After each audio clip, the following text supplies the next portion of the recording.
What's going on, movie fans? My name is Michael Weer. I love talking about movies, and the first official day of summer 2026 was just a couple of days ago, and if you're like me, once the official summer kicks off, well, that means it's finally time to celebrate Summerween. That's where you get to celebrate a little bit of the spooky Halloween season in the summer, and so for this year, to kick off the celebration, what I thought I would do on this channel is put together every Halloween movie review that I did during the spooky season of 2025 last year, put them into one massive video along with my Halloween ranked list where I talked about all of the films and put them in my personal ranked order from worst to best. And so I made this big supercut with all of that content, and that is the video that you are looking at now. And again, I just thought it'd be fun to kick off the Summerween season with this video. To put this video together, what I did was download those videos and cut off the outro, but pretty much the rest of those original videos are intact.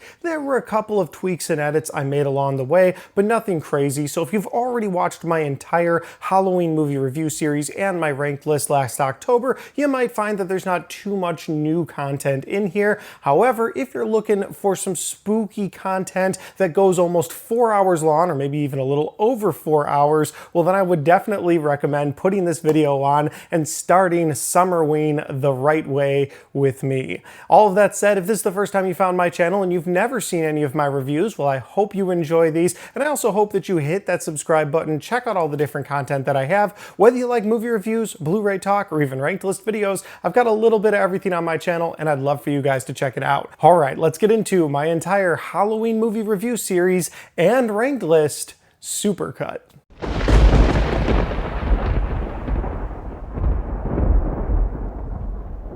Halloween, the night he came home.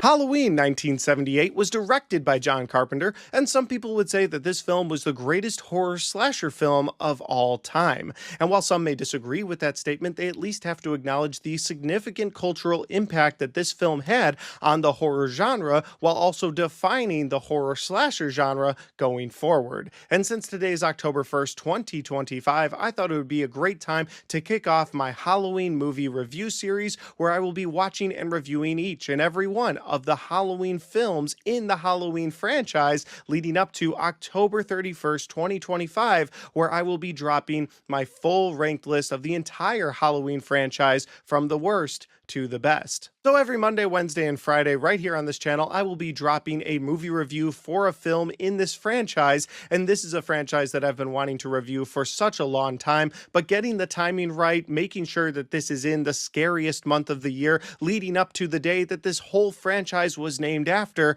Halloween, well, that's just perfect. So I'm very excited to do this movie review series with you guys, and I'm very excited to talk about this first entry into this franchise, the entry that would kick off a franchise like no other. Let's do the review for Halloween 1978. Michael Myers is alive. What's the boogeyman?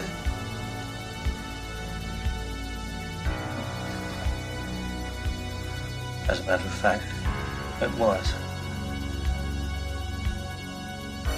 Stop it!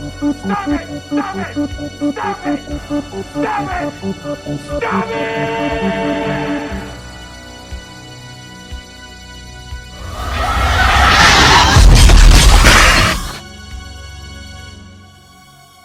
Trick or treat, motherfucker. So Halloween would star Donald Pleasance as Dr. Loomis, Jamie Lee Curtis as Laurie Strode, and Nick Castle as the Shape. And he's called the Shape in this film because John Carpenter wanted to convey to the audience that this wasn't just a person, this wasn't just Michael Myers who grew up to be a serial killer, this was the formless embodiment of pure evil. Now I know a ton of you, or maybe even all of you, have seen the original Halloween film, but I always give a quick synopsis, so here we go. The film opens up on October 31st, 1963, where we're introduced to a young Michael who's watching his sister through the window. He's outside, she's inside with her boyfriend, she's messing around with her boyfriend. After a while, the boyfriend leaves, and then Michael decides to put on a clown mask, grab a butcher's knife, go upstairs, and stab his sister to death. It's at that point that he goes into a catatonic-like state. He walks downstairs, walks outside, and waits for his parents to arrive. They pull the mask off of his face, they ask him what he's done, and they realize he's murdered his older sister.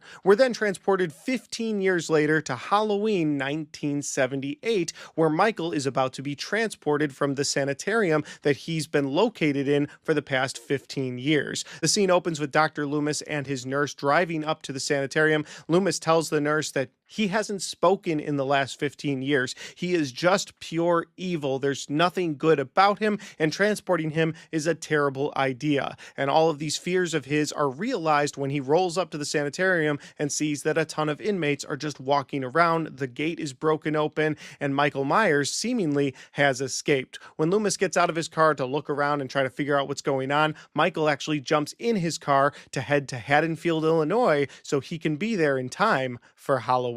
Then we jump to the next morning, October 31st, 1978, where we are introduced to the young Jamie Lee Curtis, who's playing Laurie Strode. Now, Laurie Strode is a girl who does great in school. Her dad is a realtor, asks her to drop off some stuff at the old Myers house. She does that, but in doing so, she catches the eye of Michael Myers, who's been waiting at this house since he got back to Haddonfield. From there, you see him sort of follow her throughout her day, whether it's at her school or whether it's following her and her friends home from school. In that time, you find out that she's going to be babysitting that night. She's going to be watching these kids while the parents of those kids go out and have a fun time on Halloween. You also find out that her friends, while they're going to be in the neighborhood, they're not going to be babysitting. They're going to be hanging out with their boyfriends. And you find out that she's kind of the goody two-shoes. She also just does the right thing. She gets good grades, and her friends kind of mess with her because of that. But that night, while she's babysitting, she will have to protect not only the kids she's watching, but even herself from the Shape. And that is the best synopsis that I can give you for Halloween 1978. If that sounds like a fun premise for a film and you've never seen this movie somehow, well then I would highly recommend you watch it to kick off the Halloween season this year. It's such a fun horror slasher movie. Now I am going to get into my positives and some of my negatives for Halloween, but before I do that, if this is the first time you found my channel, well, I would love for you guys to hit that subscribe button. Check out all the different content on my channel, whether you like movie reviews, Blu-ray talk, or even ranked list videos. I've got a little bit of everything on my channel, and I'd love for you guys to check it out. All right, let's get into my positives and my negatives for Halloween 1978.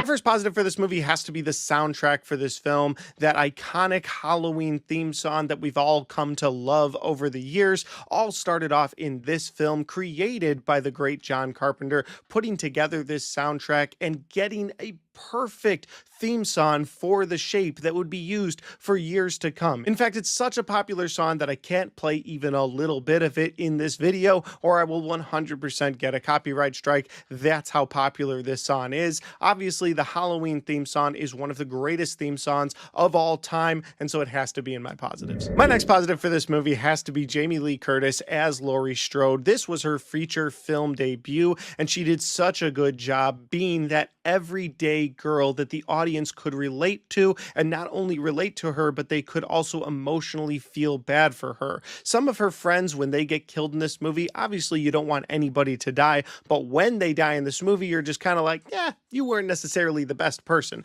But see, Jamie Lee Curtis's Laurie Strode is someone that connects with the audience, and I love how she connects with you because you emotionally want her to win. As cool as Michael Myers is, as scary as he is, you want her to overcome this embodiment of pure evil. I think she did a great job, especially for her feature film debut. You believe all of her emotions in this movie. You believe how torn she is as a teenager who wants to have fun, but she also wants to do the right thing, ultimately to have to fight Michael Myers. Speaking of Michael Myers, one of my favorite scenes from this entire movie is the Bob scene. That's my next positive. I love the setup for that scene. You have one of Laurie Strode's friends, Linda. Linda's with her friend Bob. They start to get it on. Bob decides to go downstairs to get a beer, and while he's he's downstairs, he runs into Michael Myers. It's at that point where Michael Myers decides to throw a sheet over his head, put Bob's glasses over the sheet, and walk into the room so that Linda doesn't know that it's not Bob. And it's in that moment that you get sort of a childlike imagination from Michael that I really liked, because otherwise throughout this film, Michael Myers is just this killing machine. He goes through and he kills seemingly for no reason other than to kill the people that are in his path. But what I really like about his character in this movie, and especially in this scene, is that you get a little bit of that childhood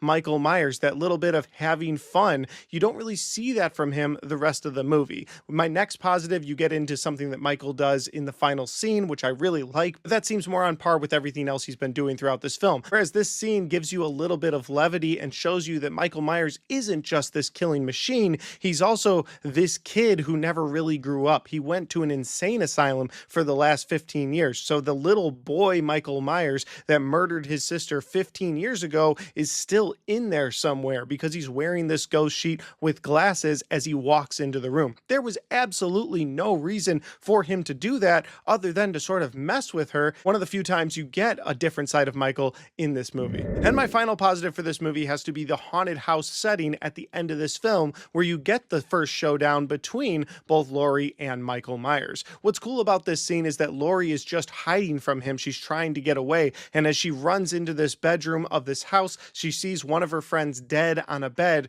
with Michael's mother's tombstone over her head. And then as she backs up, a body comes swinging down from a door frame, and it really has that haunted house feel. And then she backs up into a closet where another one of her friends are. And as she barely makes it out of the room, you just see this dark background behind her as Michael's face starts to appear. And it's this haunted house feeling that this is the first time I've really noticed that it feels like a haunted house in that moment. It's just a great way to set the stage for Laurie versus Michael, again, for the very first time. Of course, in this scene, it wouldn't be Laurie that ultimately gets the upper hand, but being helped by Dr. Loomis, who then shoots Michael. He falls out of a window, and as Dr. Loomis looks away and looks back, Michael's missing. Where did he go? And there's something great about the film ending like that, where you don't know, was this guy dead? He was shot 6 times. How is he not dead on the ground below? Where did he go? And the movie just cuts. And I love the way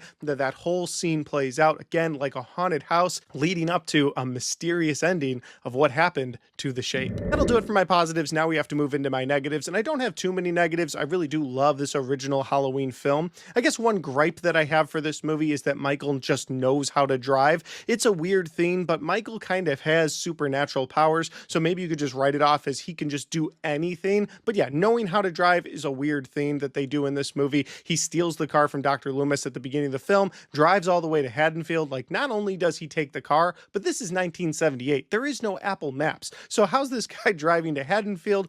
I don't know, but he figures it out. And it's just a weird thing that they do. They do try to kind of throw it away really quick at the beginning when Dr. Loomis is talking to the head of the sanitarium, where he's like, did someone here teach him how to drive? And then just kind of blow that off. Like, yeah, was somebody giving Michael lessons around the parking lot? I know a lot of people have griped about this. I'm not bringing anything new to the table when I say that it's a gripe that I have with this film, but it is. It always has been. It probably always will be. I don't think there'll ever be a time where I watch that scene and I don't get an unintentional laugh out of him being able to drive a car. But my only real negative for this movie is that the pace moves a little too fast for its own good. Now, I'm not asking for this thing to be so slow that it's boring, but the movie moves at a pace that is so quick that it almost moves too fast. And what I mean by that is that you find out about Michael being this crazy serial killer, and then we're just jumped to 1978. And then you find out that he's going to be transported, and then he's just automatically out. And then you find out that he could drive a car, and he's automatically in Haddonfield the next day. And the rest of the movie takes place during Halloween, and it's just kill scene, kill scene, kill scene, Laurie not knowing what's going on, ultimately having to have a showdown with Michael. Michael falls out a window after being shot, and the movie's done. And I don't feel like you get to live with some of these moments as long as I wish we could have lived with them. So I've always had had that issue with this movie. I've seen it multiple times, and I always feel like I, the viewer, am being rushed through the events of this movie. I don't feel like I get to live with some of the scenes in this movie that I really wish I could have lived in. Like that haunted house scene. I loved it, put it in my positives, but I wish I could have spent a little more time with Laurie and Michael at the end of that film. I wish I could have spent more time with Dr. Loomis kind of wondering what's going on, but it just cuts and you're just wondering, okay, what happened to this shape? Again, all of those things worked for me, but at the same time, they felt like they were rushed. And so if I have a real negative for this movie, and not just the gripe that he's driving a car, it's that this film's pace seems to go too fast at the wrong times. Ultimately, though, I believe this is one of the greatest, if not the greatest, horror slasher film of all time. I love the original Halloween film. I had a great time rewatching this film. And guys, those are just my opinions because that's my review for Halloween 1978. Have you guys had a chance to see this film? If you have, let me know your thoughts and opinions on this movie in that comment section down below. If you've never seen the movie and you're about to go watch it, let me know that as well. I would love to know if my review kicked off you watching the Halloween franchise. That'd be really cool. Finally, guys, if you like this video, don't forget to hit that like button because it helps the video, it helps the channel, and it helps me right here. Thanks for watching, and I'll see you next time.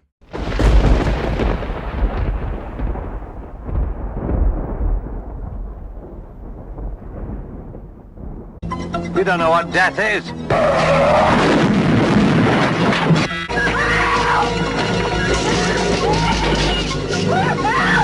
Halloween 2.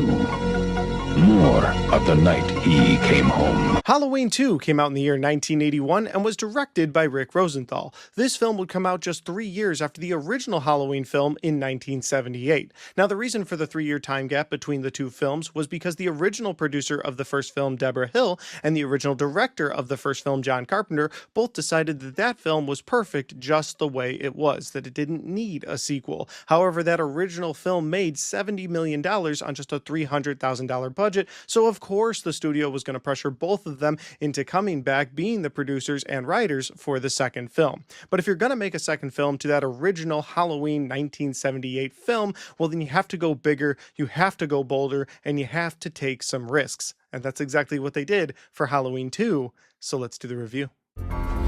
Michael Myers is alive. What's the boogeyman?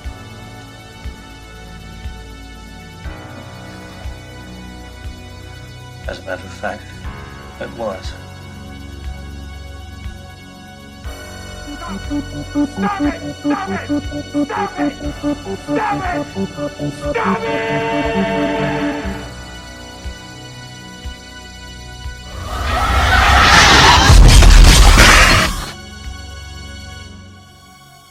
Trick or treat, motherfucker. So Halloween 2 once again brings back Donald Pleasance as Dr. Loomis, Jamie Lee Curtis as Laurie Strode, and this time would bring in Dick Warlock to play the Shape, Michael Myers. The film opens up at the end events of that original film, giving a recap to the audience, and I'm not 100% sure if they were giving a recap to the audience because some of the actors and actresses looked a little different, and so this way would evenly flow into this second film, or if they were giving a recap to the audience because, well, home video wasn't what it would one day become. Back then, you couldn't necessarily just sit down and watch the first movie before going to the theater like you can do today with streaming, and so maybe they were giving people sort of a quick heads up of where the first film had ended because some people hadn't seen the film since 1978. But either way, the film opens up at those end events. You see Michael Myers get shot 6 times as he falls out of the window, hits the ground, and then of course is mysteriously gone. It's at that point that the second film really takes off. You see Laurie Strode get loaded into an ambulance and taken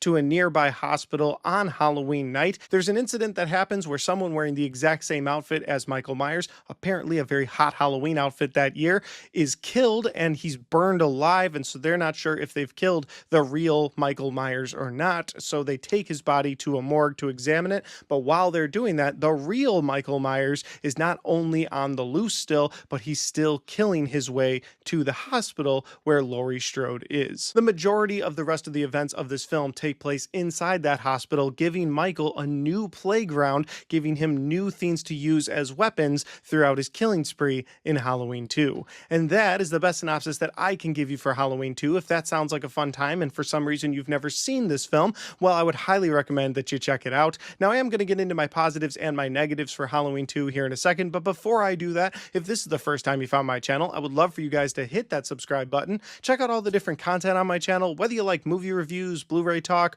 or even ranked list videos. I've got a little bit of everything on my channel, and I would love for you guys to check it out. All right, let's get into my positives and my negatives for Halloween 2. What's this? It's a Celtic word. It means the Lord of the Dead. My first positive for this movie is going to be a couple of little changes that they made movie to movie that I thought made a big difference. The first one is the theme song. Of course, that iconic theme song just gets a little bit updated of a beat to it, made by John Carpenter again, so it's not like somebody just took his work and added to it. This was him making a change on purpose, and again, it just sets the film apart, makes it feel unique just by the music alone. And then the other little change that I really liked was that opening credits pumpkin looks different from the opening credit pumpkin of the first film. And of course, as the credits finish, you see that pumpkin get ripped away, and we see that skull, which has been synonymous with Halloween 2 ever since then. With that skull and the pumpkin on the outside, it's really cool. My next positive for this movie is moving Michael Myers from the neighborhood, going house to house looking for babysitters, to the hospital, ultimately looking for Laurie Strode, but you see him go room to room, killing so many unexpected people, nurses, patients, whoever's there at the hospital. No one is safe when Michael Myers is there. And I thought that was a great idea because changing that landscape up again makes this film feel unique. It would have been really easy for them to say, well, this is the same night and he's now just going after a new babysitter. And you do see at the beginning of this film, as he goes house to house, he takes that butcher's knife from the old couple, doesn't decide to kill them, which I thought was a choice, but then directly goes next door to the teenage girl who's home alone and kills her. And they again could have just continued on with him going house to house and it wouldn't have felt fresh, but they decide to move him to the hospital because he's going after Laurie Strode. And I thought that was a great idea because again, it changed the landscape. And that leads into my next positive, which was because they moved him into a hospital, they were able to do different unique kills. The kills were also all brought to the next level, and that's why it's my next positive, because again, they could have just been like, hey, the first film worked of him going house to house, strangling and stabbing people, let's just do that again. But instead, they decide to move him to this hospital where now there's a hot tub kill, there's a syringe kill, he's got a scalpel at one point making a kill, he's got all of these different things he's able to use inside of this hospital, including like at one point he uses a hammer. So instead of just making him the butcher knife killer, he gets to use different weapons throughout this film, and that makes this film feel fresh. Again, it makes this film go to the next level because Michael is killing people in different unique ways. Hell, even one person looks like Michael connects an IV to them and makes all their blood drip out of them, and that's the way he kills that person. Like, he kills people in unique ways, especially if you look at this film versus the first film. Instead of just this rage monster going house to house strangling people, now he seems to have a purpose. He's going after Laurie, and that leads directly into my next positive, which was making Laurie and Michael siblings. I absolutely love that. I think this franchise thrives when it makes them siblings. I don't love the idea of Laurie just always being in the same place as Michael, and that's why they end up fighting, which is something we will get to in this review series down the road. But for now, we're talking about this film where they are siblings. Of course, that's revealed to us in the third act of this film. The reason why Michael is constantly stalking Laurie is because they are siblings. He killed his older sister, and now he's after his little sister. And so again, that gives a reason for Michael and Laurie to continuously be in the same place. And my final positive for this movie is the introduction of more of a supernatural element into this franchise. Yes, in the first film, Michael Myers was the embodiment of pure evil. He was shot so many times, but they never really explained why he was able to take those bullets. This film doesn't do a ton of explanation on that, but they do start to introduce it, and so I had to throw that in my positives. At one point in this movie, Dr. Loomis is called to a nearby school where in blood on a blackboard is written the word Samhain. Now, of course, Loomis pronounces it Sam Hain, and people have debated on this for a long time, and the best I can come up with online is that either they just decide to let Donald Pleasance pronounce it that way because, hey, that's how it looks, or they decided to let Dr. Loomis pronounce it that way because maybe Loomis isn't as smart as he claims to be. Maybe he doesn't know as much about this Celtic lore as he claims to know. Maybe Loomis is a bit of a grifter. I like that explanation a little bit more, other than, well, Donald Pleasance just said it wrong. I feel like they would have caught that. But either way, the word Samhain is written on this board in blood, and Samhain is the Celtic celebration celebration of the end of harvest, beginning of winter, usually associated with Halloween. It can also mean Lord of the Dead. So did Michael Myers write this because he believes that he is the Lord of the Dead, or is there a bigger sinister force at play in this franchise, maybe even the Cult of Thorn? And that's why I had to throw this in my positives, because I love the concept of the Cult of Thorn, not necessarily the execution for the next couple of movies, and that is something we will get into, but for now, I love the concept of this cult going around, maybe even being the ones giving Michael his power or resurrecting him every time he gets killed. Like, what is the story behind this cult? Why are they connected to Michael Myers? And again, that stuff we'll get to in the future, but I had to throw it in my positives because I love that they threw that in this movie. They gave us a little bit more of why Michael Myers has this supernatural edge. That'll do it for my positives. Now we have to get into my negatives, and my first negative for this movie is that horrible mask that Michael Myers is wearing throughout this movie. Now, I originally put that down as my negative while I was watching this movie, but then I went online and found out that this was the exact same mask from the first film, but Deborah Hill, the producer, had taken that mask, put it in a box, thrown it underneath her bed, and apparently she was a chain smoker, and so the smoke had just constantly filled the air, and it had sort of faded out and rotted out that mask to look like it does now. On top of that, Nick Castle's head is shaped differently than Dick Warlock's, so when they took that faded mask and they put it on Dick Warlock's face, it just looked stretched out and it looked terrible. And so one of my biggest negatives for this movie is the way the Michael Myers mask looks. The mask should look absolutely intimidating. I own one mask from this franchise. Only one mask was I willing to spend that much money on, and it is the mask from Halloween Kills. It is currently my favorite mask, but maybe at the end of this I'll rank all the masks while I'm at it, but this mask is definitely going to be toward the bottom of the list. Not a fan of the mask from Halloween 2. My next negative for this movie is how little they actually use Laurie Strode throughout this movie, especially a movie that's going to lead to a showdown between brother and sister. Michael Myers coming to finish the job that he wanted to finish so long ago, and yet for some reason Jamie Lee Curtis gets so little screen time throughout this movie. And I don't know if there was a bigger reason why she had so little time in this film, but it just annoyed me that the ultimate goal of this film was to have this showdown between brother and sister, but what you end up getting is so very little of Laurie throughout this movie. At the beginning of the film, they sedate her because she's freaking out from the events of just a couple hours ago, which makes complete sense, but then she's doped up throughout the rest of the movie. She can barely walk or crawl away from Michael. She's barely getting out of each individual instance, and then towards the end of the film, she finally finds a way to blow him up. And again, it's just they're building towards this Michael versus Laurie, brother versus sister. What are they going to do here? And it just feels kind of like they gave Laurie the short end of the stick. Yes, I understand Michael Myers is the main attraction. He's the reason people are going there. So he's killing people throughout this whole film in unique ways, and I love that. Put it in my positives. But I would have liked a little more from Laurie Strode throughout this film. My next negative is a quick one. It's just Donald Pleasance's performance as Dr. Loomis in this movie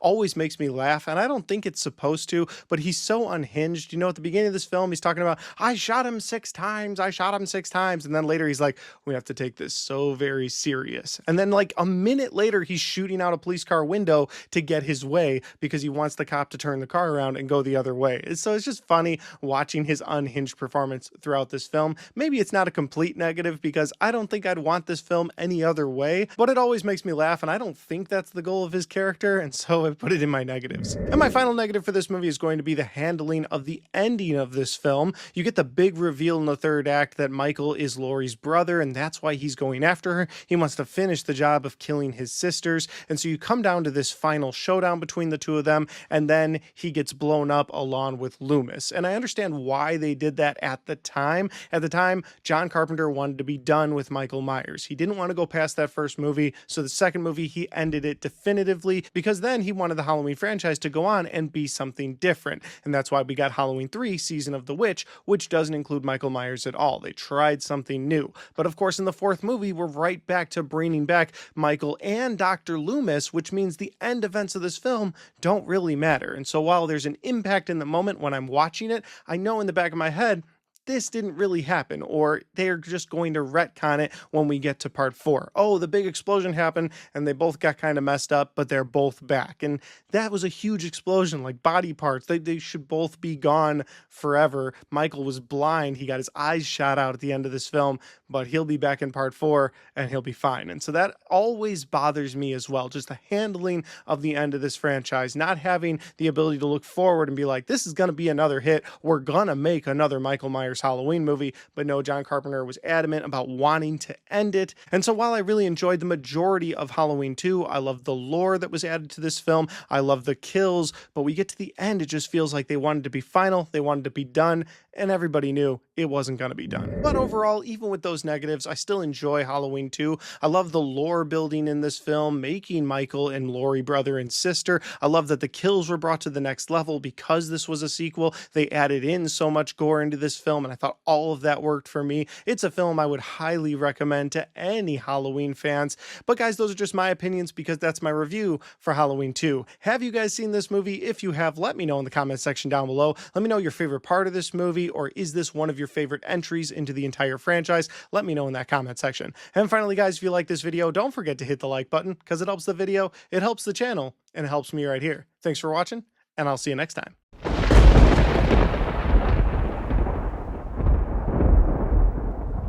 The world's going to change tonight, Doctor. Happy Halloween. Stop it!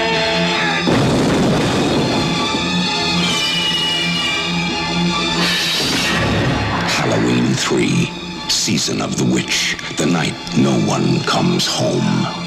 Halloween 3, Season of the Witch came out in the year 1982 and was directed by Tommy Lee Wallace. This film would be the only film in the entire Halloween franchise to not feature Michael Myers. And the reason for that? Well, 1 year previous in Halloween 2, Michael Myers was blown up along with Dr. Loomis, ending that Halloween storyline. And the reason for that was because the original creators of this franchise, both Deborah Hill and John Carpenter, wanted to move away from the shape. They wanted to continue on with this franchise, but make it a Halloween anthology series going forward, where every year we would get a new Halloween film that would center around a different event with a different horror concept, very much so in the vein of something like The Twilight Zone. And while this concept didn't end up working out with fans, critics, or box office results, they at least tried to do something different with the Halloween franchise, and so we got Halloween 3, Season of the Witch. Now, before we get into the review, I did get to watch this on 4K. This is my steelbook copy of the Scream Factory edition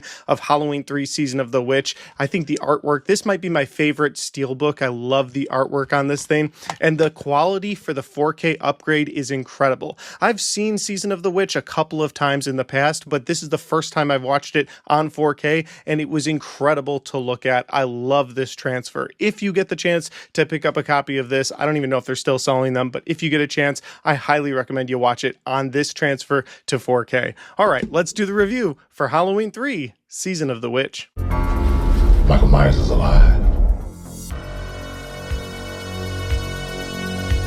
What's the boogeyman?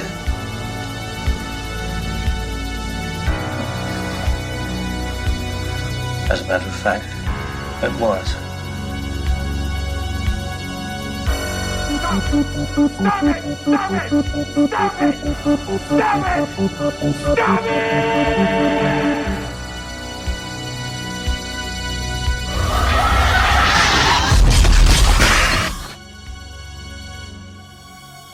Trick or treat, motherfucker. So Halloween 3 Season of the Witch opens up 8 days before the scariest day of the year, Halloween. And we're introduced to an older man who's carrying a pumpkin mask with a little silver shamrock attached to it as he runs away from some men in suits that are in a car. It's unclear why he's running from them or why he's holding this pumpkin mask, but these men catch up to him and they try to kill him, but they only badly injure him to the point where he's got to be rushed to a hospital. Once at this hospital, we are introduced to Dr. Daniel Chalice, who's the star star of this film, played by Tom Atkins. Dr. Dan stabilizes the man, makes sure that he's okay. The guy's a bit delirious, saying they're going to kill everyone, and he doesn't really know why he's saying that, but he's able to stabilize him, get him to sleep, and then you find out that Dr. Dan is a bit of an alcoholic, and he's actually going to go sleep off the last couple drinks that he had in his office. So with no one watching this patient, another man in a suit shows up to the hospital and brutally murders this old man, again, seemingly for no reason. The next morning, we're introduced to the old man's daughter, played by Stacey Nelkin, and her name in this movie is Ellie, and Ellie asks the doctor to please help her figure out who the men in suits were that killed her father and what that pumpkin mask with a little silver shamrock has to do with any of this. After a little bit of investigation, they find out where the masks are made. They're in a town called Santa Mira, California, and at that point, they get in their car, they go to that town where they find the silver shamrock factory. And so for the rest of the movie, they continue their investigation into the silver shamrock factory, only to uncover a very dark secret about a Celtic cult that plans on killing millions of children with the power of Stonehenge on Halloween night. And that is the best synopsis that I can give you for Halloween 3 Season of the Witch. If that sounds like a fun time, well, you can go ahead and watch this movie anytime that you want. If you've never seen this film because maybe you've skipped it because it doesn't have Michael Myers in it, I definitely recommend that you check it out. Now we are going to get into my positives and my negatives for Halloween 3 Season of the Witch, but before I do that, if this is the first time you found my channel, well, I would love for you guys to hit that subscribe button, check out all the different content that I have, whether you like movie reviews, Blu-ray talk, or even ranked list videos. I've got a little bit of everything on my channel, and I'd love for you guys to check it out. All right, let's get into my positives and my negatives for Halloween 3 Season of the Witch. Stop it! Stop it! Stop it! Stop it! Stop it! Stop it! My first positive for this movie is that it has a great spooky atmosphere. Opening up 8 days before Halloween, you feel that fall atmosphere throughout this movie. Every set, every scene feels like it's gearing towards something really dark and horrible happening on Halloween night. As things progress throughout this film, it gets darker for our main characters. You start to have things revealed to you. By the end of this film, there's no more twists and turns. It's just this very dark thing that's going to happen on Halloween. And I really think that they captured that spooky fall atmosphere really well. My next positive for this movie is the Silver Shamrock theme song. I love that once again we have a piece of music in a Halloween film that means so much to the overall storyline. They're able to take this annoying Silver Shamrock theme song, 8 more days, 7 more days, 6 more days to Halloween, and it's so annoying and it's so grating, but it's so important to the overall story of this film. As you whittle down those days all the way to Halloween, you see the power that this theme song has and how it's going to help kill so many children around the world. It's a dark and horrible song, but again, it's a great song for Halloween, and I put it in my Halloween playlist every single year when I'm passing out candy to trick-or-treaters. I always have a speaker outside with some music playing, and along with all the other iconic theme songs, I make sure Silver Shamrock is in there because, again, it's so creepy and it's used so well throughout this film. My next positive for this movie is the ending of this film, the way they're able to wrap this entire thing up, leaving the viewer wondering if the plan from this evil cult group actually went through. You've got Tom Atkins screaming into this phone, telling them to stop playing the song. It's going to kill millions of people, and it just cuts right there. You don't know if it actually went through or not, and I thought that that ending was done so well, and it truly feels like the end of a Twilight Zone episode, and that's perfect because that's what John Carpenter wanted. He wanted to have a Twilight Zone feeling movie in the Halloween series. He wanted it to match what the Twilight Zone was able to do. Growing up, I watched so many episodes of that old black and white Twilight Zone, so when I got to the end of this movie, that's exactly what it felt like. It felt like the end of a Twilight Zone episode where you, the viewer, were left feeling, well, did it happen or not? Do I have to choose if it was a good, happy ending or a bad, dark ending? And again, they were able to capture that Twilight Zone feeling perfectly, so I love how they wrapped up this film. And my final positive of this movie is once again them including the idea of Samhain into the end of this movie. The idea of the end of fall, beginning of winter, Halloween, where witchcraft and a sacrifice is necessary for some evil plan. And of course, this evil plan includes Stonehenge, so it does feel different from those first 2 Halloween films. It feels different from the explanation that we got out of Loomis at the end of the second film, but you still get that little bit of Samhain sort of mixed into this film, and while we didn't end up getting any more of the anthology ideas of the Halloween series, we did end up getting more of that cult feeling going forward, and we'll talk about that in future reviews. But for now, talking about this film, again, I just love that they were able to incorporate a little bit more of that witchcraft, that idea that there's some sort of cult in the background, and it does make me wonder if this film had performed better at the box office, if critics and fans had liked it more, and we had gotten more anthology films going forward, would they all be based around this idea of Samhain? Would they all be based around some sort of cult or sacrifice or witchcraft? I feel like we would. I feel like John Carpenter was onto something there, but again, it performed horribly at the box office, so we went back to Michael Myers, but we still kept up a bit of the cult, and so I love the idea of the cult or the sacrifice that was needed by the end of this film. That'll do it for my positives. Now we have to get into my negatives, and my first negative for this film is that there's not much to the main characters of this film, both Dr. Dan and Ellie. You do feel bad for Ellie because her dad died. She's trying to figure out why he died, why he was murdered, but there's not much to her other than that. And the same kind of goes for Dr. Dan. You could see that he's a divorced dad. He's not even a very good dad. He's always at the hospital. He's flirting with the nurses at the hospital, telling the nurses that he should have married them. So you can tell that he was probably a bad husband. He's definitely not a great dad, and he's an alcoholic. And it seems like the only reason he's going along with Ellie to figure out why her father was murdered was because he's just trying to sleep with Ellie, which he does end up doing about halfway through this film. And so it seems like there's not much to latch onto for either of their characters. They're both just sort of going through the motions in this movie, which doesn't make you really care for either of them very much. If anything, the mask maker in this film seems to be the most interesting character. He seems to have the most going on. I would have liked to have followed his story a little bit more, but unfortunately, through the first 2 acts of this film, he's playing the good guy. He's like, I'm just a toy maker turned into a mask maker. I'm a good guy bringing in my top salesman. Like, there's nothing to see here. And then by the 3rd act, he's like, actually, we're doing witchcraft and we're sacrificing people. And I feel like there was a lot more to uncover in his story, and we just don't get it. And my other negative for this movie is probably the same thing that so many other people have an issue with, and that is that the Halloween films that came before it are just movies in this timeline. See, Halloween 3 Season of the Witch is actually its own timeline within this entire franchise. There are 5 timelines, and one of them is dedicated specifically to this film, where the other Halloween movies in the timeline are just that, they're movies. And that's made very clear to you, the viewer, when somebody watching TV in this film is watching the original Halloween 1978 on TV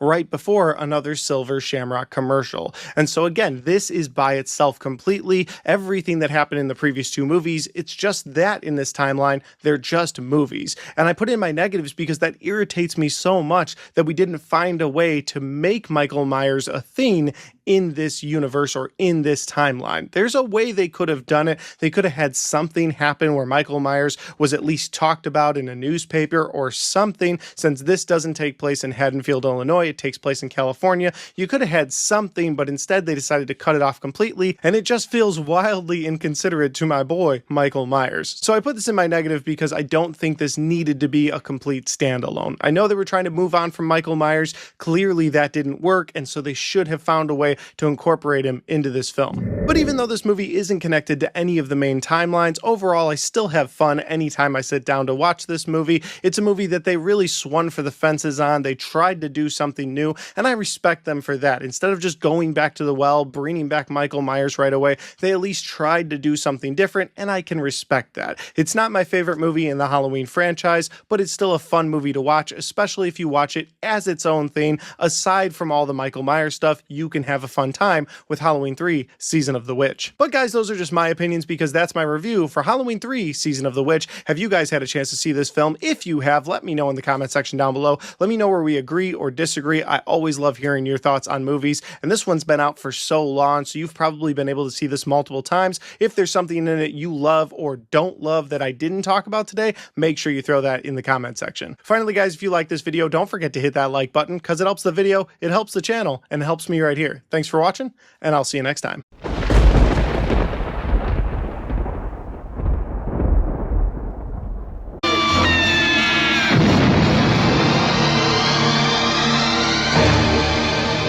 Halloween 4, The Return of Michael Myers. Halloween 4, The Return of Michael Myers, came out in the year 1988 and was directed by Dwight H. Little. There was a 5-year time gap between both the third and fourth installments into this franchise, and the reason for this long-awaited 5 years was because of the failure of Halloween 3, Season of the Witch. And the main reason for this box office failure was because critics and fans alike didn't like the idea of moving on in the Halloween franchise without Michael Myers. Of course, the original creators of this franchise, Deborah Hill and John Carpenter, wanted to move away from Michael Myers. They wanted to move on with an anthology series to make this Halloween franchise something new every single year instead of going back to Michael Myers every year. But when this film flopped at the box office, both John Carpenter and Deborah Hill sold their rights to this franchise to Mustafa Akkad, who would now own complete ownership over this franchise. And Mustafa Akkad had one rule about this franchise, and that was that Michael Myers would be front and center going forward. And so writer Dennis Etchison was hired to write the script for Halloween 4,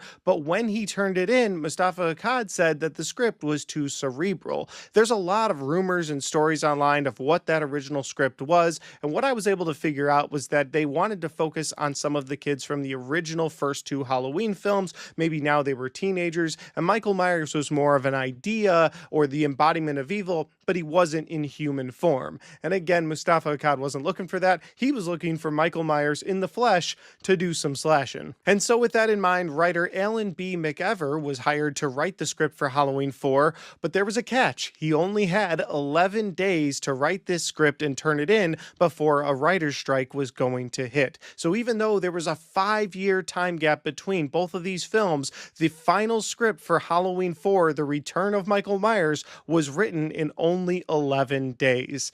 And I'm here to tell you, it shows. Let's do the review for Halloween 4, The Return of Michael Myers. Michael Myers is alive. What's the boogeyman?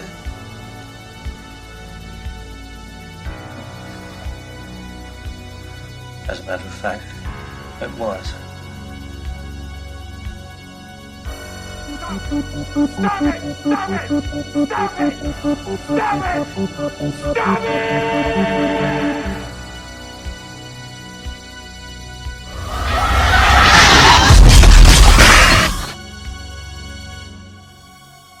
Trick or treat, motherfucker. So Halloween 4, The Return of Michael Myers, would indeed bring back the embodiment of pure evil in human flesh, Michael Myers, this time played by George P. Wilbur. The film would also bring back Donald Pleasance as Dr. Loomis, but it would not bring back Jamie Lee Curtis because at this point in her career, she wanted to move away from the horror genre. She wanted to keep acting, but she wanted to be known as something more than just a scream queen, so she moved away from the Halloween franchise altogether. And so because of this, the writers had to find a way to write off Laurie Strode's character while also continuing the idea that Michael is going to go after family. Family, family, family, family, family, family, family, family, family, family, family, family. And to achieve this goal, what they did was they killed off Laurie Strode and her husband off screen in a car accident, and then told the audience that the only member of the Myers bloodline that was still alive is Laurie Strode's daughter, Jamie Lloyd, played by Danielle Harris. And that's where our story opens up, October 30th, 1988, a decade after the events of Michael Myers going on his killing spree, which ultimately ended in the explosion in the hospital, which at the end of Halloween 2 seemed like it killed both Michael Myers and Dr. Loomis. But what you find out is that both of them were just very badly injured. Michael was injured way more. He's all bandaged up head to toe. He hasn't moved or spoken in 10 years. And they decide that now is the right time to move him from sanitarium to sanitarium. So as they load up Michael into the back of an ambulance, both the doctor and nurse get in there and they're talking about him, the killing spree that he went on, and how the girl that he had originally gone after died in a tragic car accident. But there's one surviving family member, Jamie Lloyd, still living in Haddonfield. And like magic, when Michael hears that there's still a surviving Myers alive, he balls up his fists, he wakes up out of this slumber that he's been in, and immediately kills everybody in the ambulance. We're then transported to Haddonfield on the exact same night as Jamie Lloyd gets ready for bed the day before Halloween, and she starts to have visions of Michael Myers. Her foster parents calm her down, tell tell her that it's not real, the boogeyman doesn't exist, you have nothing to worry about, you're safe here. They figure she's just still having trauma from losing both of her parents. But as time progresses and as we get into Halloween itself, the visions of Michael Myers start to creep into Jamie Lloyd's brain more and more until the real Michael Myers makes his way to Haddonfield. And that is the best synopsis that I can give you for Halloween 4: The Return of Michael Myers. If you haven't seen this film, I would highly recommend that you check it out. I didn't realize it till I put it in to watch it last night, but I had never seen part 4 before, so it was a brand new watch for me, which was pretty exciting. As soon as the film started going, I was like, I don't think I've seen this movie. And by the halfway point, I was like, I definitely haven't watched this movie before. So it was pretty much all new to me, except for the end. I knew what happened with Jamie Lloyd, but otherwise I didn't know anything else about this movie. So it was a brand new watch, and I was really happy that I sat down to watch it. Now I am going to get into my positives and my negatives for Halloween 4: The Return of Michael Myers. But before I do that, if this is the first time you found my channel, well, I would love for you guys to hit that subscribe button. Check out all the different content that I have, whether you like movie reviews, Blu-ray talk, or even ranked list videos. I've got a little bit of everything on my channel, and I'd love for you guys to check it out. All right, let's get into my positives and my negatives for Halloween 4: The Return of Michael Myers.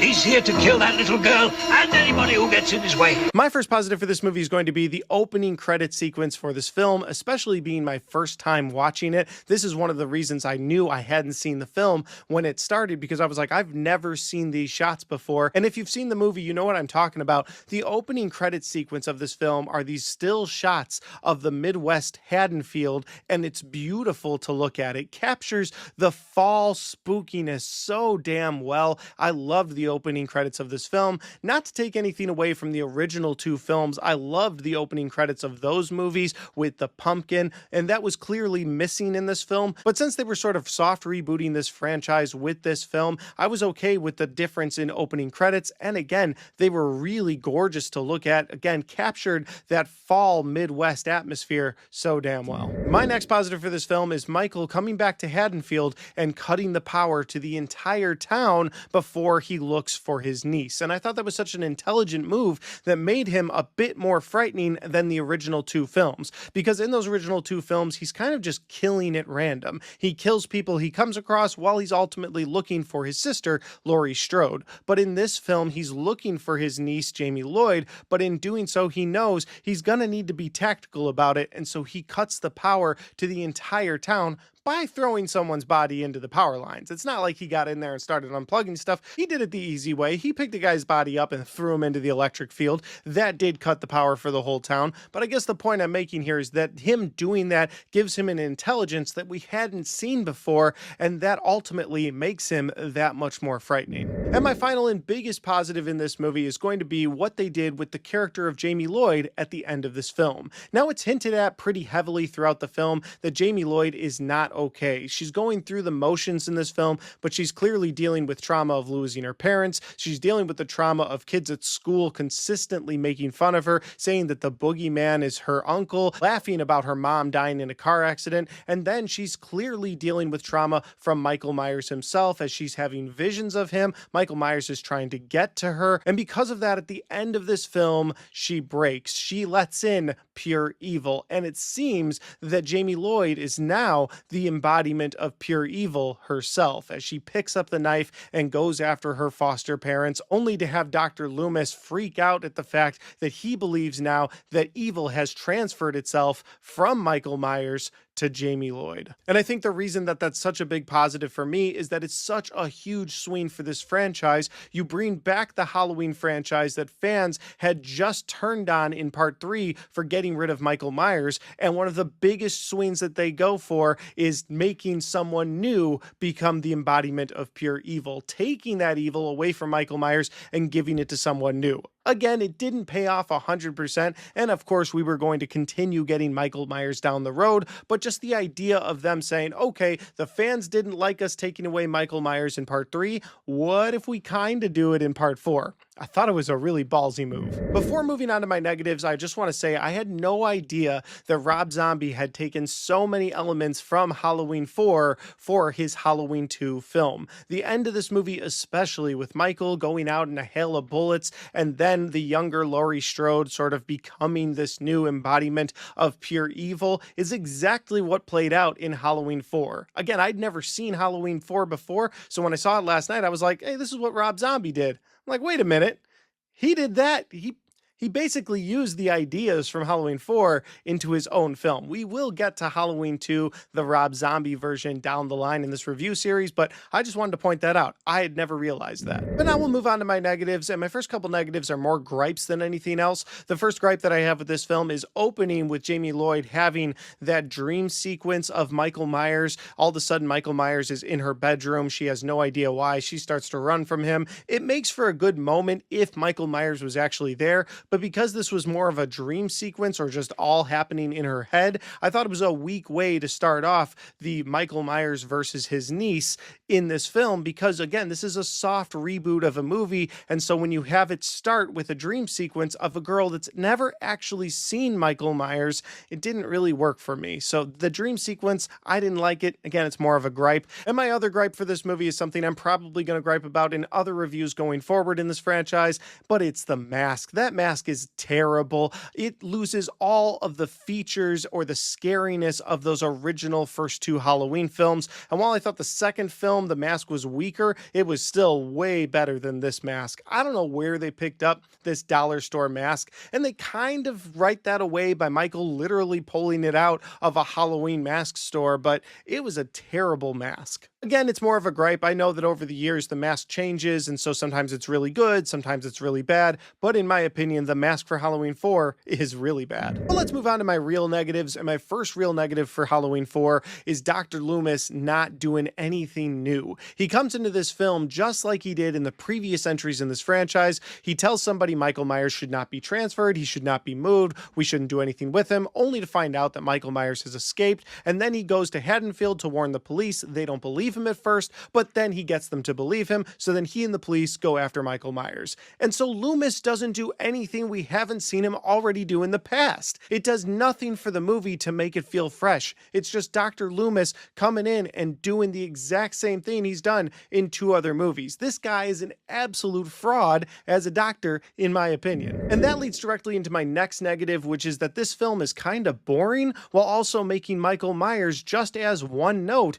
as Dr. Loomis. Michael Myers wakes up after 10 years because he hears that he has a family member that's still alive in Haddonfield. He stops at a gas station to kill his way into his latest outfit, which is of course the jumpsuit of Michael Myers' choosing. He loves this damn thing. And then he goes into Haddonfield and kills anybody between him and his family member that he's trying to kill. And that's it. That's what Michael Myers does. Outside of the electricity moment where he cuts the electricity to the whole town, which again, I put in my positives. I thought it was something to make Michael feel more intelligent. But other than doing that, Michael Myers is just this killing machine that's going after family. And we've already seen that twice before. They just repackaged it and put it in the next film. And maybe that's what happens when you tell a writer, hey, you have 11 days to turn in a script and go. Of course, they're going to look at the source material and they're just going to mimic what we've seen before. We're going to get the same out of Donald Pleasance. We're going to get the same out of Michael Myers. Had Jamie Lee Curtis come back for this, we probably would have gotten the exact same out of Laurie Strode. But because she didn't come back, they were forced into creating a new character, which actually did do something fresh and unique to the series, but otherwise the whole film feels very one note or just a repeated note from the previous entries in this franchise. And that'll lead to my final negative in this film, and that is that while there is a high body count in this film, which you expect out of a film bringing back Michael Myers, who's trying to find his last living relative, and he's willing to go through anybody to get there, so you expect a lot of bodies in this film, and there are a ton, but you don't actually get to see the majority of the kills. You see the aftermath of a lot of it. You see mangled bodies, corpses on the ground, people hanging. You see a lot of that, but you don't actually get to see a ton of the kills. I'm not saying you don't see any of the kills. You do get to see some pretty gnarly ones, like Michael ripping somebody's face completely off. Like, there are a few, but for a film bringing back Michael Myers, calling it The Return, you're like, all right, I'm going to see some people messed up in this film, but it seems to cut away from a lot of the gore 4, which is crazy because Mustafa Akkad specifically went away from the original script so that we could have a gory slasher. And again, I'm not saying there's no gore in this film, but they really cut away from a lot of it. For instance, at one point,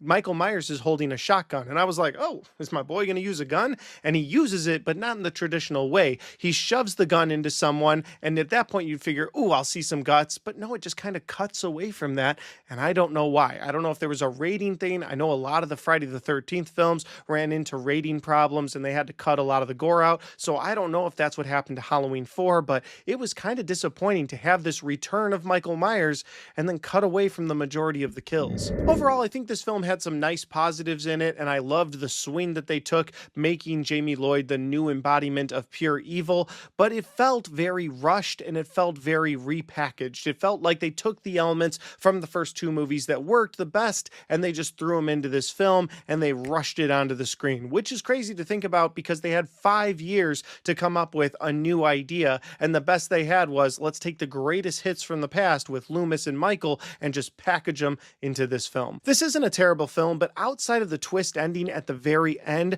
there's not much about this film that makes me want to go back to it. If you took that twist ending and you just tagged it into part 5 somewhere, part 4 would completely feel like filler. There's not enough memorable moments in it that don't feel like repackaged moments from the first two films to really feel like this is necessary in the franchise. But guys, those are just my opinions because that's my review for Halloween 4, The Return of Michael Myers. Have you guys had a chance to see this yet? If you have, let me know in the comment section down below. Let me know what you like or don't like, where we agree, where we don't agree. I love hearing all your thoughts. And finally, guys, if you like this video, don't forget to hit the like button because it helps the video, it helps the channel, and it helps me right here. Thanks for watching, and I'll see you next time.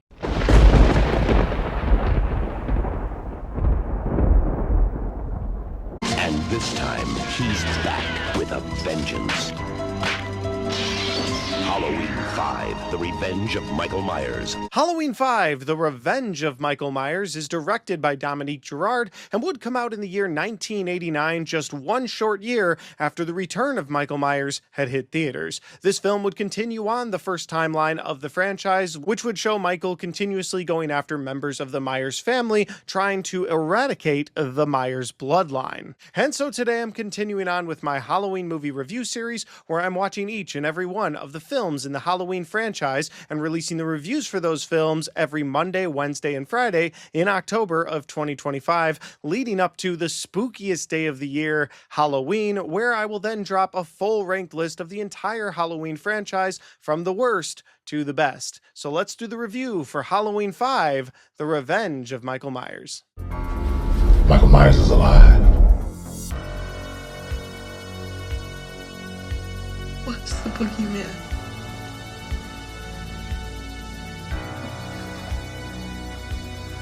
As a matter of fact, it was. Stop it! Stop it! Stop it! Stop it! Stop it!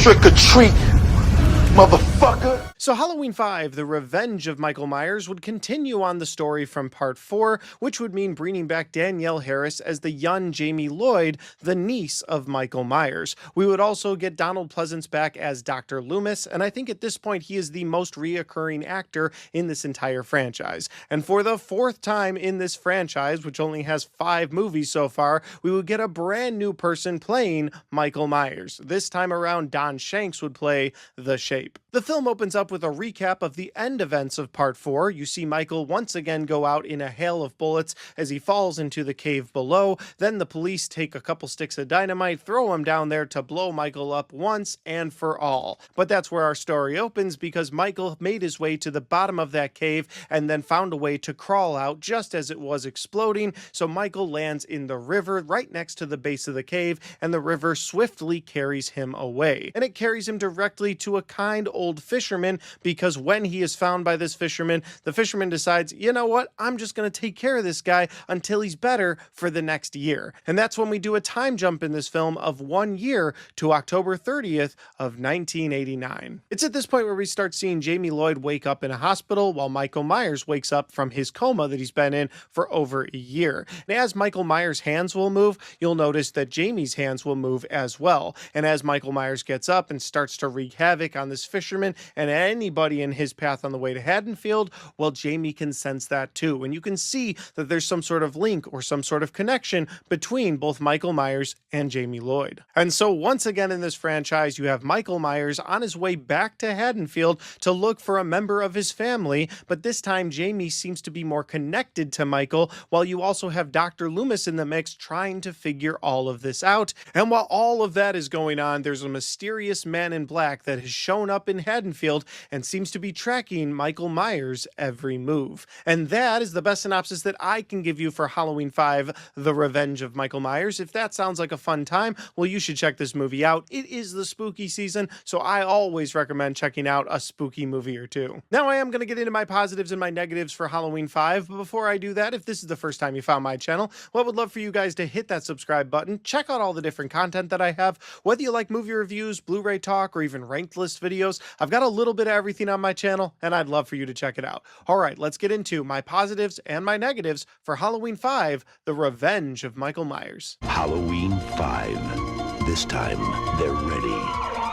My first positive for this movie, much like my first positive for part 4, is the opening title sequence. But again, this is another unique opening title sequence, something that I think the Halloween franchise up to this point has done really well. This time around, we get just quick flashes of somebody cutting up a pumpkin, while we're also starting to get a recap of the fourth film. And I think that's spliced together so well. Again, a fun opening title sequence to set the mood for this movie. My next positive for this movie is going to be the gore and the inventive kills, which I think is a step up from the fourth entry in this franchise. Of course, when that movie came out, it was the return of Michael Myers. We expected a high body count, but for whatever reason, they seemed to cut away from Michael actually doing the killing in that movie. Not all the time, but for the majority of the kills. And so with the fifth entry being called The Revenge of Michael Myers, I once again expected a high body count, but I expected it in a gory, bloody way, and they delivered that this time around. On top of the bloody kills, I really liked that Michael had inventive ways of killing people. He was using all different kinds of weapons throughout this film.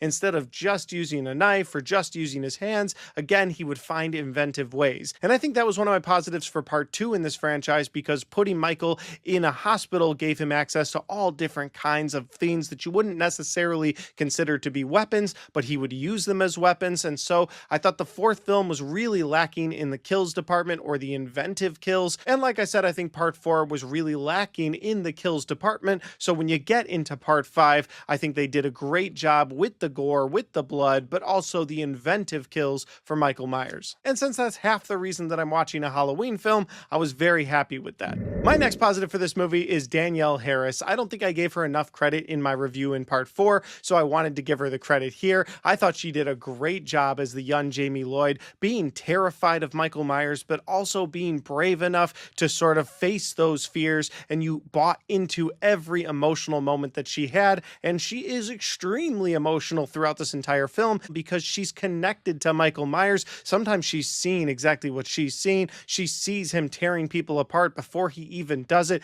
and you have to buy into those emotions to really buy into the plot of this film, and I thought she sold those emotions so well, so Danielle Harris had to be in my positives. And that'll lead to my final positive for Halloween 5, and that would be the arrival of the mysterious man in black.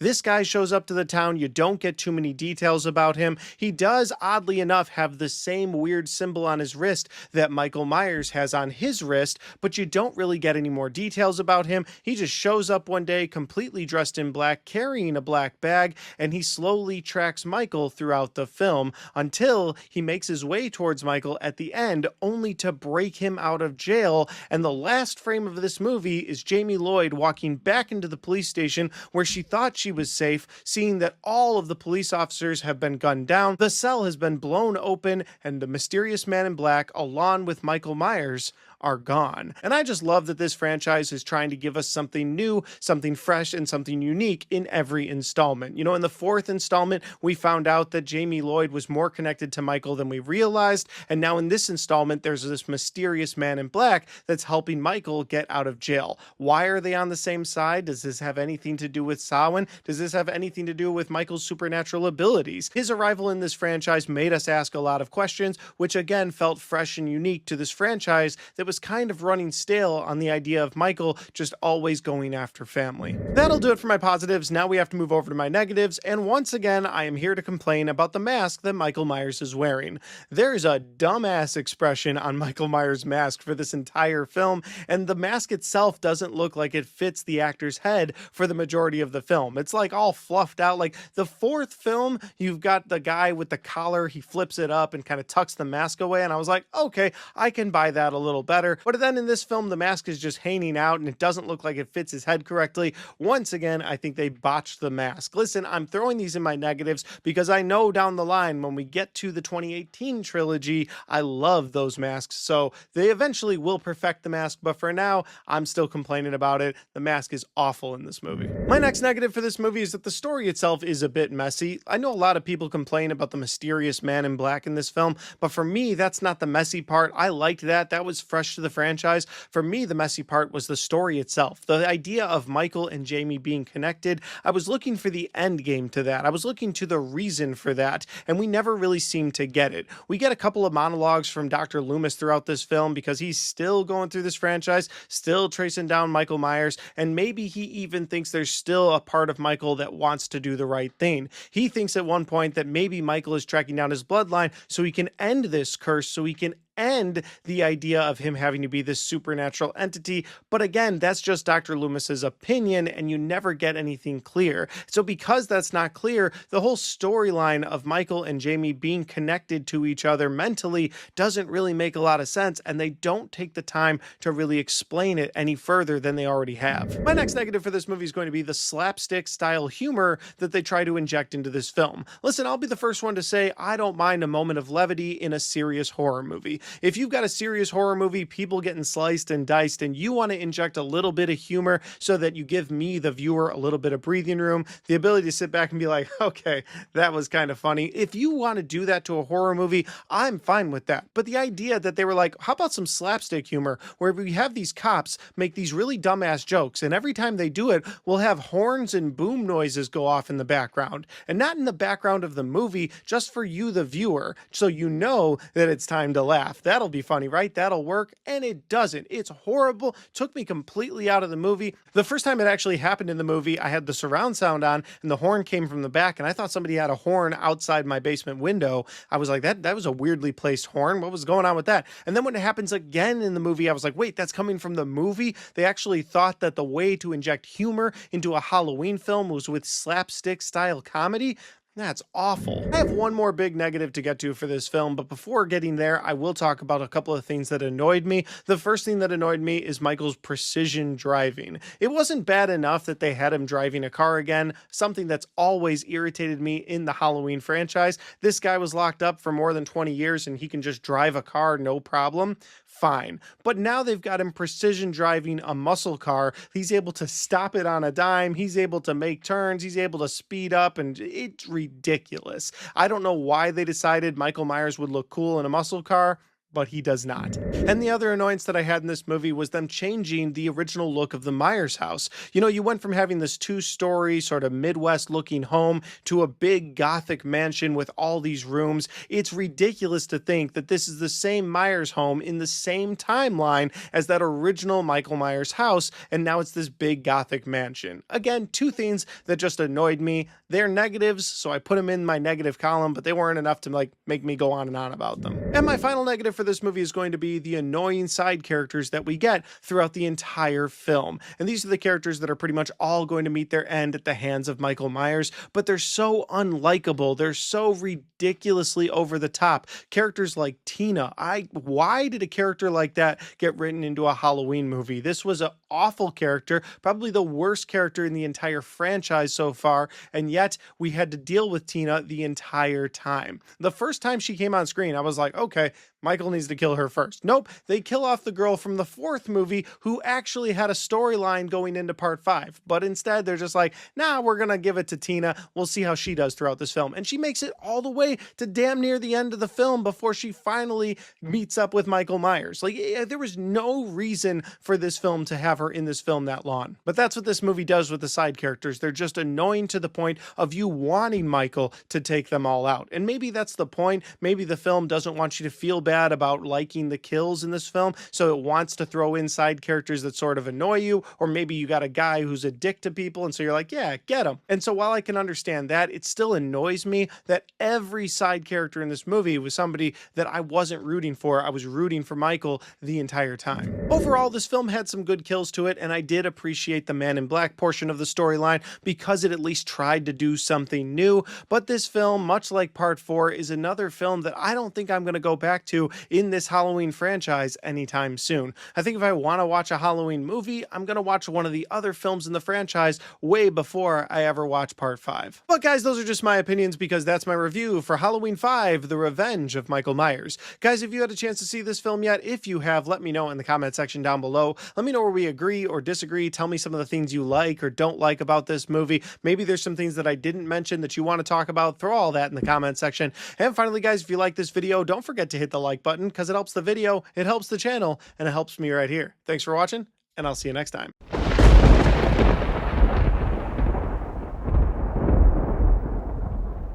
Do you know why we celebrate Halloween? A long, long time ago, it was a night of great power.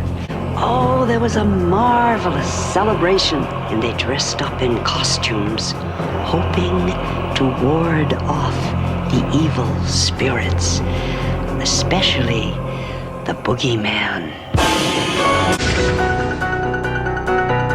Halloween, The Curse of Michael Myers came out in the year 1995 and was directed by Joe Chappelle. This film would mark the final entry into the first timeline of the Halloween franchise, the timeline known as the Cult of Thorn timeline. This film would also have a bit of controversy surrounding it because there are technically 2 versions of this film that you can watch. There's the theatrical cut, which obviously came out first, and then there's the producer's cut, which changes things up quite a bit in different moments of this movie. It's kind of dealer's choice as to which one you prefer, but just to be clear, I will be covering the theatrical cut in this review. And my reason for that is that the producer's cut does go into a lot of places that are controversial, and I just feel like that's a better video for another day. So I'll be focusing on the theatrical cut while doing my full review series for the Halloween franchise. And with that said, today I am continuing on with my Halloween movie review series, where I'm watching and reviewing the entire Halloween franchise and dropping reviews for these films throughout the month of October every Monday, Wednesday, and Friday, leading up to the spookiest day of the year, Halloween, where I will drop a full ranked list of the entire franchise from the worst to the best. So today, let's continue on and do the review for Halloween, The Curse of Michael Myers. Michael Myers is alive. What's the boogeyman?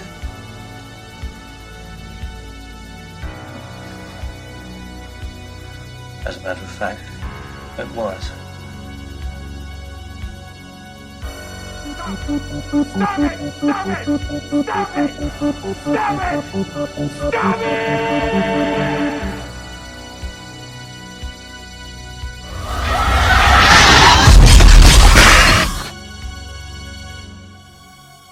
Trick or treat, motherfucker. So The Curse of Michael Myers would again bring back Donald Pleasance as Dr. Loomis. This would unfortunately be his final time as Dr. Loomis, as the actor would sadly pass away after filming his scenes for this movie. The film would also do something brand new to the franchise, and that is bring back an actor who had previously played Michael Myers in a previous film. George P. Wilbur would once again put on the mask of Michael Myers, marking him as the first time an actor would play Michael Myers twice. And the other star to note in this movie is Paul Rudd. Yeah, Paul Rudd shows up in this movie as Tommy Doyle, the adult version of the kid who was being babysat by Laurie Strode the night Michael came home in that first film. But now he's all grown up and he is 100% trying to figure out where Michael Myers will strike next. So the film opens up 6 years after the events of Halloween 5. We are introduced to Jamie Lloyd once again, who this time is much older and giving birth to a baby. But she's not just giving birth to a baby in a hospital and it's this joyous occasion.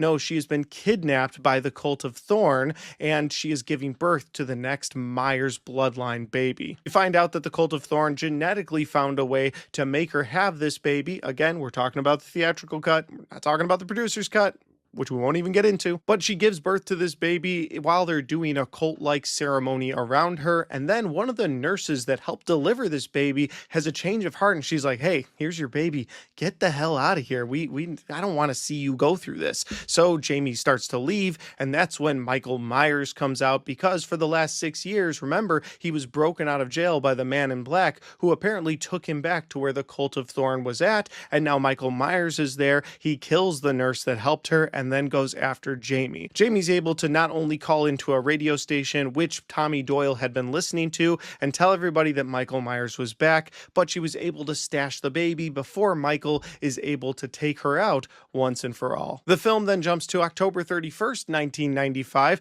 Tommy Doyle finds where this baby is. He doesn't really understand the full backstory of this baby. He just sees that it's a baby that needs help, so he scoops up the baby and takes it to Dr. Loomis to get some help. While that storyline in the movie is going on, you've also got a new family of Strodes that live in the old Myers house. You find out that Laurie Strode's dad never could sell that Myers house because of the horrible things that happened there, and so he ended up just giving it to his brother, and now the brother, or I guess uncle of Laurie Strode, and his family live in the old Myers house. And Tommy Doyle lives across the street from the Myers house, and that's important because this film is going to flash between the two houses for the remainder of the movie. And so now with all the chess pieces in place, you now have Tommy Doyle with Dr. Loomis and this baby, you have the Strodes across the street, and you have the Cult of Thorn along with Michael Myers coming back to Haddonfield to retrieve the baby and continue on the curse of Michael Myers. And that is the best synopsis that I can give you for Halloween, The Curse of Michael Myers.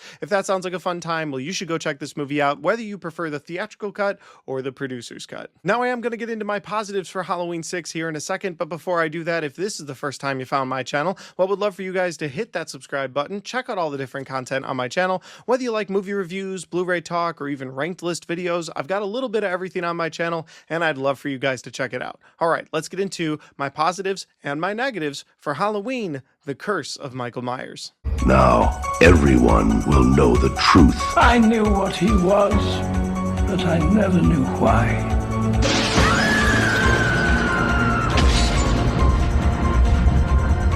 My first positive of this movie is them taking the brutality of Michael Myers to the next level. Now, this film was made in '95. I know during the '80s, the ratings boards really hated letting slasher films do what people were there to watch slasher films for, and that is give us blood and guts in a fun, unique way. And so I don't know if it changed because we were now in the '90s, but you get to see Michael kill people in brutal ways, and the kills look that much better than they ever have in this franchise. My next positive for this movie is going to be the continuation of the Cult of Thorn timeline, the idea that there's a cult behind Michael Myers, something that I've always appreciated about this timeline in particular, that it's not just a man behind a mask, there's actually a supernatural element, there's a cult of people that want this mass murderer to be out there, to be doing things on Halloween night. And some of the ways they're able to continue on with this cult, give you a little bit more, is not only showing you the cult, but actually having them perform a ritual when the baby, the next bloodline of Michael Myers, is born. And another way they continue on with the cult storyline is actually telling you what the symbol of the Cult of Thorn is, and it's a group of stars that form on Halloween night, and when they appear, he appears. And my final positive for this movie is going to be the mask that they give Michael Myers. I know it's something that I've griped about in the past, especially in my reviews for part 4 and 5. Didn't like the look of those masks at all, but I think this time around they got it a lot better, and that says something since you have the same actor coming back that played Michael in part 4. They actually got a mask that seemed to fit his head a lot better. It looks a lot more menacing than that dumbass look from part 5, so I think the mask was a lot better this time around. And what I really appreciated is the detail. They actually gave Michael the blackest eyes, just like Loomis had said that Michael had in the first film. Every time we zoom in on Michael, he's got the blackest eyes. I don't know if they gave him a bunch of eyeliner and gave him sort of the Batman effect, but it worked for me, and I really appreciated that they did that. That'll do it for my positives. Now we have to move on to my negatives, and my first negative for this movie is going to be the theme song. Unfortunately, this is the first Halloween film that I've reviewed that I really don't like the theme song that they give Michael Myers in this film. They add too much of a techno beat to it, and to me, it just doesn't fit the Halloween franchise. Before in this franchise, I thought that every time they sort of switched it up a little bit, that it was a lot of fun, but this is the first time the theme song for Michael Myers is landing in my negatives. I understand that sometimes less is more, and so sometimes it can be more impactful if you only use it at certain points, but this is the theme song for Michael Myers. Use it throughout your Halloween film, and they just really sparingly use it, and when they do, I'm just not a fan of what they put together for this film. And my next negative for this movie is going to be the complete misuse and miscast of Paul Rudd. How do you have Paul Rudd in a Halloween film and make him completely serious the entire time? You didn't even give him a chance to let him be the quirkier side of Paul Rudd, crack a joke or two. Instead, he's extremely serious the entire time, and he's so monotone the entire time too. Every time he talks about Michael, he goes, Michael came home that night, and that was the night. It was like a second Loomis the whole time. It was really irritating. My next three negatives all have to do with the messiness of the storyline in this film. The first part of that messiness is Michael seemingly being able to teleport because they chopped this movie up so much. And what I mean by teleport is that Michael is able to be in an area killing someone in one scene, and then in the next scene, when seemingly no time has passed, he'll be in a group of people killing someone over here, and then he's back in the house killing somebody over here, and then he's in the next house killing someone in a basement. And listen, the kill scenes were fun. I already put that in my positives. I thought they were more brutal this time, and I had a lot of fun with them. But they didn't make a lot of sense unless Michael somehow has supernatural teleport abilities. Staying on Michael Myers, and again going into the messiness of this film, my next negative has to do with Michael Myers' motivation in this film, which seemed to be all over the place. On the one hand, you've got the Cult of Thorn that seems to be directing him to get the baby, but then the baby is technically supposed to replace him. So is he going after the baby because he doesn't want it to replace him, or is he going after the baby because that's what the Cult of Thorn says? And then when the Cult of Thorn plot seems to completely be on the side, he's just going after people doing what slashers do in slasher movies, going after teenagers or young adults just because they're doing teenage or young adult things. And so Michael Myers' motivation in this movie is so incredibly messy. And then you've got the third reason this movie is a gigantic mess, and that would be the storyline itself. The story feels absolutely convoluted with way too many themes going on, while also feeling like it was completely chopped up to the point where it feels like multiple movies in one. You've got so many different storylines, whether they involve Michael Myers, the cult, the Man in Black, who barely gets any time in this theatrical version. Then you've got Dr. Loomis, who somehow knows the Man in Black, and then you've got Tommy Doyle trying to protect the baby. I mean, you just got all of these different things, and there's still 2 or 3 more storylines, like the Strodes, the people that live across from the Strodes, and you've got the grandmother who lives in the Strode house, just all of these different things going on, and the whole storyline is an absolute mess. And all of that messiness leads to my final negative of this film, which is the terrible ending, which involves Tommy Doyle versus Michael Myers. They're in the sanitarium. Tommy's able to get the upper hand, beats the hell out of Michael with a pipe till he's bleeding green ooze. Why is it green ooze? I don't know, and it's never explained. Then Tommy's able to leave, but right before he leaves, he tells Loomis, hey, you should come with me. And Loomis is like, no, I still have work to do here. What's that work? I don't know, because the movie never explains it. And then we zoom in on the spot where Michael Myers was just dead on the floor, and now his body is gone. There's no more green ooze, but the mask is left behind. What does that mean? I don't know, because you guessed it, the movie never explains it. We get a quick shot of the Strode house, and then a pumpkin, and we cut, and that's the movie. And it just sort of ends like that, and it makes absolutely no sense. And to have a timeline of 5 movies end making 0 sense at all was so absolutely annoying. Overall, I don't know if this is the worst entry into the franchise. It is the most disappointing entry, in my opinion, because it had so much going into it. There was the idea of Michael being this unstoppable killer who might be controlled by a cult, and then you've got the Man in Black who broke him out at the end of 5, all to just have all of those ideas thrown into this jumbled mess of a movie. One thing is clear though, this was the end of the timeline because this was the death of the franchise at that point. But thankfully, we got a brand new timeline for the Halloween franchise with the next film we're going to review, Halloween H2O. But guys, those are just my opinions because that's my review for Halloween, The Curse of Michael Myers. Have you guys seen this movie? Have you seen both cuts of this movie? If you have, which one do you prefer? Let me know in the comment section down below, and let me know if you want my thoughts on the producer's cut of this film as well. Finally, guys, if you like this video, don't forget to hit that like button because it helps the video, it helps the channel, and helps me right here. Thanks for watching, and I'll see you next time.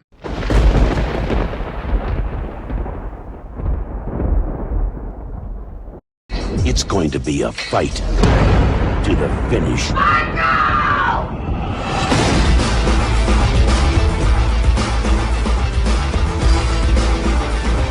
This summer, terror won't be taking a vacation.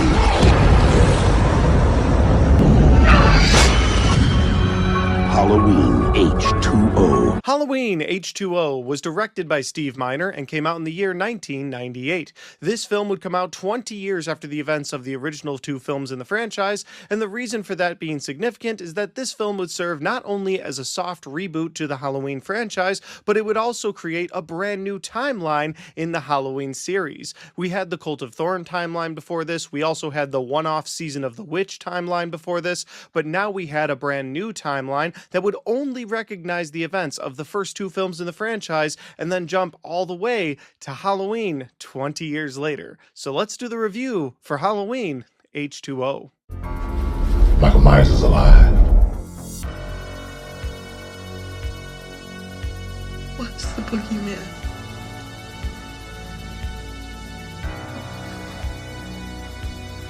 As a matter of fact, it was. Stop it! Stop it! Stop it! Stop it! Stop it!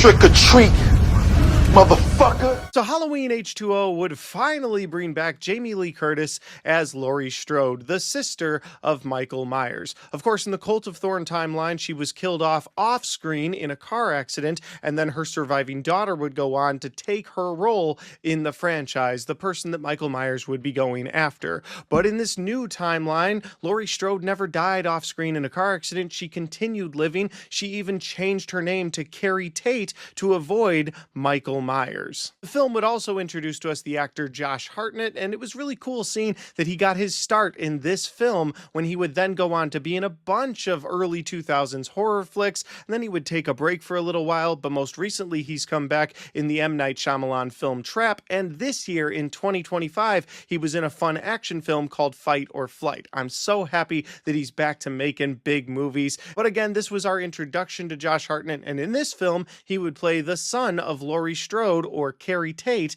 and his name is John Tate. Halloween H2O would give us once again a brand new actor playing Michael Myers. This time around, filling out the role of the Shape would be Chris Durand. And the final person I wanted to mention is LL Cool J as Ronnie, the security guard at the school that Laurie Strode works at. So the film opens up on October 30th, 1998 in Langdon, Illinois, at the late Dr. Loomis's house. It's at that point when Nurse Marion Chambers rolls up to the house, an associate of Dr. Loomis, who seems to be living in his house, and it's unclear if they had something going on or what their relationship was, but she is living in his house now, and as she walks up to the front door, she realizes there's broken glass and somebody has broken in. So she goes to get the assistance of the teenage boys next door, and they decide to call the cops for her, but in true Illinois police fashion, it goes from light to dark outside with nobody coming to her rescue. So one of the teenage boys, played by Joseph Gordon-Levitt, goes into the house to search and see if anyone's there. He doesn't find anybody. He steals a couple of her beers, and then he's like, see ya. So the teenage boys go back to their house. Nurse Marion then goes into the house to Dr. Loomis's office, where she finds someone has gone through all of the files, including the one that says Laurie Strode. And then at that point, we start to see Michael Myers in the background. The nurse sees him, gets scared, runs out of the house, runs back to the teenage boy's house to see if she can get their help once again, only to find that Michael Myers has already crossed their paths and they are dead in brutal ways. And then Nurse Marion goes face to face with the shape Michael Myers. We're then treated to an opening title sequence that shows you a bunch of newspaper clippings that Dr. Loomis had held on to. It shows that there's been no trace of Michael Myers over the last 20 years, that Laurie Strode died in a car accident, but you know she didn't really die in that car accident. She's actually changed her name to Carrie Tate. She's now working at a school. So what the opening credits of this film do with newspaper clippings and headlines and Loomis's work is show you what's gone on over the past 20 years. We then jump to everyone's favorite holiday of the year in this franchise, Halloween, October 31st at a private prep school where Laurie Strode, now known as Carrie Tate, is working. She's also dating the headmaster there, and her son John goes to school there. You then find out that her life isn't perfect. She's a bit of an alcoholic. She's still worried about her brother, Michael Myers, one day coming back to finish the job that he started 20 years ago. The fact that she picked this private school because it's so far from Haddonfield, and she picked this private school because it has round-the-clock security, just shows you how insecure she is. And then you see that a little bit more when her and her son John start getting into it, because John says he wants to go on a field trip with all the other kids, and she doesn't want her son to go on that because she's so scared. But eventually she decides to give in and say, you know what, I'm not going to let my fears rule your life. You can go on the field trip. And then of course John goes on the field trip. I'm kidding. Of course he doesn't do that. He decides that now that he has a pass to go on the field trip, he, his girlfriend, his best friend, and his best friend's girlfriend are all just going to hang out at the school over the weekend when everybody's supposed to be gone. And that of course is when Michael Myers makes his way through the gates of the private prep school to kill his sister Laurie Strode and her son, John Tate. And that is the best synopsis that I can give you for Halloween H2O. If that sounds like a fun time and you're interested in checking out a different timeline in the Halloween franchise, well then I would recommend you check out Halloween H2O. Now I am going to get to my positives and my negatives for this movie here in a minute, but before I do that, if this is the first time you found my channel, well I would love for you guys to hit that subscribe button, check out all the different content that I have, whether you like movie reviews, Blu-ray talk, or even ranked list videos. I've got a little bit of everything on my channel, and I'd love for you guys to check it out. Alright, let's get into my positives and my negatives for Halloween H2O. It's Halloween. I guess everyone's entitled to one good scare. I've had my share.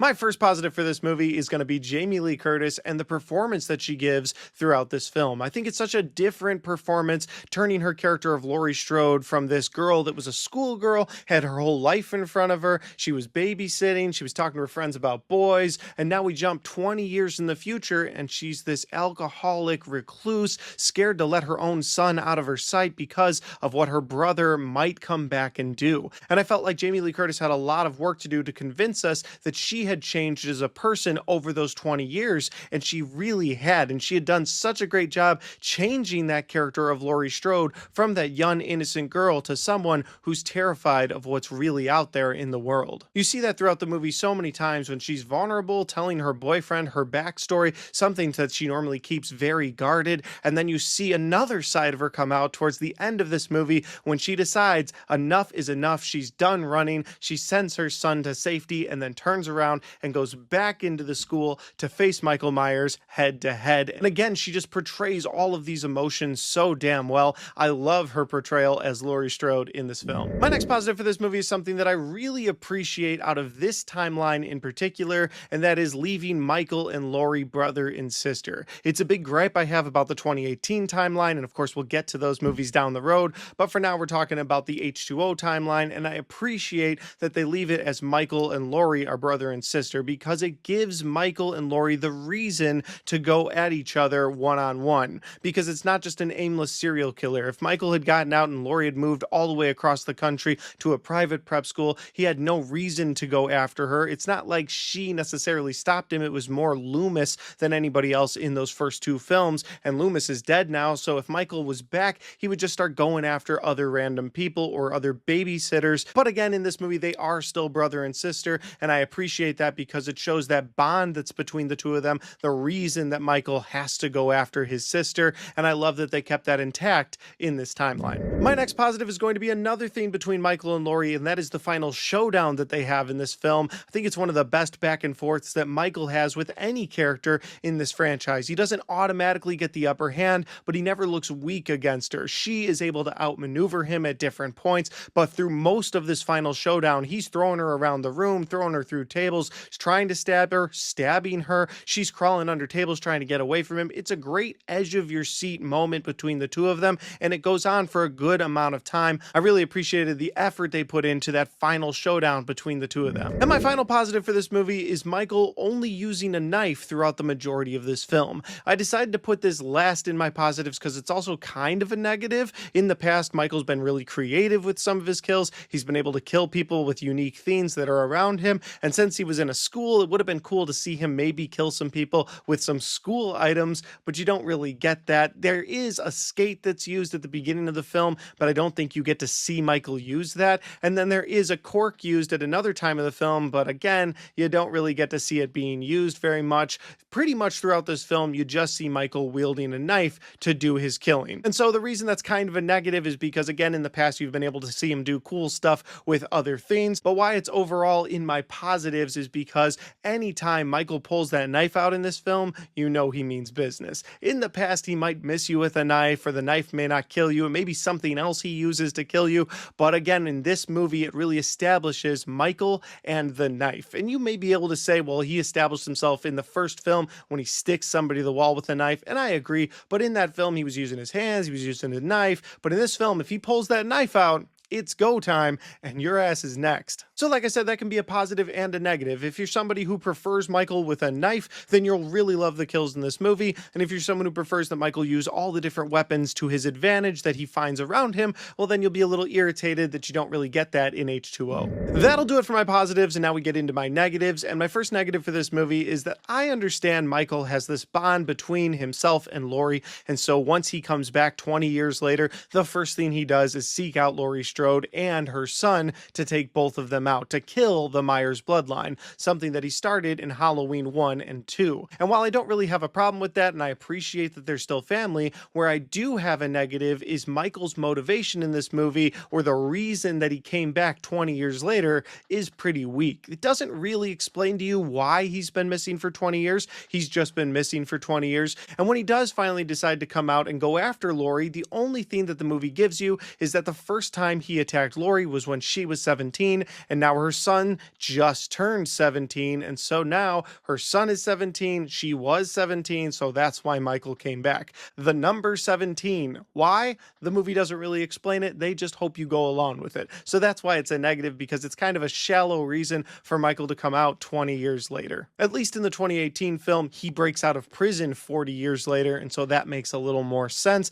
But again, in this film, he just reappears in 20 years, and he's like, all right, now I'm coming after you. And the only thing that Laurie Strode can do is go, well, if I was 17 and my son was 17, that must be why he's back. Which again is a very shallow reason for Michael to just sort of appear 20 years later. My next negative is that while it was fun catching up with Laurie Strode, the movie does take a long time to really get going with Michael Myers doing his thing. You get to see some fun Myers moments at the very beginning of this film, and then for the majority of this movie, he's just stalking people in the background. You see him from a distance. The movie acts like we haven't seen Michael Myers for 20 years. Yes, the characters in this movie haven't seen him for 20 20 years. So when he starts to pop up, they're like, oh my God, I can't believe I'm looking at the same mask of Michael Myers. I can't believe Michael Myers is back. But for us, the viewers, we were getting Halloween movies every couple of years since 1978. So for us, that wasn't crazy. So to have Michael just sort of be a presence in the background, while it might have looked cool sometimes, it didn't have the same effect on us, the viewers, because we had seen Michael Myers so many times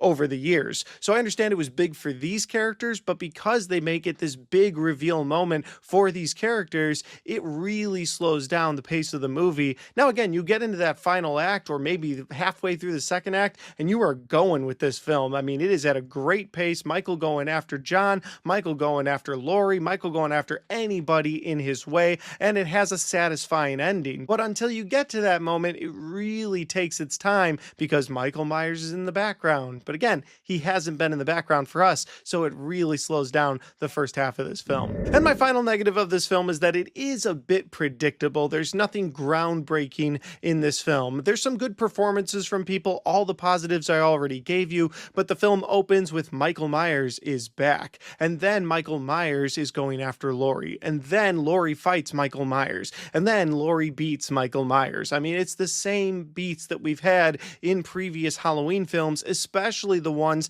that this film is linked to, both Halloween and Halloween 2. Michael Myers appears, Michael Myers goes after Laurie, Laurie and Michael fight, Laurie finds a way to beat Michael, and that's the movie. There's nothing new to that storyline. Now, it didn't necessarily need to be in 1998 when this film came out, because again, the goal of this film was to soft reboot the franchise. It was also to create a new timeline that forgot about the Cult of Thorn, which was just an absolute mess of a storyline by the time it ended. So the movie did what it needed to do, but I guess when you watch it through the lens of 2025 and you're watching this film, you're like, there's nothing really groundbreaking here. You didn't do anything new, and so that's a negative. But overall, even with those negatives, I still have a really fun time with Halloween H2O anytime that I put it on. And even though the next entry in this franchise, Halloween Resurrection, would ultimately kill this timeline, I think that Halloween H2O was a great soft reboot to this franchise and put this franchise back on the right tracks, getting people excited for Laurie Strode versus Michael Myers. But as always, guys, those are just my opinions because that's my review for Halloween H2O. Have you guys had a chance to see this film since it came out in 1998? If you have, let me know your thoughts about this movie in that comment section down below. Let me know your favorite part of this movie, your least favorite part, and let me know if this is your favorite reboot to the franchise of Laurie versus Michael, or if it's another film down the road. And finally, guys, if you like this video, don't forget to hit the like button because it helps the video, it helps the channel, and it helps me right here. Thanks for watching, and I'll see you next time.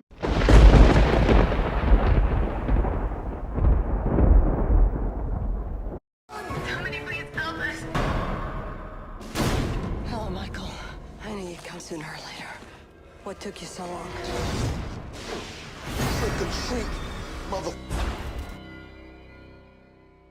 Halloween Resurrection came out in the year 2002 and was directed by Rick Rosenthal. Yes, the same Rick Rosenthal that gave us Halloween 2 in 1981. And it's crazy to me that the director that gave us one of the best entries into the franchise, a film that some say surpassed the original in so many different ways, would end up giving us the worst entry in the Halloween franchise and one of the worst slashers in the early 2000s. And oddly enough, a film titled Halloween Resurrection would end up killing the Halloween franchise at the time, ending the H2O timeline that had just begun a couple years before that, and would end up giving this franchise over to Rob Zombie. And we all know how that went. So let's do the review for Halloween Resurrection.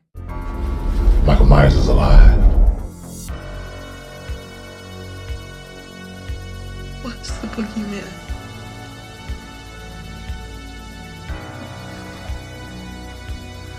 As a matter of fact, it was. Stop it! Stop it! Stop it! Stop it! Stop it!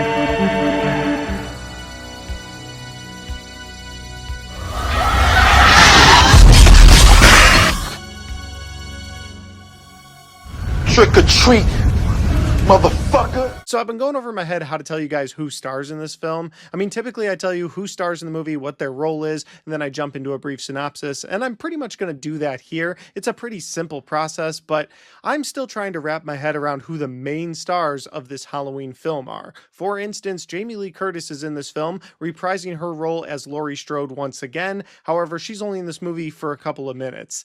And then Brad Loree shows up in this film as the most nerfed version of Michael Myers that I've ever seen. But the main stars of this movie are Busta Rhymes as Freddie Harris, a producer of an internet show called Dangertainment, and his business partner Nora Winston, played by Tyra Banks. So you've got Busta Rhymes and Tyra Banks leading a Halloween film. How did we get here? I don't know. Let's do the synopsis. So Halloween Resurrection opens up 3 years after the events of Halloween H2O, where Laurie Strode had cut off Michael Myers' head, ending him once and for all. Well, that's what she thought at the time. As it turns out, Michael is really fast and really clever, and before anyone was able to figure it out, he got up from being dead on the floor after Laurie Strode had killed him, and he switched places with a security guard that he crushed the throat of so the guy couldn't talk. So when Laurie Strode cut the head off of the guy that was reaching out for help at the end of Halloween H2O, it turns out that that was just a paramedic, and she killed an innocent man. And because she did that, she broke, she knew she had to go away, and so she is now residing at the Grace Anderson Sanitarium. So I said earlier that Laurie Strode is only in this movie for a couple of minutes, and that's because right after you're reintroduced to her at the beginning of this film, now living as a patient at this sanitarium, well, Michael Myers shows up to finish the job once and for all. They scuffle for a bit in her room. She ends up running out of the room, running up to the roof to get away from him. He chases her up there, and then it turns out that she actually laid a trap for him. He gets caught in a rope, and just as she's about to land the killing blow to end Michael Myers once and for all, he reaches out for help, just like the innocent man did at the end of H2O. Now she's conflicted. She doesn't know if it's actually Michael. She tries to pull the mask down to see if it's her brother, and that's when he grabs her, gets the upper hand, and ends up killing her, killing Laurie Strode in the H2O timeline. And once Laurie is dead, Michael decides his work here is done and he can now go home and be at rest. Well, that is until the main story of this film begins, because as it turns out, Busta Rhymes and Tyra Banks have this show called Dangertainment, which is an internet reality show, and they will be filming an episode in the Myers house on Halloween with a bunch of young college-age kids who are going to be holding their own cameras, so it's going to be a bit of a found footage aspect of these people holding the cameras, going through the Myers house on Halloween, looking for clues about the life of Michael Myers, not realizing that the real Michael Myers is there in the house. And so when they are all in this house locked in together, Michael Myers comes out and starts going through each and every one of them. And that is the best synopsis that I can give you for Halloween Resurrection. If that sounds like a fun time, well, then you clearly haven't seen this movie yet. But if you're somebody who just likes bad horror movies, then go check out Halloween Resurrection. You might get a laugh or two out of it. Now I am going to get into my positives and my negatives for Halloween Resurrection here in a second.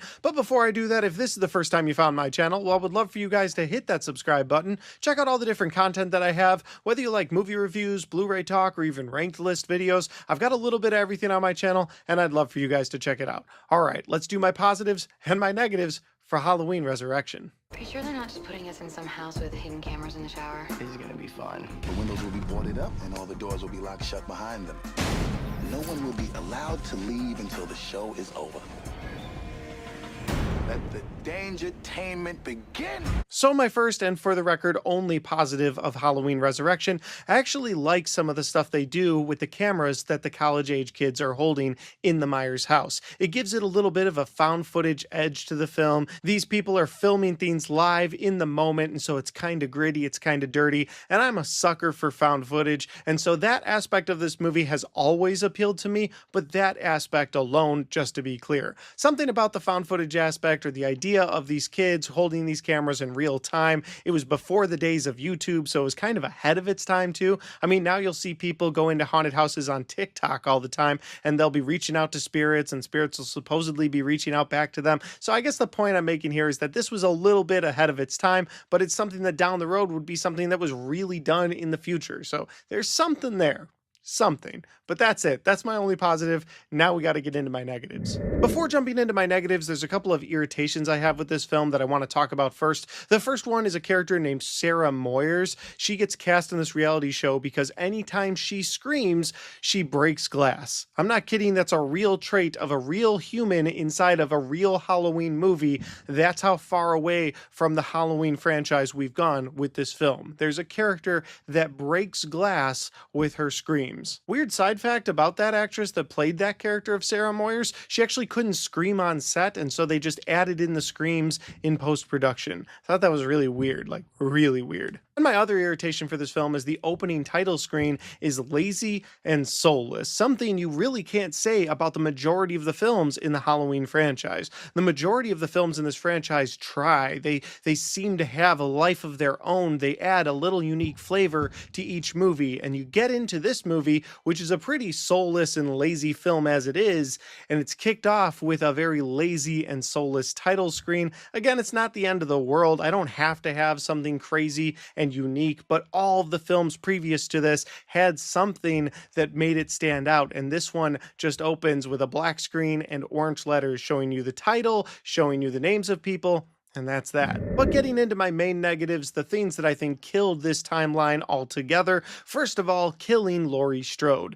How do you bring back Laurie Strode and kill her in the first couple minutes of the movie? Now, the story I read online is that Jamie Lee Curtis really didn't want to come back. She only came back in the first place because she wanted to kill Michael Myers definitively. She cut the head off of him, and then the studio was like, actually, he's coming back in the next movie, and this is how we're going to do it, and you've already signed on for 2 movies. And she was like, all right, well then kill me. I don't want to be a part of it. And honestly, good for her, because if she had been in the main plot of this movie, yeah, it would have been bad for her career. So I get her wanting to be killed off, but this was a terrible way to do it. Killing her in this way after she had such a heroic moment at the end of the last film. She had such a I'm done running attitude. She went toe to toe with Michael Myers and she won. And then in the next movie, you take that away from her and you kill her immediately. It's a terrible way to treat her character. Thank goodness we get the Laurie Strode of the 2018 films. My next negative of this movie is the other reason people go to Halloween films, and that is to see Michael Myers on the big screen.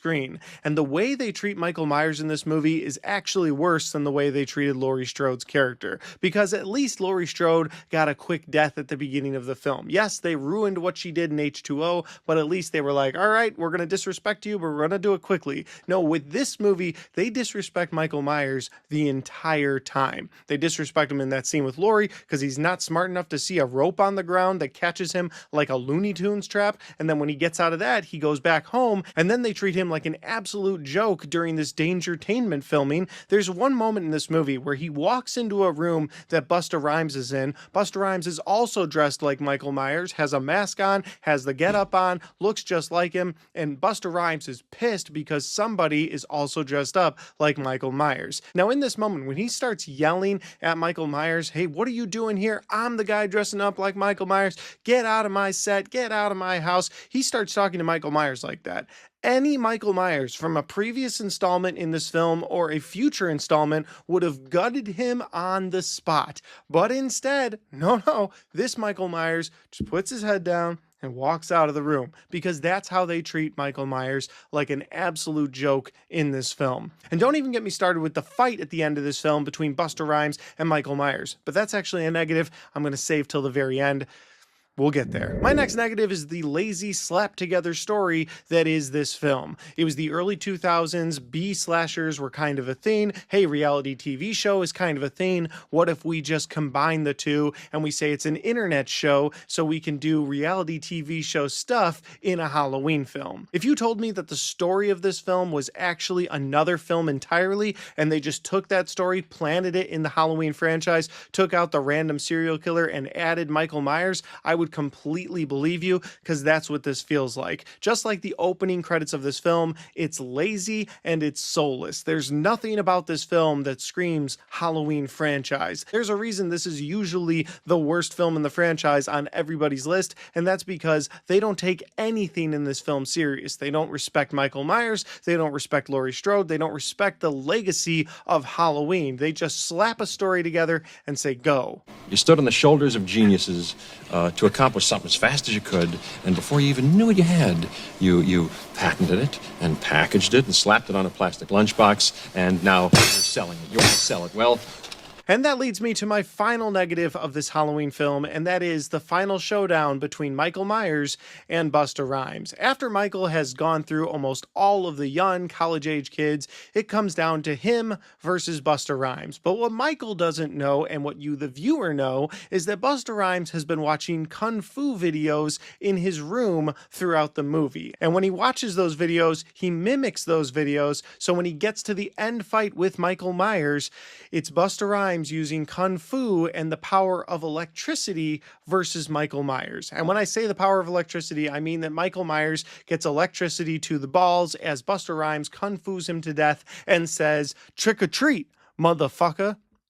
That's a real line in this movie, and I know you all know because I've put it at the beginning of every one of these videos. It's a line that does make me laugh. But even though that moment from Busta Rhymes does make me laugh, that doesn't make for a good moment overall in this film or in this franchise. But overall, this is the lowest of low entry in the entire Halloween franchise. This entry would kill the Halloween H2O timeline, a timeline that was just set right by the events of Halloween H2O, and it would just completely be derailed by Halloween Resurrection. But it would make way for Rob Zombie to come in and give us Halloween and Halloween 2, a complete and total reboot, a brand new timeline, and I'm really excited to talk to you guys about those next. But as always, guys, those are just my opinions because that's my review for Halloween Resurrection. Have you guys had a chance to see this film? If you have, let me know in the comment section down below. Let me know your favorite part of this film. If you have one, let me know your least favorite part. Do you just like putting this in to laugh at it? I'd love to know all your thoughts in that comment section. And guys, if you like this video, don't forget to hit that like button because it helps the video, it helps the channel, and it helps me right here. Thanks for watching,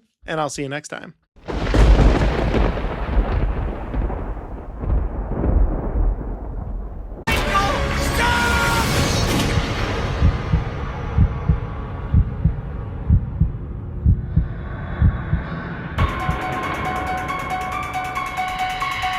Rob Zombie's Halloween came out in the year 2007. This film would serve as a complete remake to the original 1978 film while diving deeper into Michael Myers' backstory. The film would also create a brand new timeline for the Halloween franchise, something that we had seen done in the past. Of course, the H2O timeline would come in after the Cult of Thorn timeline kind of crashed and burned with the release of The Curse of Michael Myers. And then the H2O timeline did such a great job getting this franchise back on track, getting people to love that back and forth between Laurie Strode and Michael Myers, bringing back Jamie Lee Curtis. Again, H2O did a great job doing everything the right way. And then they decided to release Halloween Resurrection, which would completely derail this series once again, drive it completely into the ground. So what do you do with a Halloween franchise that fans love that you need to do something new with? Do you create another timeline piggybacked off the events of the original two movies, or do you reboot entirely?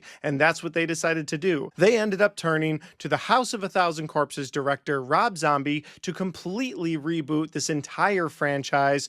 So today, we're moving on with my Halloween movie review series where I'm watching each and every one of the films in the Halloween franchise and dropping my reviews for those films every Monday, Wednesday, and Friday in October of 2025, leading up to the spookiest day of the year, Halloween, where I'll drop a full ranked list for the entire Halloween franchise from the worst to the best. So today, let's do the review for Rob Zombie's Halloween. Michael Myers is alive. What's the boogeyman?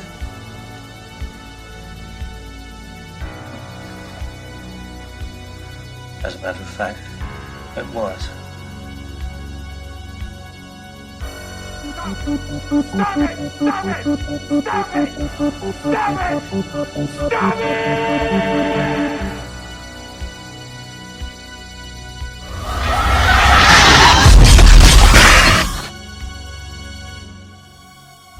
trick or treat, motherfucker. So I've said a couple of times that this film is a complete remake of that original 1978 film, and it is. You get a ton of elements from that original film in this movie, but most of those elements are in the back half of this film, whereas the front half of this movie is more about the darker side of Michael Myers as a young boy.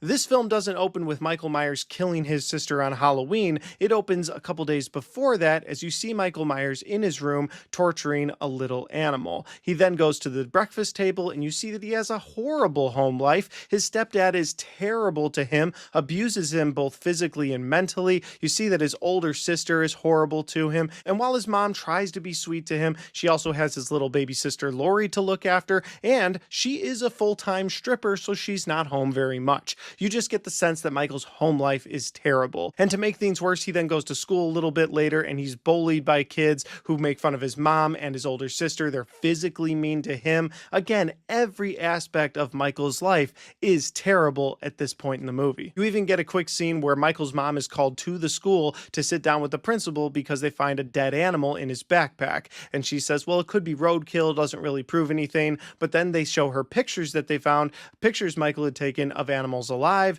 and then animals dead. And they say this kid is disturbed and he needs help. But before things can progress any further, you then see Michael walking home from school or waiting for a bully from school, because as that bully goes through the woods, he then kills that kid. And you see as Michael transitions from killing animals to then killing someone his own size. We then go to Halloween night, October 31st, where Michael's mom is currently at her job stripping, and Michael is home with his baby sister Lori, his older sister, her boyfriend, and his stepdad, who's getting drunk and falling asleep in the living room. And this is where the film makes its first big change from that original film. In that original film, his older sister was home alone. He killed his older sister and then waited for his parents outside. In this film, he's in the clown costume, and first he kills his stepdad in a brutal fashion. Then he kills his sister's boyfriend in a brutal fashion, goes upstairs to her room where he finds the Michael Myers mask for the first time. He takes the clown mask off, puts the Michael Myers mask on, and kills his older sister again in a brutal fashion. The only member of the Myers household that he leaves alive at that house is his baby sister Lori. He then takes the infamous mask and the knife, hides them under a floorboard in the house, and then waits for his mom to get home. Once his mom gets home, she calls the police, and we have again Michael Myers being taken to the sanitarium. And this is the second time where we see some big change to the original film and this movie, and that is when Michael is taken away. We don't just time jump and hear about Loomis talking with Michael over the years. Instead, we actually get to watch Loomis talk to Michael over the years, and we watch his life progress from there. You see that his mom still tried to visit him while he was in the sanitarium, but eventually he does something in that sanitarium that makes her just go crazy, and she ends up taking her own life. And you see everything. This is an incredibly dark story. Once Michael Myers' mom has taken her own life, Michael decides to completely shut down to the outside world,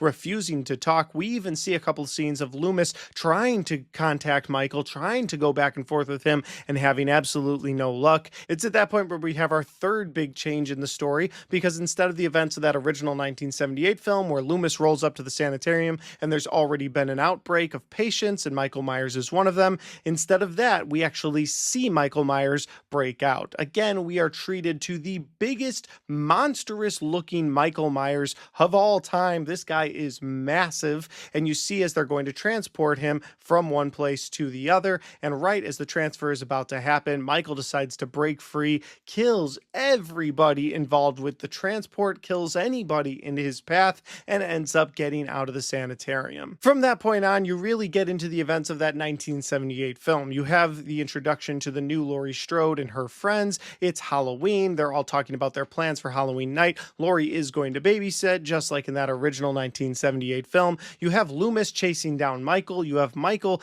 getting himself that Michael Myers outfit that we've all come to love, and they do it in a great way in this movie. So you get all of those events from that 1978 film, after Michael Myers breaks out. And that is the best synopsis that I can give you for Rob Zombie's Halloween. If that sounds like a fun time and you've never checked out this timeline, the Rob Zombie timeline of the Halloween franchise, well, I would highly recommend that you do that. Now I'm going to get into my positives and my negatives for this film here in a second, but before I do that, if this is the first time you found my channel, well, I would love for you guys to hit that subscribe button, check out all the different content that I have, whether you like movie reviews, Blu-ray talk, or even ranked list videos. I've got a little bit of everything on my channel, and I'd love for you guys to check it out. All right, let's get into my positives and my negatives for Rob Zombie's Halloween. Listen, be careful tonight. A lot of nutcases come out on Halloween.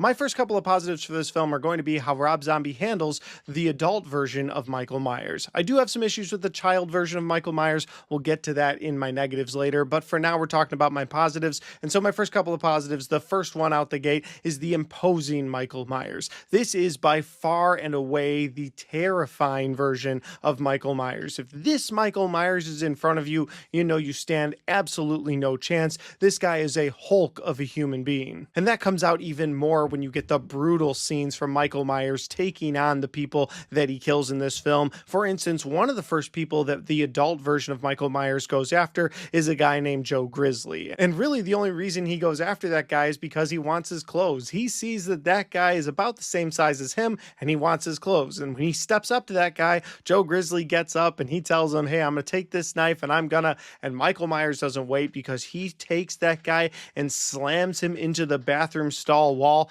And what's great about the way that Rob Zombie filmed that scene is that when he's slamming him, the camera itself is shaking every time that Michael Myers hits him. And I think it's a great way to film that because you're almost filmed at an angle, like from the floor, like even the camera isn't as tall as Michael Myers. And so you see this Rob Zombie just slamming him into a wall and you feel every moment and you see every moment as he's slamming him into the wall. Again, it just makes Michael Myers that much more imposing. I also really like the way that they handled the breakout scene. I've already explained it in this review, but I think it's such a brutal way to start this film. To be clear, I am talking about the theatrical version of the breakout scene. I am not talking about the unrated cut. I think the unrated cut is completely unnecessary for this film. There was no reason to have the breakout scene because a couple of guys wanted to do something horrible to another inmate in Michael Myers' cell. Just a terrible idea. The idea of transporting him on Halloween night, smart idea. You're copying the events of 1978 while showing us more than that film did, and it shows him break out in such a brutal way. So the theatrical cut of this film,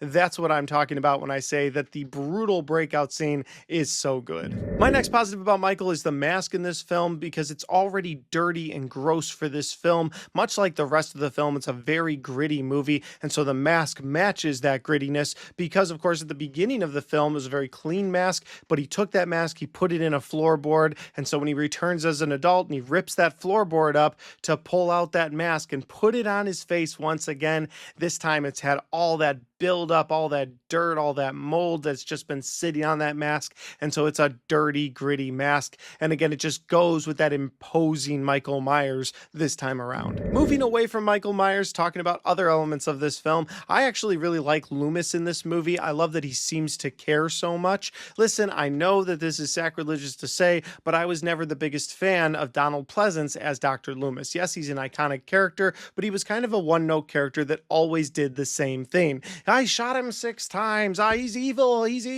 But he never really got to see why he believed he was evil. Yes, he killed his sister on Halloween many years ago, but now he's an adult. And then he gets out and he kills a couple more people. And yes, he's a serial killer, but why is he evil? And you never really got Loomis to explain that to you.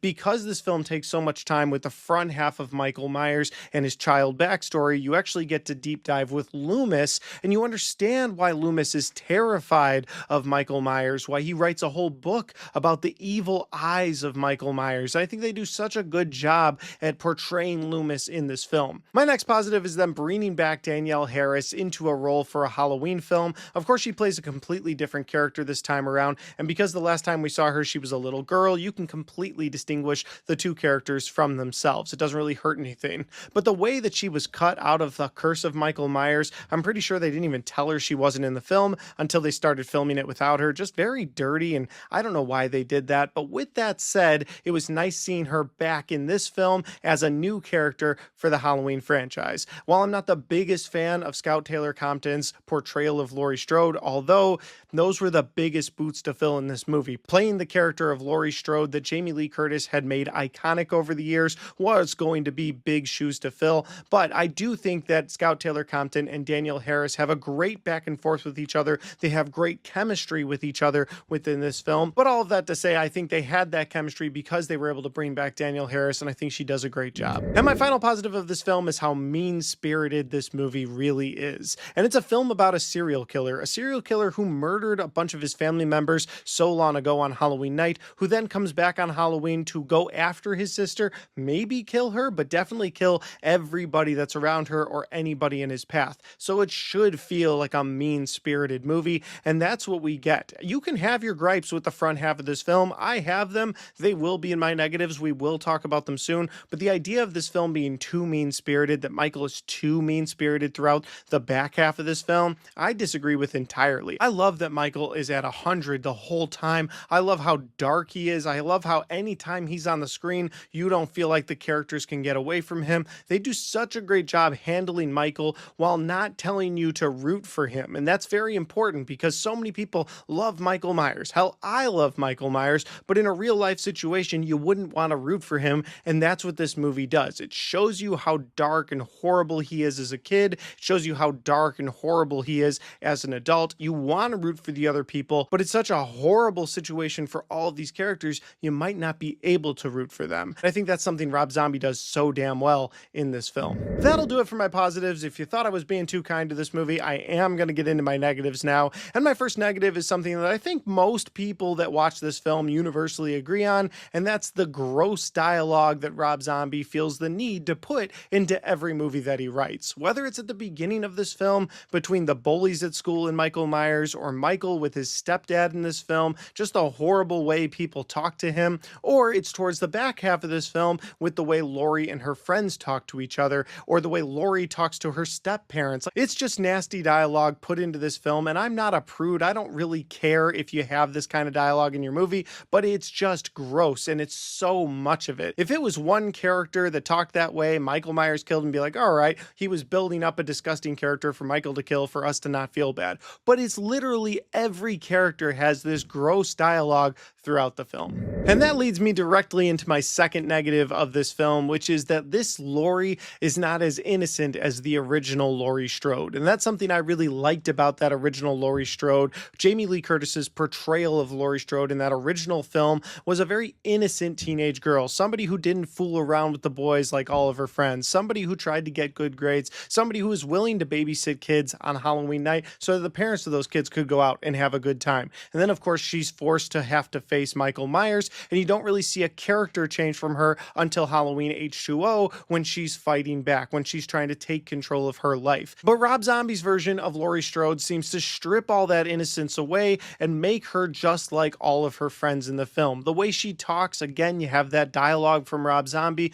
but the way she talks to her friends is the same way that they talk. She's just as boy obsessed as everybody else. Again, that innocence just completely stripped away. The way she talks to her parents just feels different from that Laurie Strode. Now, I'm not saying I need an identical copy of Laurie Strode. I know we're trying to do something new here. We're giving us a new version of these different characters that we love, but this one is so far removed from that original Laurie Strode with the same elements of that film that it just changes how I look at the character. And that might be why I'm not a big fan of the way that Scout Taylor Compton portrays Laurie Strode. It's not that she's not a good actress or she can't do a good job. It's just the way that Rob Zombie writes Laurie Strode is so vastly different from that original Laurie Strode. My next negative is that while Rob Zombie tried to do something different with the first half of this film, the back half of this film really feels like a shot-for-shot remake of that original 1978 with just updating things or changing some of the characters a little bit. But there's so many elements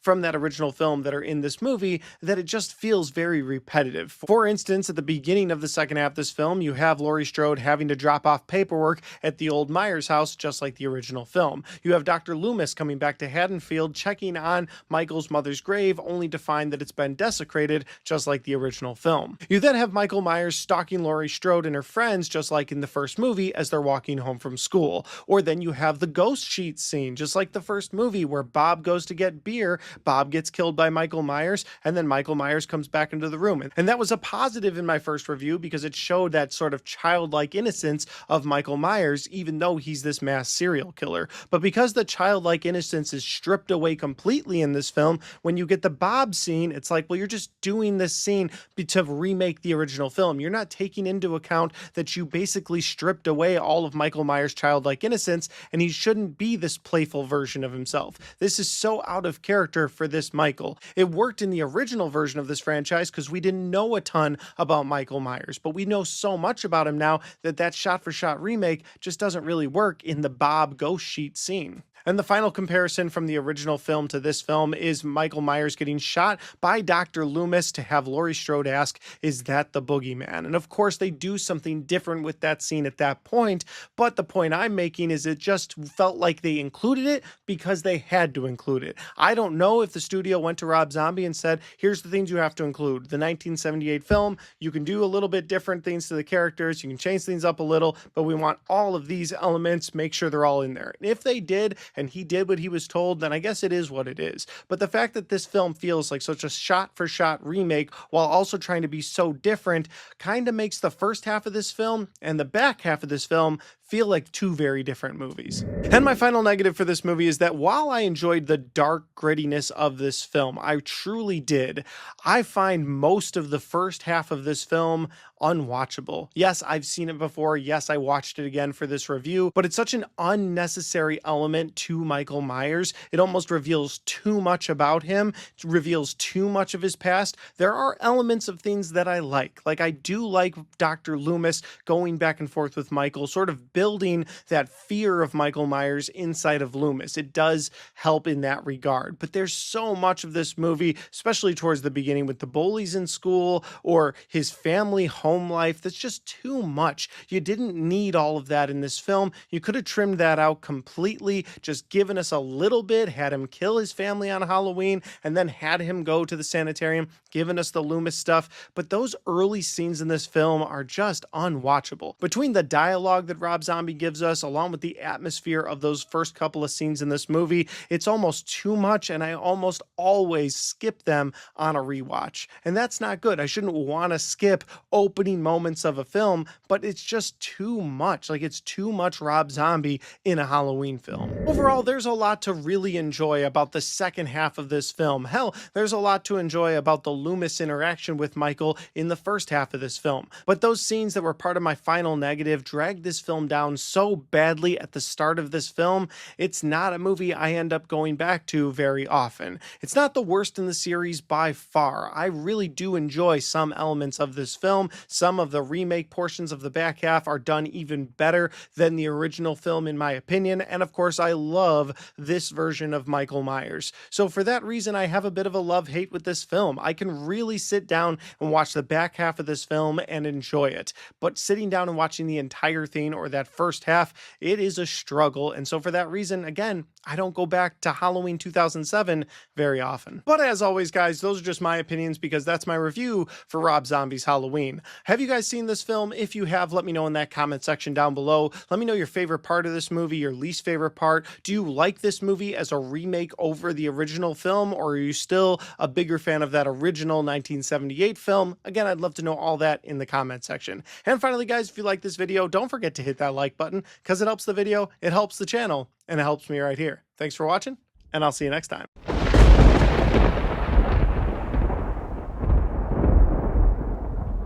Evil is here. It's walking amongst us. Michael is more evolved.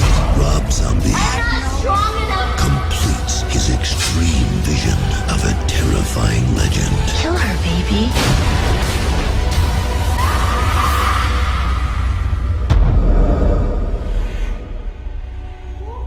Rob Zombie's Halloween 2 came out in the year 2009. This was the first time that I had a chance to see a Halloween movie on the big screen. And because of that, I've always had such a special attachment to this particular film in the Halloween franchise. No, I'm not saying it's the best movie in the Halloween franchise, but you never forget the first time you see Michael Myers on the big screen. And I know a lot of fans of the Halloween franchise are not the biggest fans of this film because of some of the weirder directions that Rob Zombie took Michael Myers and the Halloween story in this movie. But if you look back at some of the interviews that Rob Zombie gave about the horrible experience he had making the Halloween movies for the Weinsteins, it turns out that that was a pretty bold move that he made, going in some of those bolder directions in this film. And I'm not saying that those bolder directions necessarily work for me. Some of them do, some of them don't, but that's what this review is all about. I'm excited to get into Rob Zombie's Halloween 2. And so today I'm continuing on with my review series for the entire Halloween franchise, where I'm watching and reviewing each and every one of the films in the Halloween franchise and releasing those videos every Monday, Wednesday, and Friday in the month of October 2025, leading up to the scariest day of the year, Halloween, where I'll be dropping a full ranked list of the entire Halloween franchise from the worst to the best. So let's do the review for Rob Zombie's Halloween 2. Michael Myers is alive. What's the boogeyman?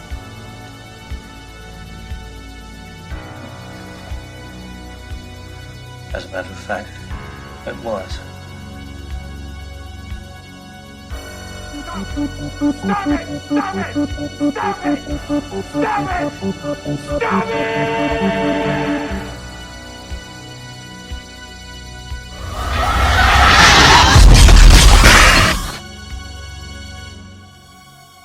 Trick or treat, motherfucker. So Halloween 2 would bring back the cast of that original Rob Zombie Halloween. We would get Scout Taylor Compton back as the baby sister of Michael Myers, Laurie Strode. We would also get Danielle Harris back as Annie Brackett, the sheriff's daughter and friend to Laurie Strode. Malcolm McDowell would reprise his role as Dr. Loomis, while Tyler Mane would come back as the monstrous Michael Myers. We would also get Sherry Moon Zombie back in this film as the mother of Michael Myers, and I didn't mention her specifically in my review for Rob Zombie's Halloween, and that was because I didn't want to get repetitive, and I knew I was going to want to talk about her more in this movie, so that's why I'm mentioning her now. I'm recording all of these reviews in advance, so I don't know if anybody's come into the comment section of that first Halloween film saying, you didn't even mention Sherry Moon Zombie. I wanted to wait on purpose because she plays such a bigger role in this film. The movie opens up right after the first film. You've got Michael Myers laying on the ground, supposedly dead, with a bullet to the head from Laurie Strode. Laurie Strode is covered in blood, still hysterical.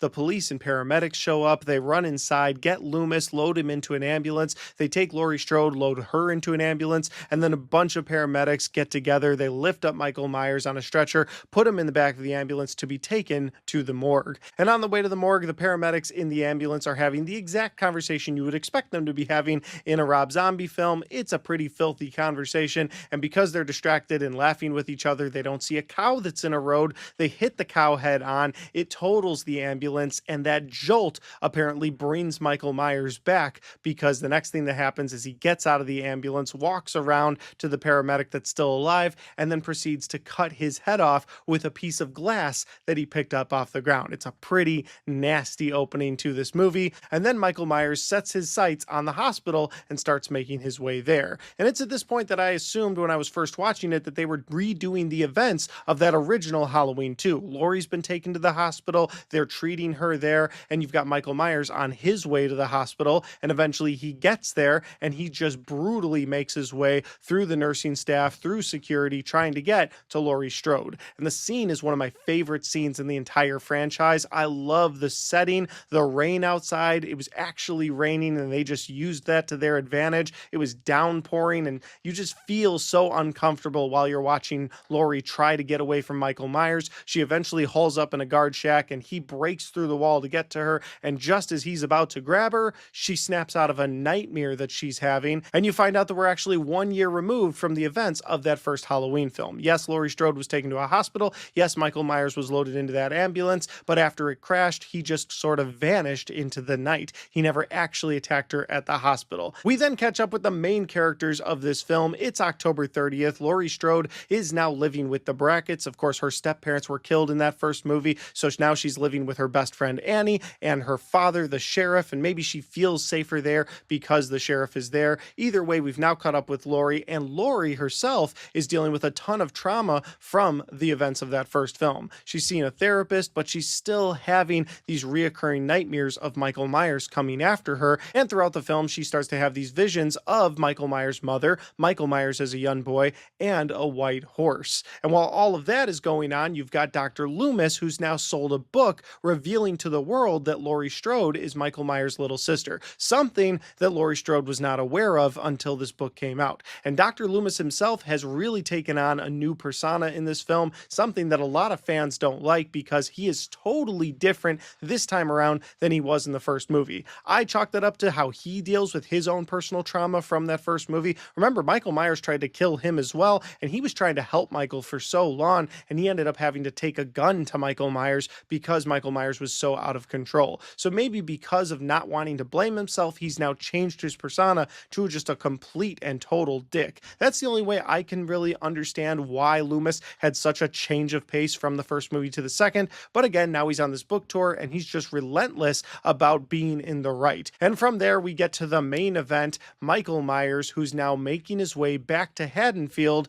because he's sort of being controlled by his ghostly mother and visions of himself as a young boy and that same white horse that Laurie has been seeing. And so now you've got Michael Myers and Laurie Strode sort of having the same visions. And while Laurie Strode doesn't really know what to do with those visions, Michael Myers now takes it upon himself to go back to Haddonfield and kill his way to his baby sister Laurie. And that is the best synopsis that I can give you for Rob Zombie's Halloween 2. If that sounds like a fun time and you haven't given this movie a chance yet, I would highly recommend that you do. We are getting closer and closer to Halloween, so I would make this a movie you watch before Halloween this year. Now we are going to get into my positives and my negatives for Halloween 2 here in a second, but before we do that, if this is the first time you found my channel, well, I would love for you guys to hit that subscribe button, check out all the different content that I have, whether you like movie reviews, Blu-ray talk, or even ranked list videos. I've got a ton of content on my channel, and I'd love for you guys to check it out. All right, let's get into my positives and my negatives for Rob Zombie's Halloween 2. Only a river of blood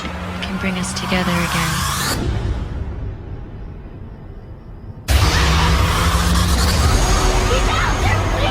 No, there's no one out here. We are all counting on you to take us home this year. My first positive for this movie is going to be that brutal opening nightmare scene of Michael Myers at the hospital. Of course, we felt like they were going to repeat the events of Halloween 2, and of course, we felt that because they just repeated the events of the original Halloween in Rob Zombie's first Halloween movie. So when he goes to the hospital, you're like, all right, we're going to spend the movie here. And while they don't spend the movie there, and I kind of am back and forth on that, maybe they should have, although taking it in a new direction was at least doing something new for the franchise. But I love that opening scene. It kicks off with such a bang with Michael Myers getting out of that ambulance, cutting off the head of the paramedic, going straight to the hospital, and then it's just brutal kill after brutal kill after brutal kill as Michael makes his way to his sister. And I love that scene so much. There's so much energy in that scene. It kicks the movie off in such a great way as Laurie's trying to get away from Michael. Michael's killing his way through the staff. Laurie might be safe in the security shack, and then when the guard comes over and is making all that noise, what are you doing in there? What are you doing? You're like, dude, shut up. And then Michael Myers comes for him, and then Michael Myers just busts his way through that guard shack. And it really makes me wonder what Rob Zombie's interpretation of Halloween 2 would have been if he was told, keep Michael at that hospital the whole time, just do another shot for shot. And again, I'm not necessarily looking for that, but it does make me wonder because I loved this scene so much. It's my favorite part of this entire movie, but overall, what would have happened if he kept him there the whole time? It just would have been cool. So anyway, I love this scene and I wanted to make it a positive. My next positive for this movie is going to be something we've covered several times in this review series so far, and it is the mask of Michael Myers. I love the look of the mask in this movie. It might be my second favorite mask of the entire franchise. Just that mask being beat to hell. Maybe that's why I love the Halloween Kills mask so much, because half of it is just burnt to hell while the other half looks normal. I love the look of that mask. But in this film, the mask of this movie, you already have a dirty mask from the first first movie. It was under those floorboards, it's kind of moldy, kind of dirty. It's definitely not cleaned at all in the time that it's just been sitting in that Myers house. And now you've got him wearing it after he's been shot, after people have hit him in the face. And it's just a really nasty looking mask. And at one point in this movie, he's attacking a girl who grabs a piece of the mask and rips it off. And it just shows that this mask continues to deteriorate. But one of the other things I really like about this mask is that Rob Zombie plays with the idea that this mask might give a little bit of extra power to Michael Myers. It's never specifically said, but throughout this film, he's kind of walking around. He's the big bearded Michael Myers this time. You don't really ever see his face too well, but when Michael Myers is ready to go, when he's going to take somebody on, he puts that mask on. So I don't know if that gives him confidence. I don't know if that's just his thing. He's not going to kill without the mask, but throughout the film, if he puts that mask on, he means business. And that's something that I think the 2018 trilogy would play with down the road, that mask might give Michael a little bit more of those abilities that he has, that supernatural edge that he has. Again, it's never specifically said. That's just me as a fan watching this movie and thinking, why, when he puts that mask on, does he go to 100? Is there something about that mask? And again, I think it's cool that Rob Zombie kind of kicked that off and that it was something that was toyed with down the road. My next positive in this movie is going to be the look of Haddonfield. While Rob Zombie's films are darker and grittier than movies that have come out before, and this is a very dark and gritty Haddonfield, I think he does a great job capturing that fall atmosphere, that Halloween atmosphere so damn well. Something that previously in this franchise, Halloween 4 had done the best. And I think maybe he captures it a little bit better than Halloween 4. Although they're neck and neck with each other, I really like the look of Haddonfield in both of those movies. But for this movie, it's a positive because I think he does a great job with the overall look of Haddonfield.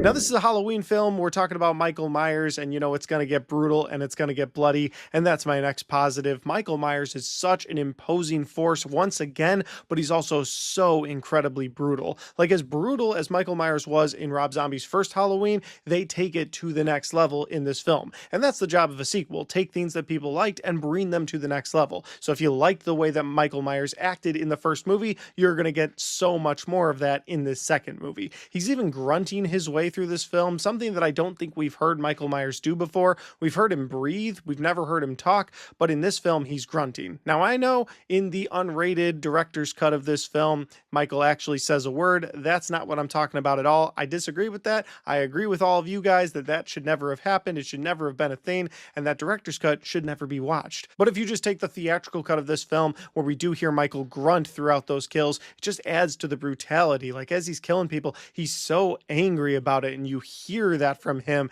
and you hear that from his knife as it goes into people. Again, it's so brutal. It goes to the next level, and it does exactly what it needs to do. There's one scene in particular where he goes to a strip club, the same strip club that his mom worked at back in the day. He kills everybody in there, but he's so brutal about it, especially the guy he meets outside. Yeah, I don't think you actually see him die, but you see what Michael did to his corpse after the fact, or you see him hanging in the strip club later, and it's pretty brutal. So again, I think the Rob Zombie does a great job taking that brutality of Michael Myers and bringing it to the next level, which we expected in a sequel. And my final positive for this movie has a good side and a bad side. That's why I saved it for last, and that would be the trauma that Laurie Strode has throughout this film. I think on the positive side, I think they do a good job exploring that, not just ignoring it like she just moved on right away. Like, it was only a year ago, so of course she's still dealing with that trauma. We never really saw Laurie Strode in previous entries removed 1 year from Michael Myers attacking her. Of course, in one timeline of this franchise, we saw 20 years after Michael Myers had attacked her and how she was mentally. We saw her later on in this franchise, 40 years after Michael had attacked her, but we've never seen her 1 year later, which is where we catch up with Laurie Strode this time around. And so I think it's great that he had her going to a therapist. I think that it's great that Rob Zombie had her dealing with that trauma,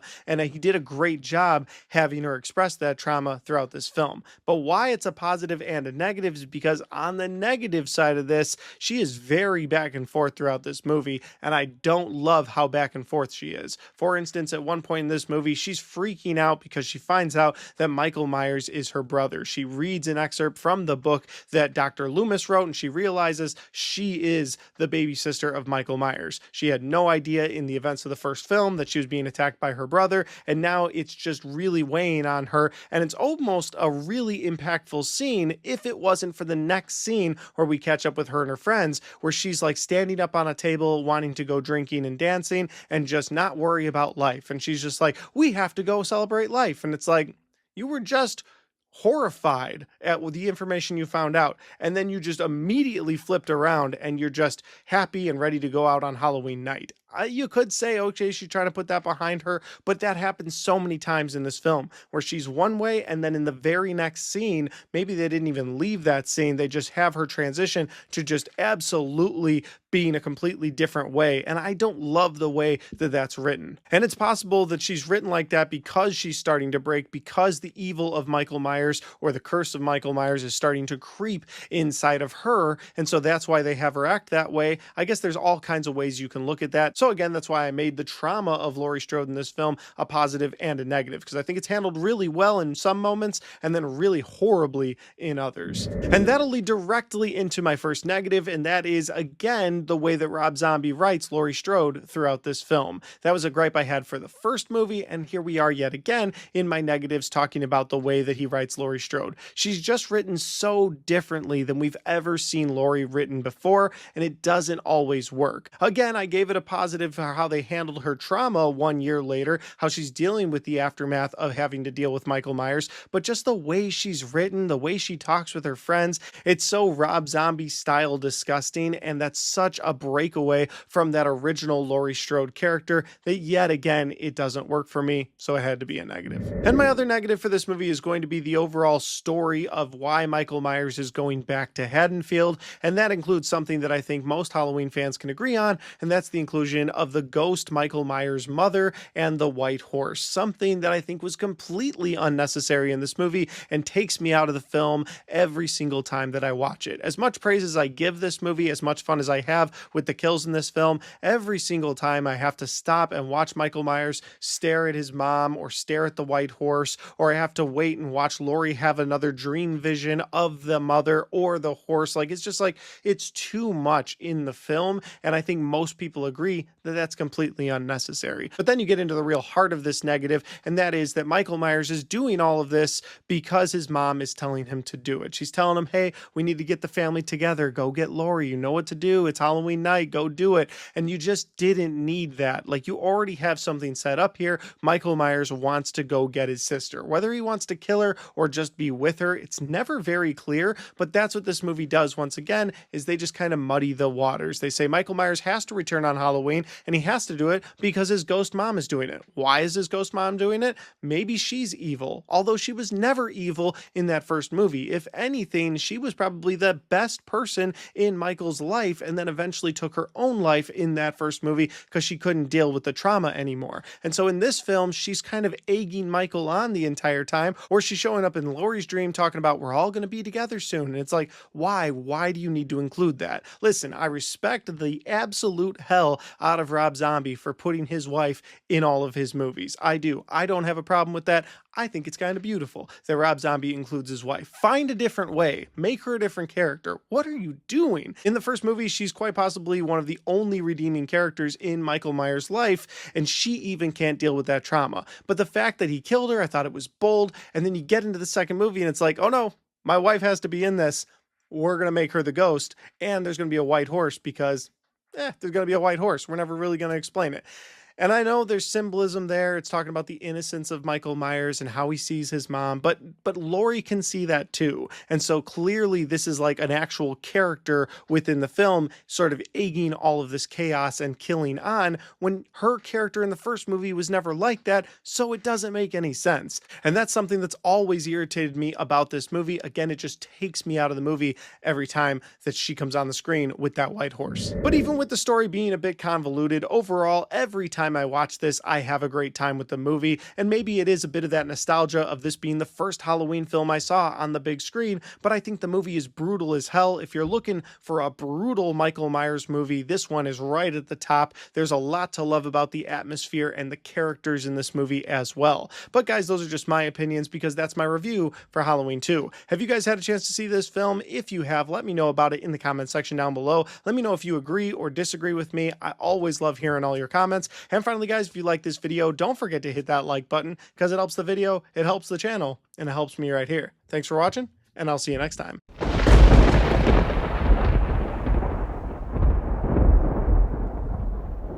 You don't believe in the boogeyman? Michael!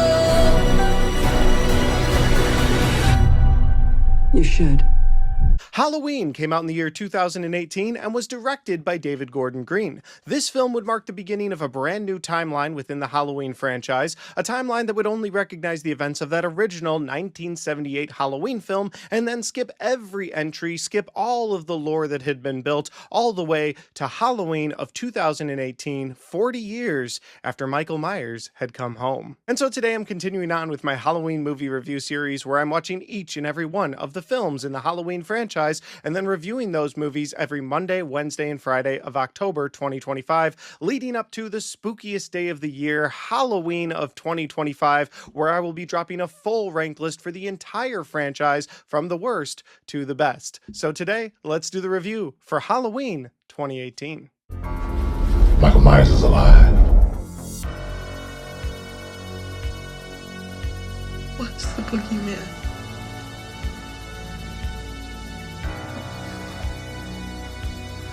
As a matter of fact, it was.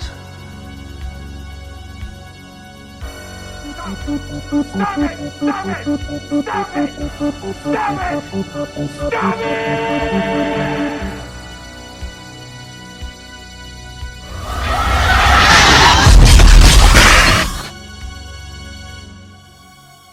Trick or treat, motherfucker. So Halloween 2018 would once again bring back Jamie Lee Curtis as Laurie Strode, but again because this film takes place 40 years after the events of that original film, and it doesn't follow the events of any film that came after that original 1978 film, that means that there's certain things with Laurie and Michael that never took place in this timeline. For instance, in the first timeline of this franchise, you find out that Michael and Laurie are brother and sister in Halloween 2, while Halloween 2 never happened in this timeline, so they're no longer brother and sister. There was never a Cult of Thorn timeline, so that means that Laurie never died in a car crash and her daughter would go on to be terrorized by Michael Myers. There was never an H2O timeline, so Laurie would never have a son that would be terrorized by Michael Myers, and she would never die in the film Halloween Resurrection. No, this film would ignore all of those events, and so we would just catch up with Laurie Strode 40 years after that original night. And catching up with her in this film, you find out that she now has a daughter. Her daughter's name is Karen, played by Judy Greer. And her daughter has a daughter, so that means Laurie has a granddaughter named Allison, played by Andy Matichik. So right off the bat in this film, you find out that there's a lot of tension between both Laurie and Karen. The way that Karen was raised, the way she was brought up, was to defend herself at all costs from the boogeyman. And now Karen's an adult and has kind of gotten away from her mother. Her mother lives in seclusion out in the woods. She kind of keeps to herself, and she likes it that way. And now she's raised her own daughter completely opposite of the way that Karen was raised growing up. And so now Allison is a teenager and she kind of wants to have a relationship with her grandmother, but again, it's always been kind of strained because of that bridge between both her and her mother and her grandmother. The film opens up at Smith's Grove Sanitarium on October 30th of 2018, where a couple of journalists, who are really just podcasters, have found a way to get a final interview with Michael Myers. They've talked to the new doctor of Smith's Grove Sanitarium, which is Dr. Sartan. You find out that he worked very closely with Dr. Loomis, and he was very interested in Michael Myers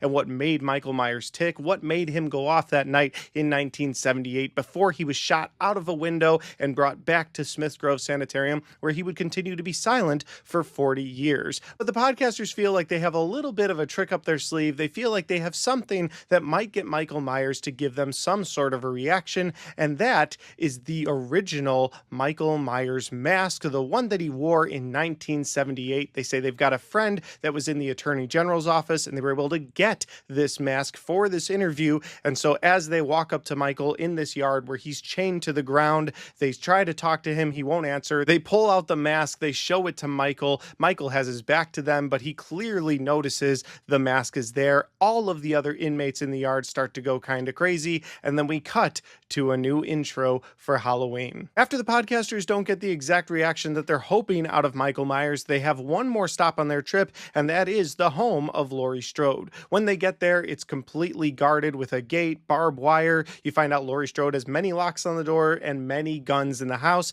and for the last 40 years, she's been prepping for a night that Michael Myers might be returning. That interview also does not go very well for them. In fact, the rest of their day doesn't go very well because that night, Michael Myers is able to escape when he's been transferred from Smith's Grove Sanitarium, and after he escapes, the first thing he does is track down those journalists with his mask. mask. And this would be the first sign in this new trilogy that they would be going towards the mask and Michael Myers having some sort of a supernatural connection to each other, because this mask seems to give Michael Myers that bloodlust or that ability to really go and kill everybody in his path. Once he gets that mask back, well, it's straight back to Haddonfield to create all kinds of chaos on Halloween night. A Halloween night where Laurie Strode has been waiting for Michael Myers for 40 years. And that is the best synopsis that I can give you for Halloween 2018. And if that sounds like a fun time, well, I would highly recommend that you check this out. It is one of, if not my favorite entry into the entire Halloween franchise.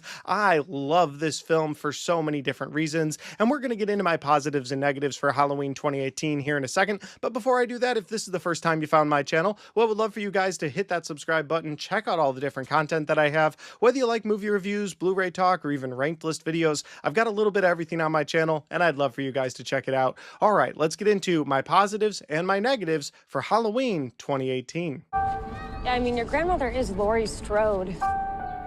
She was almost murdered. Wasn't it her brother who murdered all those babysitters? No, it was not her brother. That's something that people made up. Do you know that I pray every night that he would escape?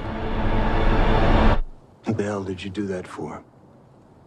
So I can kill him. My first positive for this movie is going to be that opening title sequence. Listen, I'm a sucker for a great Halloween franchise film opening title sequence that's done right, and I think this one is done so damn right. From the opening where the journalist is holding out that mask, yelling Michael's name, for Michael to seemingly ignore him, and then that iconic Halloween theme song starts, and then you cut to the actors' names, and you see the same color and font of the actors' names in this film that we saw in that original 1978 film, and the return of that iconic Halloween pumpkin in the opening title sequence. We see that it's been trampled on, completely destroyed, or maybe just dead from 40 years, but then it starts to regain its shape, showing you that there's new life in this franchise. Just a great way to symbolize to the audience not only a callback to that original 1978 film, but that they were starting something new with the almost rebirth of that pumpkin. The next positive for this movie is the way that Jamie Lee Curtis is able to reinvent her character of Laurie Strode once again. We've already seen her do this once before, and I put it in my positives when I talked about it in H2O, because I thought she did a great job going from that teenage girl in that original 78 film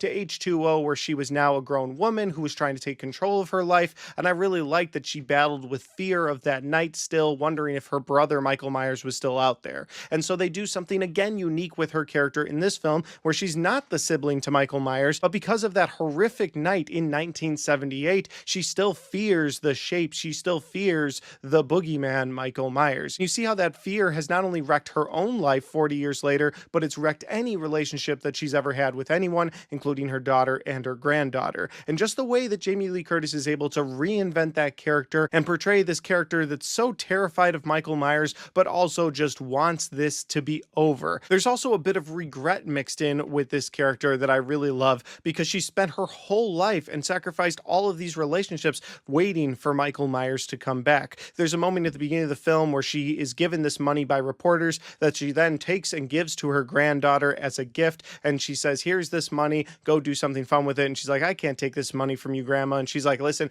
go do something, travel somewhere, go to Mexico. And she's like, could you imagine if I went there? And she looks at her and she says, yeah, I could. And in that moment, you can see that regret of her not living her life to the fullest because she's been afraid of this boogeyman coming back into her life. This boogeyman that seemingly has no connection to her in this timeline. And I thought that was so powerful. I thought Jamie Lee Curtis was able to do that so damn well. My next positive is that the director, David Gordon Green, and the writers, one of which was Danny McBride, and it's always funny to me that he helped write a Halloween movie. The guy can do everything. I love Danny McBride, but I love the way that they balanced out the tones in this film, whether it's the scares, the drama for Laurie Strode and her daughters, maybe it's even the carnage from Michael Myers, or the laughs that are peppered into this film. It's not a comedy in any way, shape, or form, but I love the laughs that they build into this, the moments of levity for you, the viewer, as Michael Myers is making his way through the town. And I love the tension that's built as you see Michael Myers and Laurie Strode on this path to each other. I think the balance between all of those tones is a hard one to do in a slasher film in general, but especially a slasher film within the Halloween franchise. You never want to be too corny or goofy like some of the previous entries in the franchise. You never want to be too serious because, again, you're making a slasher film, but you do want those dramatic moments to hit, and you do want those funny moments to help the audience get through some of the moments of tension throughout this film. And again, I think they're all perfectly balanced throughout the movie. The next positive in this movie is the way they portray the relationship between both Michael Myers and Laurie Strode throughout this film. Keep in mind, in this timeline, they're not brother and sister, so you've got a Laurie Strode that's been basically doomsday prepping for 40 years, waiting for the boogeyman to come back. She's ruined relationships like her daughter's relationship and her relationship with her granddaughter over the last 40 years. She's secluded herself. She's clearly wants to be on her own, and she's terrified of that day the boogeyman might come back. To make things even more tragic for Laurie Strode's story in this film, it seems like Michael Myers doesn't really have an agenda to go after Laurie Strode. He's been locked in this sanitarium for 40 years, and he's not tried to escape. In fact, he only gets out on that night in 2018 because he has help on that bus. There's someone that wants to see what Michael Myers will do if he is let loose once again. And so Michael Myers does go after that mask because, again, it seems like he has some sort of a bloodlust connection to that mask. Once the mask goes on, he's killing everybody in his path. But it doesn't seem like he's specifically going after Laurie Strode. And this is made even more evident in the film when he's not going after Laurie. He's actually put in the direction of Laurie Strode on purpose just to see what the final showdown will be like. Someone has a sick desire to see what it will be like when Laurie Strode and Michael Myers meet again. And I think there's something so tragic about that story where Laurie Strode has prepped for 40 years for the boogeyman to come home, and he doesn't seem to have thought about her at all. I feel bad for you. I don't think about you at all.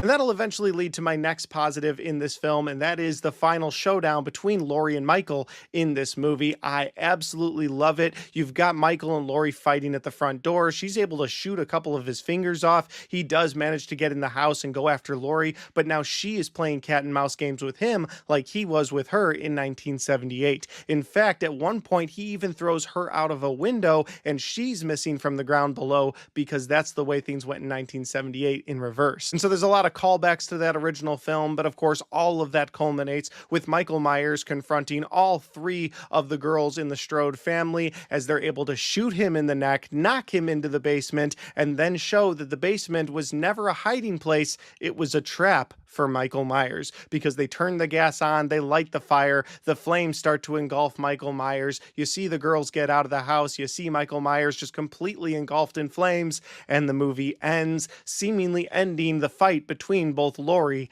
and Michael. But we all know he's going to come back in the next movie. And my final positive for this movie is going to be two scenes in particular within this film that I think help elevate this movie above so many others in the Halloween franchise. The first one of those scenes is a brutal but somewhat funny scene. It has to do with Allison, who's Laurie's granddaughter. She's walking home from a dance. She just broke up with her boyfriend, and her friend Oscar is walking home with her and wanting to be there for her, but also kind of wanting to be with her. Oscar tries to go in for a kiss. She pushes him away, and then as they're cutting through this yard, she jumps over a fence and she's just like, leave me alone. He's laying there on the ground like, oh, I can't believe I just did that. He looks over and he sees Michael Myers just standing in this yard. And at this point, Michael Myers has been slicing and dicing his way through Haddonfield, and so you know he means business, and Michael's just staring at him, and there's this light that's on like a sensor, and so it goes out, and then when it comes back on, Michael's a little closer, and so he's kind of creeped out by Michael, and he's like, hey man, I don't know what your deal is, and then the lights cut out again, and Michael is right in his face, and then Michael goes for a slash.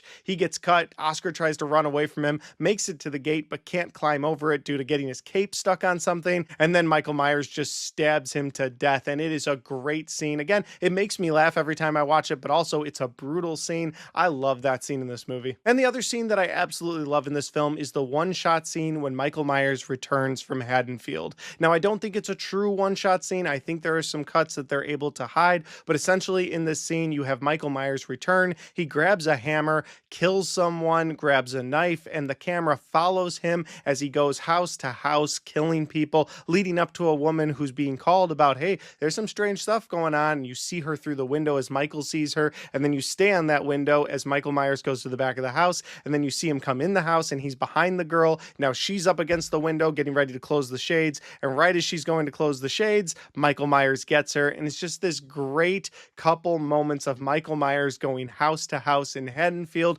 meaning business. And again, it's shot so damn well. I believe I read that they took 11 takes to get this scene exactly how they wanted it, but I think that paid off because this is my favorite scene in the entire movie. That'll do it for my positives. Now we have to get into my negatives, and I really only have one negative for this film, and it has to do with Laurie Strode. Now, earlier I said that I put it in my positives as her and Michael having a different kind of relationship in this franchise. Like, yes, he did go after her originally, but as far as this timeline goes, they're not related in any way, shape, or form, so she has a tragic story sort of wasting her life. But another thing that that storyline does, and it makes it a negative for me, is it makes Laurie Strode less important. And what I mean by that is that because Michael doesn't have this vendetta to go after Laurie like he has in previous timelines, you just have to hope that Michael Myers and Laurie Strode are going to run into each other. Now, I think they do it pretty well in this movie. I think that Michael's pointed in the right direction several times, and so eventually you get that showdown between Michael and Laurie that we're waiting for,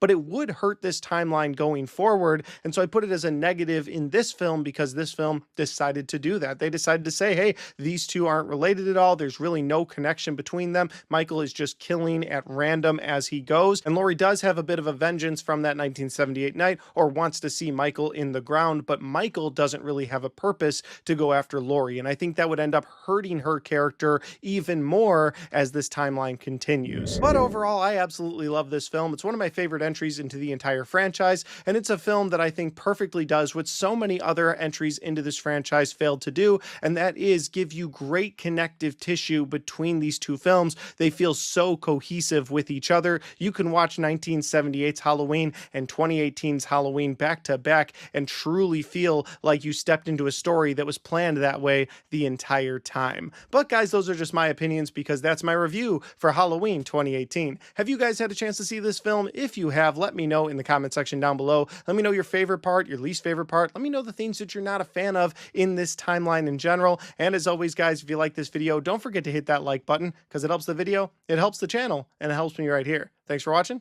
and I'll see you next time.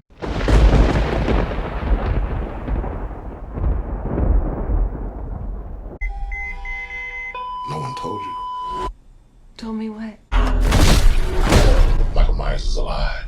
If you track Michael's victims, it's a straight line to Michael's childhood home. I'm coming for you, Michael. Halloween Kills came out in the year 2021 and was directed by David Gordon Green. This would be his second time directing a Halloween film, as he had previously directed the film Halloween in 2018. That film would kick off a brand new timeline into the Halloween franchise, a timeline that respected the events of the 1978 film, but then skipped everything that had come after it until Halloween 2018, 40 years later. And that film did so well in theaters that they decided to give it 2 more sequels. The first one, the one we're talking about today, would be called Halloween Kills, and the second one would be called Halloween Ends. And I remember when they announced this on Twitter, I was at work at the time, a little notification popped up that they were doing 2 more films following the events of Halloween 2018, and I was so excited for this movie. Now, this movie was originally slated to come out in 2020, but unfortunately, due to the global pandemic, this film, along with so many others, would be delayed indefinitely, and this film wouldn't end up getting a release date until October of 2021. And while it absolutely sucked having to wait not only a couple of years, but through a global pandemic just to find out how Michael Myers was going to make his way out of that fiery basement trap at the end of Halloween 2018, when I did finally get to sit down in a theater and watch this film, it was actually a really special experience because this movie came out in October of 2021, which was really close to my birthday. So a family member of mine went and bought a private showing for Halloween Kills for me and my family and friends that wanted to join me. And so we all sat down in a private theater to watch Halloween Kills. And it was just a special experience that I'll never forget. And maybe it felt that much more special because we had been kept away from theaters for so long up until early to mid 2021. And while I do have a bit of a love-hate relationship with Halloween Kills, and that is something that we will get into in my review, I did want to take time before the review to tell you guys the story of my first viewing of this film because it's such a special memory to me, and it's one of those memories of a franchise that makes me love the franchise that much more. But with all that said, today I'm continuing on with my Halloween movie review series where I'm watching each and every one of the films in the Halloween franchise and then dropping reviews for those films every Monday, Wednesday, and Friday in October of 2025, leading up to the spookiest day of the year, Halloween 2025, where I will be dropping a full ranked list for this entire franchise from the worst to the best. And while I am very excited to talk to you guys about Halloween Kills, give you all of my thoughts, there is a very special message that I need to give you, and you're going to know this message whether you love or hate this film, and that message is evil dies tonight. Let's do the review. Michael Myers is alive. What's the boogeyman?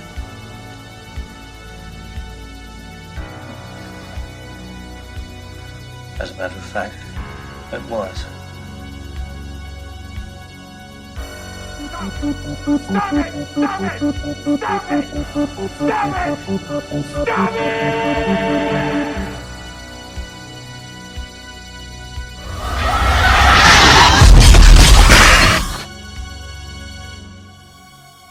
Trick or treat, motherfucker. So Halloween Kills is a direct continuation to Halloween 2018, which means this movie opens up directly after the events of that previous film. Now, when our movie opens, the first character that we're reintroduced to is Officer Hawkins. He, of course, got his throat sliced by the doctor who was trying to get to Michael Myers to point him in the direction of Laurie Strode. We all thought Hawkins had died in that film because he got his throat slit, but he's still alive and he gets rushed to the hospital. And before going to Laurie Strode and Michael Myers, we are treated to a flashback all the way back to 1978 to a young Officer Hawkins on the night that Michael first came home. Because remember that this film only looks at the events of that original 1978 film and then moves forward to Halloween of 2018. So we go back to 1978 when Michael Myers was shot out of that window by Loomis. He hits the ground, he disappears, that film ends. Well, this flashback scene shows you what happened to Michael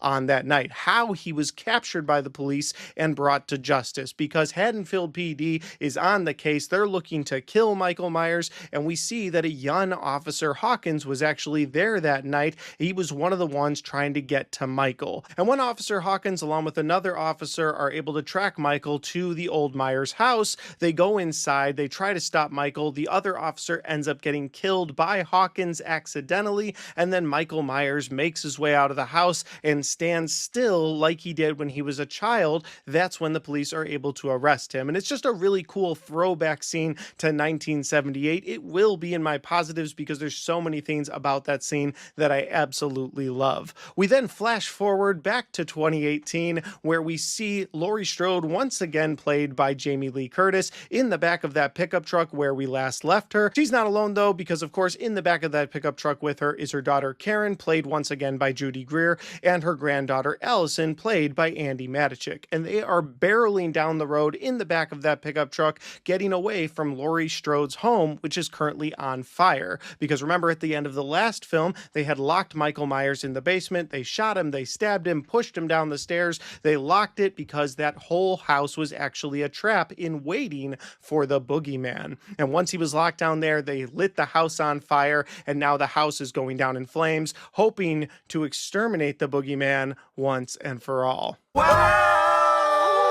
Well, that is until Laurie and company are going down the road in their pickup truck and the Haddonfield Fire Department is on the other way, rushing to a burning house. They don't realize who's in there, and when they get there, they try to make sure that the house is clear, that no one's in there and dying, and when they get in there, well, they run into Michael Myers, and he kills them in a glorious carnage-filled scene where he kills each and every one of those firefighters in a brutal fashion, and it's just a great way to open a movie called Halloween Kills. But as we go through this movie, we see Michael Myers making his way back to his old home. We see the crowd in Haddonfield on a very reckless path to try and kill Michael Myers once and for all. And we see Laurie Strode in the hospital healing from her wounds. And she says something that's very important to this version of Michael Myers, this very supernatural version of him. And that is, as this Michael Myers continues to kill, his evil continues to transcend. He becomes more and more supernatural with every kill.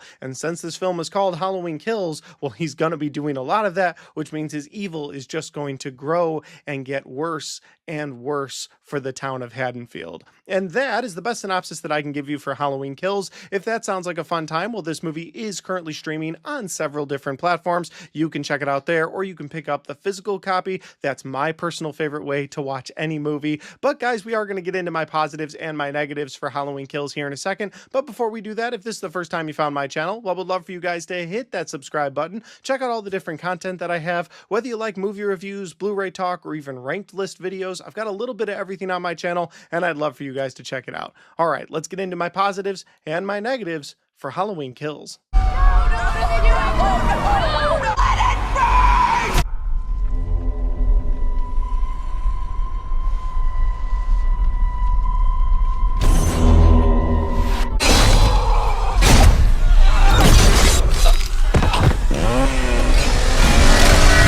My first positive for this movie is going to be that opening title sequence, which again, I know is something that I've mentioned several times in these Halloween reviews. I'm a sucker for a great opening title sequence, and this movie does not disappoint. We open up with a pumpkin. That pumpkin has a flame go into it, and then we start to see multiple pumpkins that are on fire. They're coming at the screen on fire. They start to burn more and more. They start to get charred, and it's a great way to connect that previous 2018 film with this movie, because of course, that movie ended in flames. So the opening title sequence of this film, every pumpkin is on fire. And I just think they put so much time and effort into that opening title sequence that I couldn't leave it out of my positives. This is one of the strongest, if not even my favorite opening title sequence for the entire franchise. My next positive for this movie is going to be that flashback sequence that I talked about a little bit earlier. Going back to that night in 1978 was such a smart move. They're able to capture the tone and atmosphere of that original 1978 film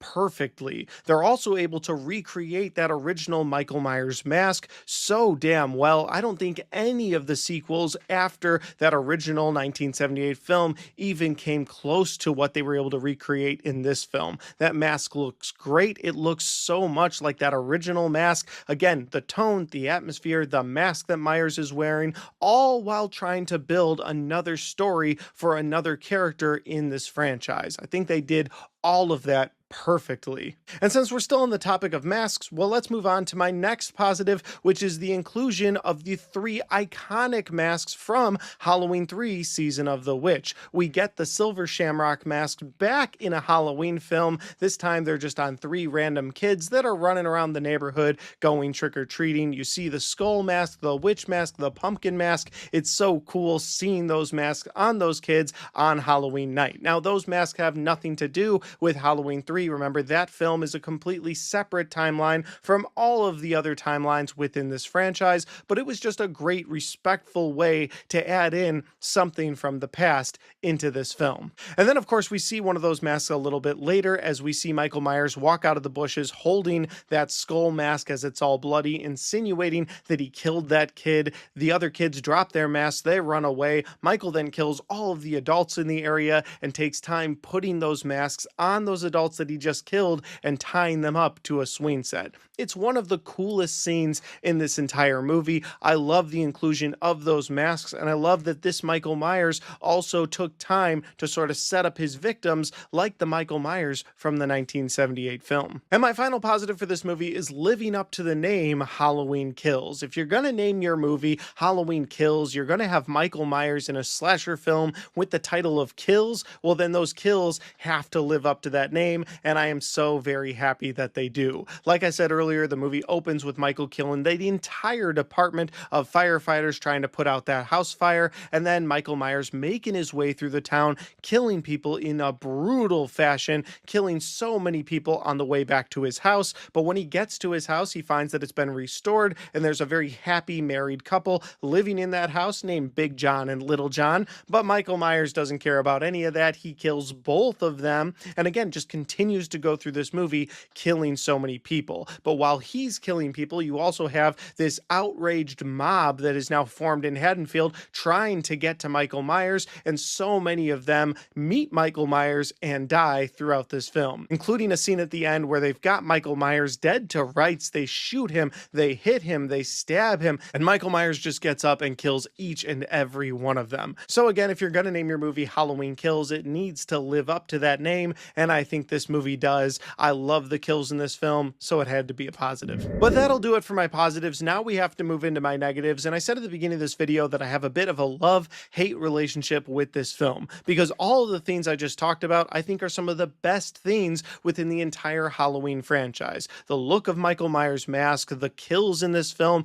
the visuals you get throughout, whether it's going back to 1978 or even in present day. I think so many things are done so damn well, but the things we're going to get into are some of my least favorite things in the entire Halloween franchise. So let's get into my negatives, and again, these are some of the worst negatives in the Halloween franchise. The first negative I have is Officer Hawkins' backstory. I don't think it was necessary, and after a while you just realize that they're filling time within this second movie giving you his backstory. Yes, it was really cool to go back to 1978. I'm glad they did that, but the way they got there was doing it through Officer Hawkins' story. You find out that he didn't kill Michael back in 1978, although he probably wouldn't have been able to anyway, as Michael had been shot 6 times by Loomis and fallen out of a window and just gotten up and walked away. But okay, so Hawkins now is the reason we had that awesome flashback, and now we get to him and Laurie being in the same room at the hospital, and they talk to each other the entire time. Hawkins says, "I need to be the one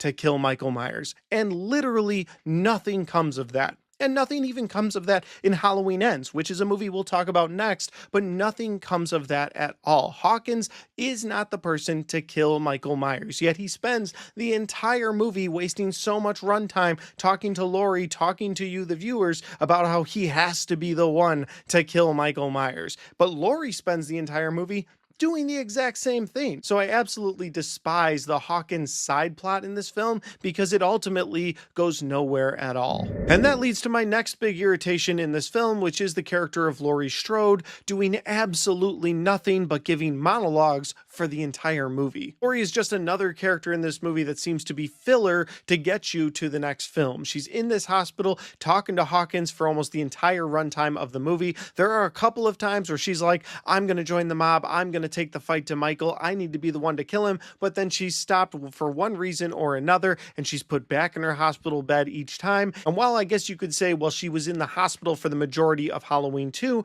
well, at least she did something at the end of that film. At least her and Loomis had something to do with Michael at the end, which was a payoff to her basically being out of commission for that entire movie. But in this movie, you don't have that payoff. You just have Laurie in a hospital bed talking about how she needs to be the one to kill Michael, which was a payoff to her basically being out of commission for that entire movie. But in this movie, you don't have that payoff. You just have Laurie in a hospital bed talking about how she needs to be the one to kill Michael, talking about how every time he kills, he transcends, he becomes more supernatural, talking to Karen, talking to her granddaughter Allison. She's doing all of this talking, all of this monologuing throughout the entire film, but ultimately she doesn't do anything. Much like Hawkins, she's just another character that's sort of filling out time waiting to get to the next film. My next negative for this movie is going to be the mob that forms in Haddonfield, and of course they're chanting "Evil dies tonight" the entire film, and this mob is just another piece of this story that feels like filler. You've got this mob that rises up, led by Tommy Doyle. Of course, he was a boy in 1978 who was protected by Laurie, so now that he's grown up, he wants to protect Laurie, and he wants to protect the town, so he puts this mob together to go after Michael Myers. They chant "Evil dies tonight"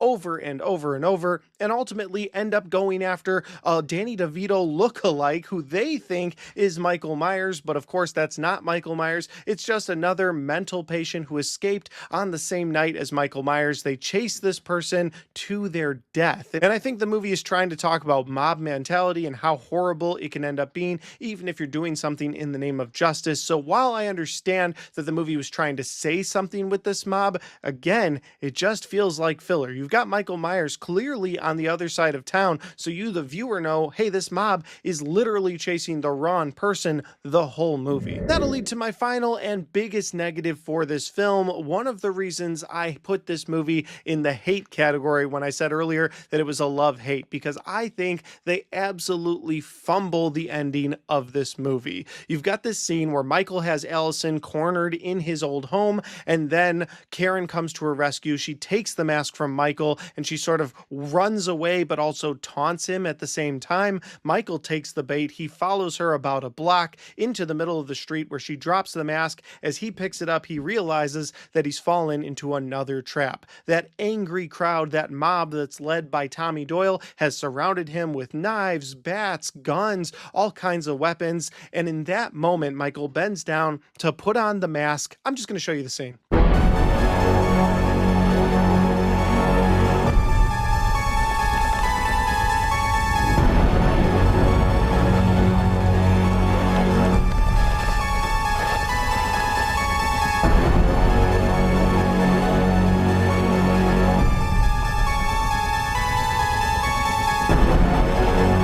With that incredible music playing as Michael puts on that mask, as a Halloween fan, I just wish they had let Michael tear through each and every one of them, kill every single one of them. But instead of doing that, we once again are treated to a Laurie Strode monologue as Michael gets the hell kicked out of him. They beat him with the bat, they stab him, they shoot him, they knock him to the ground, they think he's dead, only for Laurie's monologue to continue as Michael rises up and then in slow motion kills everybody that was around him, including Tommy Doyle. And if that wasn't bad enough, if they hadn't teased us with an incredible moment and let that fall flat, this is where they absolutely fumble this film. While you've got all of that going on, Michael killing people in slow motion while Laurie monologues, we now cut to Karen, and Karen is back at Michael Myers' old house. She looks up in the window and thinks she sees the young version of Michael Myers. So she walks up the stairs of the house, she goes into that bedroom, she looks out the window,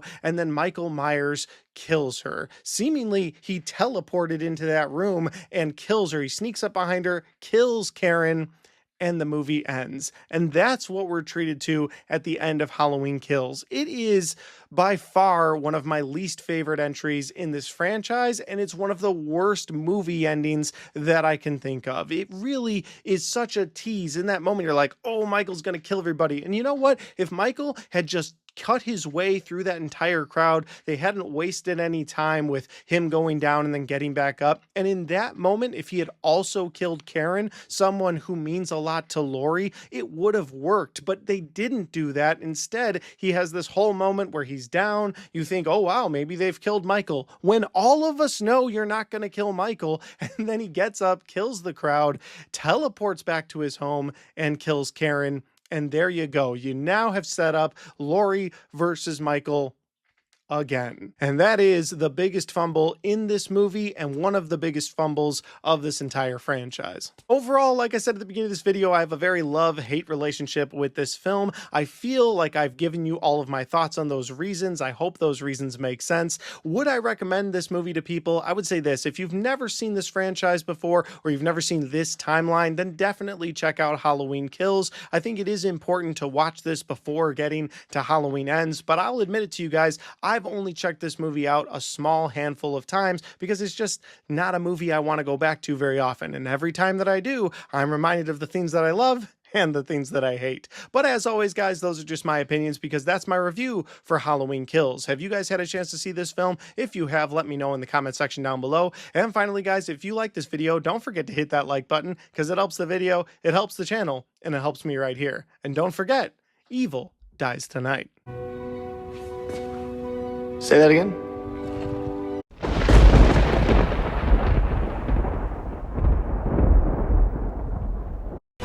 He killed my daughter.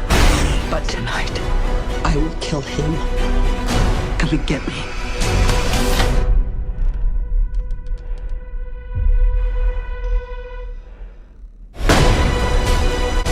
Now.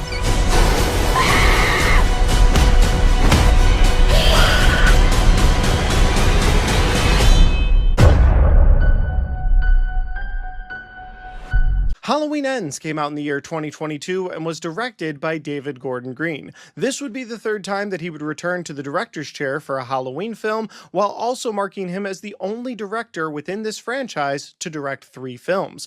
This film would also serve as the final entry into the Halloween 40 years later timeline, a timeline that started back in 1978, would pick up again in 2018, would continue through Halloween Kills, and would cross the finish line with Halloween Ends.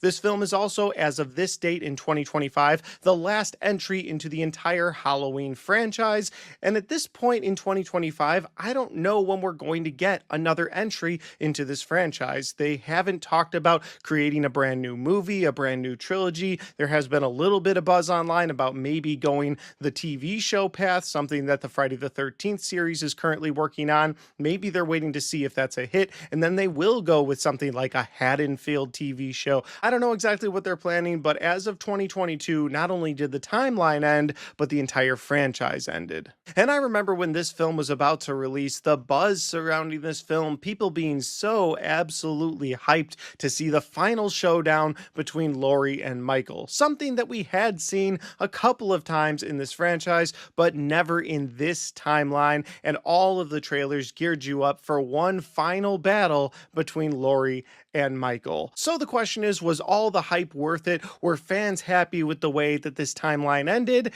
And the quick answer to that is yes and no. Some fans were happy with the way it ended. Some people liked the very controversial decisions that this movie made, but I would say the vast majority of Halloween fans were very upset with the decisions they decided to make in this movie. And we are going to get to those decisions in my review, but I just remember when I first watched this movie, it was actually down here because they released the movie in theaters and they released it on Peacock on the same day. And since I wanted a bunch of friends and family to go with me to see this film, I thought it would be fun to show it in my movie room down here. So we all sat down. I remember cracking open a Coca-Cola, having some popcorn. We watched Halloween Ends, and at the end, we were all kind of stunned with the decisions they made. So let's do the review for Halloween Ends. Michael Myers is alive. What's the boogeyman?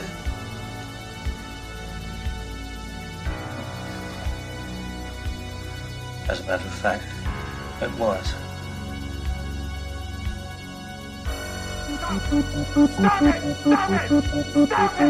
Stop it! Stop it!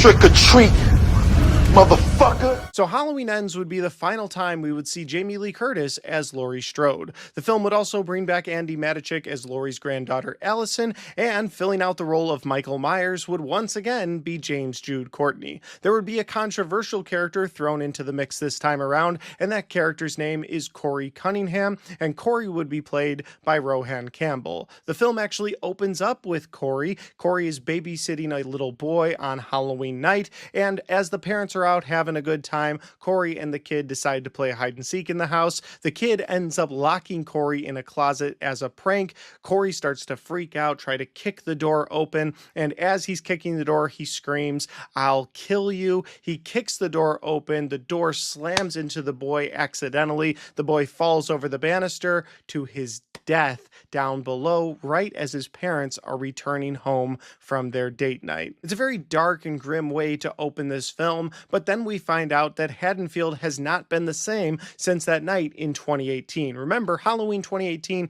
and Halloween Kills are on the same night, and Michael had murdered so many people in Haddonfield that night, ending his killing spree by killing the daughter of Laurie Strode, Karen, and then apparently he went missing because now it's 4 years later. Michael has vanished, and the town has tried to move on from Michael Myers, but it's hard since he's missing. There's almost like this dark cloud hanging over Haddonfield, and every year on Halloween when something tragic happens, people say it's the curse of Michael Myers. We then catch up with Laurie Strode and Allison days before Halloween. You find out that Laurie Strode and Allison have moved in together. Laurie is trying to move on with her life, trying to put all of that fear of the boogeyman in the past and just look forward in life. That's what she's trying to do now. What happened to the boogeyman? Nobody really knows, but just getting away from that dark, depressing, boogeyman is coming after me attitude that she's had for her entire life. And then we cut to Corey Cunningham once again. You find out that he didn't go to jail after killing that kid accidentally.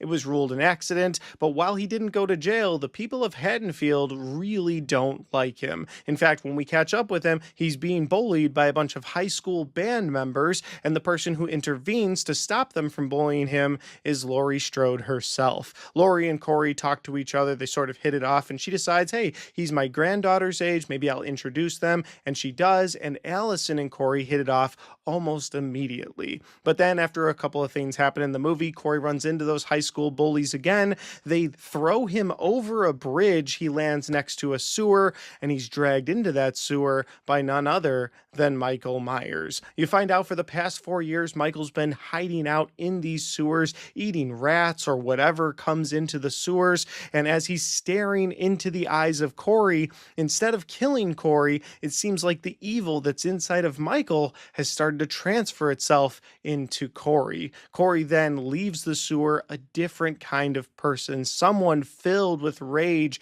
and filled with evil. He immediately kills someone and then starts to go on a killing spree of his own, leading to Halloween night. So the setup for the movie is this. You've got Laurie Strode, who has now introduced the new embodiment of evil, Corey Cunningham, to her granddaughter Allison, and you've got the real Michael Myers starting to get his strength or his supernatural power back, because as Michael starts to kill people in the movie, he starts to become more of himself. Now, this Halloween, there are 2 boogeymen in Haddonfield, and both of them want to kill Laurie Strode. And that's the best synopsis that I can give you for Halloween Ends. If that sounds like a fun time, well, this movie is currently streaming on Peacock. You can check it out there, or you can find this movie on physical media. That's how I'd recommend that you watch this movie. But guys, this is the final entry into my Halloween movie review series, all Halloween season long in 2025. I have been watching and reviewing the entire Halloween franchise, dropping the reviews every Monday, Wednesday, and Friday. I hope you guys have enjoyed all of these reviews. But remember, there's still one video left to come on Halloween itself. I will be dropping a full ranked list of the entire Halloween franchise from the worst to the best. And finally, guys, if this is the first time you found my channel, well, I would love for you guys to hit that subscribe button, check out all the different content that I have. Whether you like movie reviews, Blu-ray talk, or even ranked list videos, I've got a little bit of everything on my channel, and I'd love for you guys to check it out. All right, let's get into my positives and my negatives for Halloween Ends.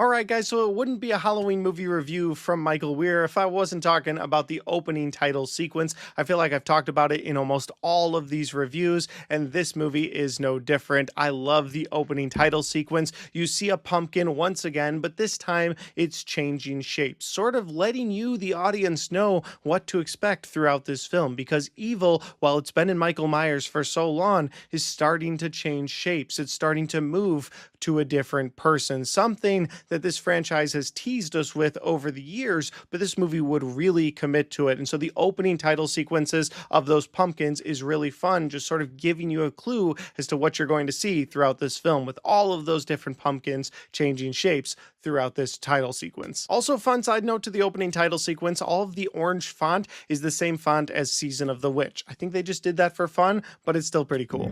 Now, while I'm not the biggest fan of the Corey Cunningham character or the plot line of evil transferring itself from Michael to someone else when this whole timeline has not been about that at all, and we will get into that in my negatives, my next positive is actually about Corey and Michael teaming up together. It's a really fun moment in the movie when Corey has decided not only to embrace the evil that's started to transfer into him, but he wants to learn from Michael Myers. So we have this scene where a doctor and a nurse, they go back to the doctor's house. The doctor tells the nurse, hey, go take a shower. I'll be in there in a minute. And then from the shower, she hears something happen to the doctor. When she walks out, Corey's there and he's just stabbing this doctor in the neck. Corey has the scarecrow mask on. It's a really great scene in and of itself. But then my favorite part of this scene happens. She runs back into the house, locks Corey out of the house. She feels safe. She starts to walk away, starts to make a phone call, but runs directly into the boogeyman. Michael Myers picks her up, and for the final time in this franchise, pins someone to the wall with that knife, just stabs her right in the gut, pinning her to the wall, killing her. It's a great scene. It's really the first time we get to see Michael outside of that sewer system. Michael has one more kill before this. Corey has one kill before this, but this is where they're working together. And I wish the movie had almost done more of that. Like we had had two boogeymen working in tandem together. Unfortunately, it breaks down right after that and we no longer get them together, but that was a fun scene. My next positive also involves Corey Cunningham killing a bunch of people. This time he decides he doesn't need Michael Myers anymore. In fact, he wants to clean up the people in Haddonfield who he thinks need to be out of his life. So he actually takes the mask off of Michael Myers and goes on a killing spree of his own, killing his own mother, killing a radio DJ that had told him to get off his property at one point. But most importantly, and my biggest positive here, is taking on those high school bullies who were mean to him throughout the film. Well, I say mean to him, but at one point they literally tried to kill him by throwing him over a bridge, so he's just sort of getting back at them, and it's a great scene in a junkyard. At one point he even uses a torch to burn somebody's face off, and again at this point he's fully embraced that pure evil, so he's got that sort of supernatural ability like Michael Myers has. And my final positive for this movie is, even though they treated my boy Michael Myers dirty in this film, and again I don't think the plot really was justified for this particular timeline, I do love how they definitively kill Michael in this timeline, because now there's no way to connect any future movies to this timeline, because anybody who wore the mask in this movie, well, they are dead, but especially Michael Myers. Michael Myers gets ground up like sausage at the end of this film, and again, I think it's a great way to end the timeline. We were promised one final showdown between Laurie and Michael, and while that doesn't happen till the very end moments of the film, I do appreciate that we get a definitive ending to Michael Myers in this movie. That'll do it for my positives. Now we have to move on to my negatives, and my first negative for this movie is unfortunately the way that Laurie Strode is written throughout this film. She's written as a very dark, sad, depressed, and even suicidal character one minute, but then in the next minute she's, hey, life is great, show grief your tits. That's literally a line that she uses, and she's trying to motivate Allison to enjoy life, and then in the next scene she's like, this might be it. I'm going to write this book about how I'm going to commit suicide. Like, she just continues to flip back and forth. Her emotions are all over the place. And maybe that's what would happen if you did live in fear for 40 years and then found out the thing that you were living in fear of, had no idea you even existed, didn't even care if you existed. Maybe that's how things would turn out, but I just don't like the way she's written. She's written a little better than the way Laurie Strode is written in the Rob Zombie films, but not much better, so it's a negative. My next negative of this movie is the quickly blossoming relationship between both Corey and Allison and how it feels so forced. This movie went in such a radically different direction than the previous two entries into this timeline that Corey now has a new love interest. They meet just days before Halloween, but by the end events of this film, she's ready to leave Haddonfield forever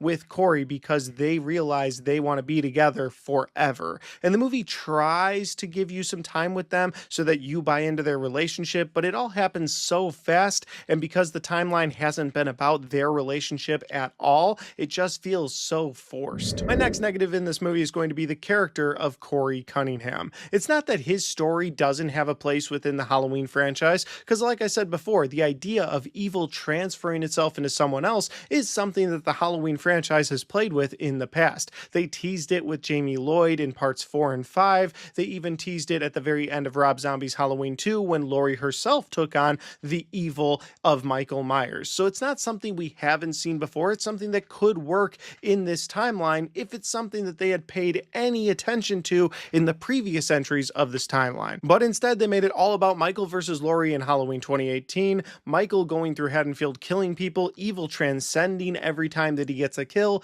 And so by the time you get to the third film, they're like, oh, and by the way, evil can transfer itself. This is something the Halloween franchise has done, so to just go along with it. And as a fan of the Halloween franchise, it just feels forced. You get this new character, Corey, who gets the whole opening title sequence to himself. You then find out that he is the new evil in this film. He even takes the mask off of Michael Myers and does several of the kills in this movie as Michael Myers as he's going through town cleaning up his mess, all to lead to a showdown between him and Laurie that doesn't last very long. And then Laurie kills him, but because he's got that evil in him, he can still be alive because that evil is sort of supernatural and keeps you alive. But then when Michael comes in to get his mask back, after Michael puts that mask on, the first thing he does is snap Corey's neck. But then apparently because that evil killed this new evil, then he's definitively dead. Like, it doesn't make any sense at all why this evil killing this evil makes this evil die.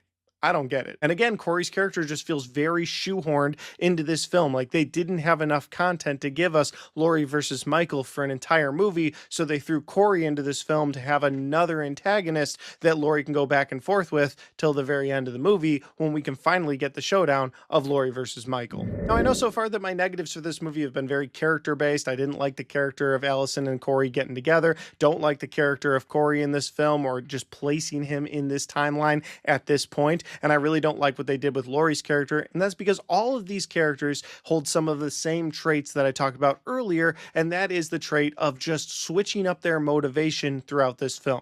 Laurie is sad and depressed, and then she wants to get Michael, and then she wants to get away from Michael. Then you've got Allison, who wants to get out of the town, but doesn't want to leave the town, but she will leave the town. Then you've got Corey, who feels bad about what he did, and he just wants to be left alone, but really he wants love, but really he wants to go out and dance, but really he wants to be pure evil. And then you've got Michael Myers, whose motivations are really shelved for the bulk of this film, and once again only leads him to Laurie Strode because he's going after his mask. Once he gets the mask, it's just the next person in line is Laurie Strode. There's never a real reason or motivation for them to have that final showdown other than she's in the same place that his mask currently is, so when he gets that mask from Corey, well, now he's going to have a showdown with Laurie. So again, all of the motivation of your main characters in this film flip-flops the entire time. And that leads to my next negative, and that is because of those flip-flopping characters throughout this film, the film doesn't have any real tension. Maybe at the very beginning, when Corey kills that kid, that's a pretty big shocking moment. You're like, oh, that caught me by surprise.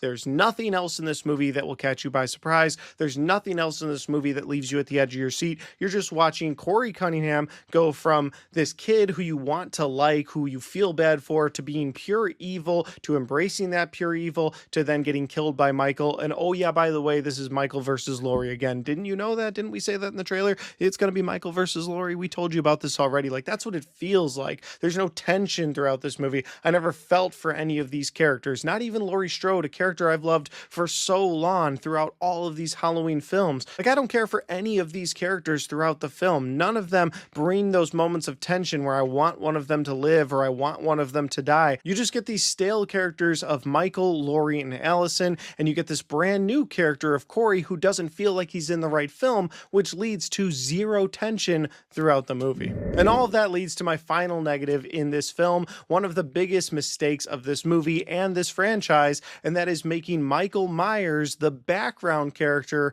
in his final film. The Halloween franchise is very much so Michael Myers and Laurie Strode, and so to have Laurie Strode front and center, that was the right thing to do. But to have someone take Michael's place to say, well, really, it's been the evil the whole time, not Michael Myers. No, it's been Michael Myers. And I know I've kind of covered this through some of my other negatives already, but Michael being a background character in his final movie, that's a huge mistake. Michael being in the sewers at the beginning, you're like, okay, I guess he was hanging out in the sewers for 4 years. Nobody ever found him. I can sort of buy into that, but now he's back. What's he going to do to come back? Oh, he's really not going to come out of the sewers until he gets his ass kicked by Corey Cunningham. That's a choice to make. And so Michael just being a background character irritates me every time that I watch this movie. Overall, I think that this timeline did take a huge nosedive with Halloween Kills. It's not a very good entry into this franchise or into this timeline, but Halloween Ends feels like it goes completely off a cliff. All of the motivations that I was interested in from the characters in the previous films just goes off that cliff. I don't care about any of these characters. I don't care about their motivations. You give me this brand new character character Corey, and because you didn't take time in the previous entries to set this up, he just feels completely shoehorned. He feels like filler time until the real final fight between Michael and Laurie. It's incredibly disappointing because I love Halloween 2018. It's one of my favorite entries into this franchise. I think it brings this franchise back from the dead after so many timelines had crashed and burned, whether that's the original Cult of Thorn timeline or the Halloween Resurrection travesty in this franchise, or Rob Zombie's Halloween 2, which was very controversial. The idea that they were able to breathe new life into this franchise with Halloween 2018,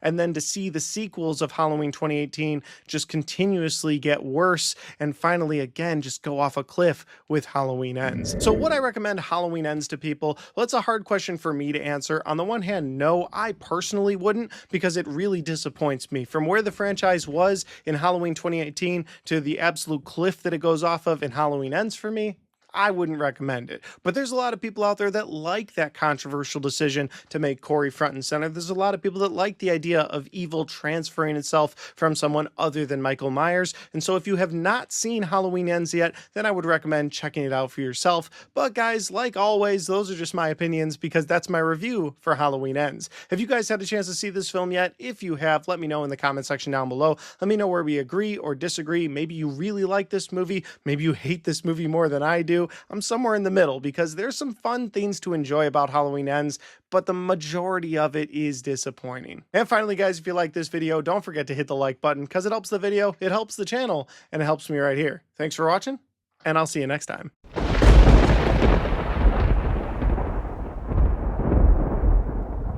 What's going on, movie fans? My name is Michael Weer. I love talking about movies, and after 13 films, 5 timelines, and over 150 deaths, we have officially made it to the end of my Halloween movie review series, where all month long in October of 2025, I have been watching and reviewing each and every one of the films in the Halloween franchise, leading up to the spookiest day of the year, Halloween 2025, where, as promised, I'm dropping my ranked list for the entire Halloween franchise from the worst to the best. Now, just like in previous ranked list videos on this channel, it's never just about my opinion, it's about your opinion as well, and so I would absolutely love to know how you would rank the entire Halloween franchise from worst to best in that comment section down below. Just remember, your list probably won't match my list. We all look for something different in the Halloween series, so have fun with your list, but just remember, it's probably not going to match mine. And if you're looking for more than just my quick thoughts on these movies like you'll get in this video today, I would love for you guys to check out my entire Halloween franchise review playlist that's on my channel right now, where I have gone through each and every one of the films in the franchise and giving you guys my positives, my negatives, and my overall thoughts on those films. And finally, guys, before getting into my rank list, if this is the first time you found my channel,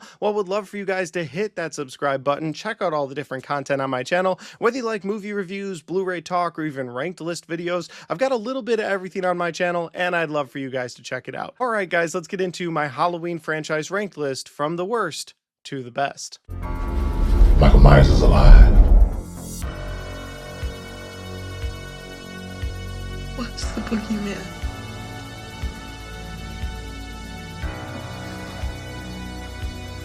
As a matter of fact, it was. Stop it! Stop it! Stop it! Stop it! Stop it!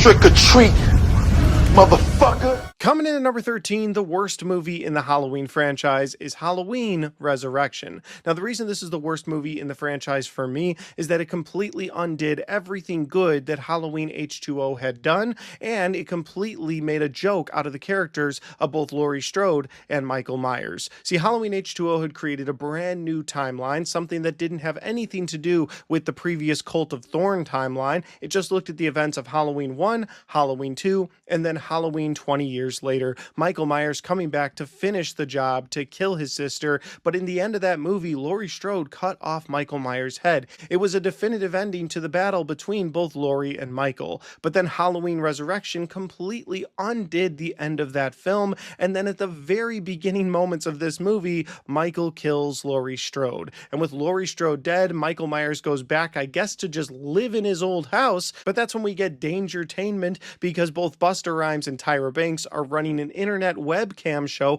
out of the old Myers house, so now you have Michael Myers going through the Myers house and killing people on Halloween, but would ultimately become the absolute joke of the movie when he not only is bossed around by Busta Rhymes, but then loses in a fight to Busta Rhymes because Busta Rhymes uses Kung Fu. The movie just makes a joke out of the Halloween franchise. I don't know anybody that actually enjoys this movie. I mean, I guess you could put it on to laugh at, but that's all you could do with it because the movie itself is a joke and it's the worst film in the Halloween franchise. At number 12 might be the first controversial pick on this list, and it is Halloween 5, The Revenge of Michael Myers. And the reason I've got this at number 12 is that this movie just feels like filler between the bigger events that happen in parts 4 and part 6. See, in part 4, they introduce Jamie Lloyd, a descendant of Michael Myers. She actually starts to take on the evil to the point where she actually kills someone at the end of this movie. And then in part 6, of course, you have the Cult of Thorn timeline, the curse of Michael Myers being explored, this group of people wanting to keep the boogeyman around.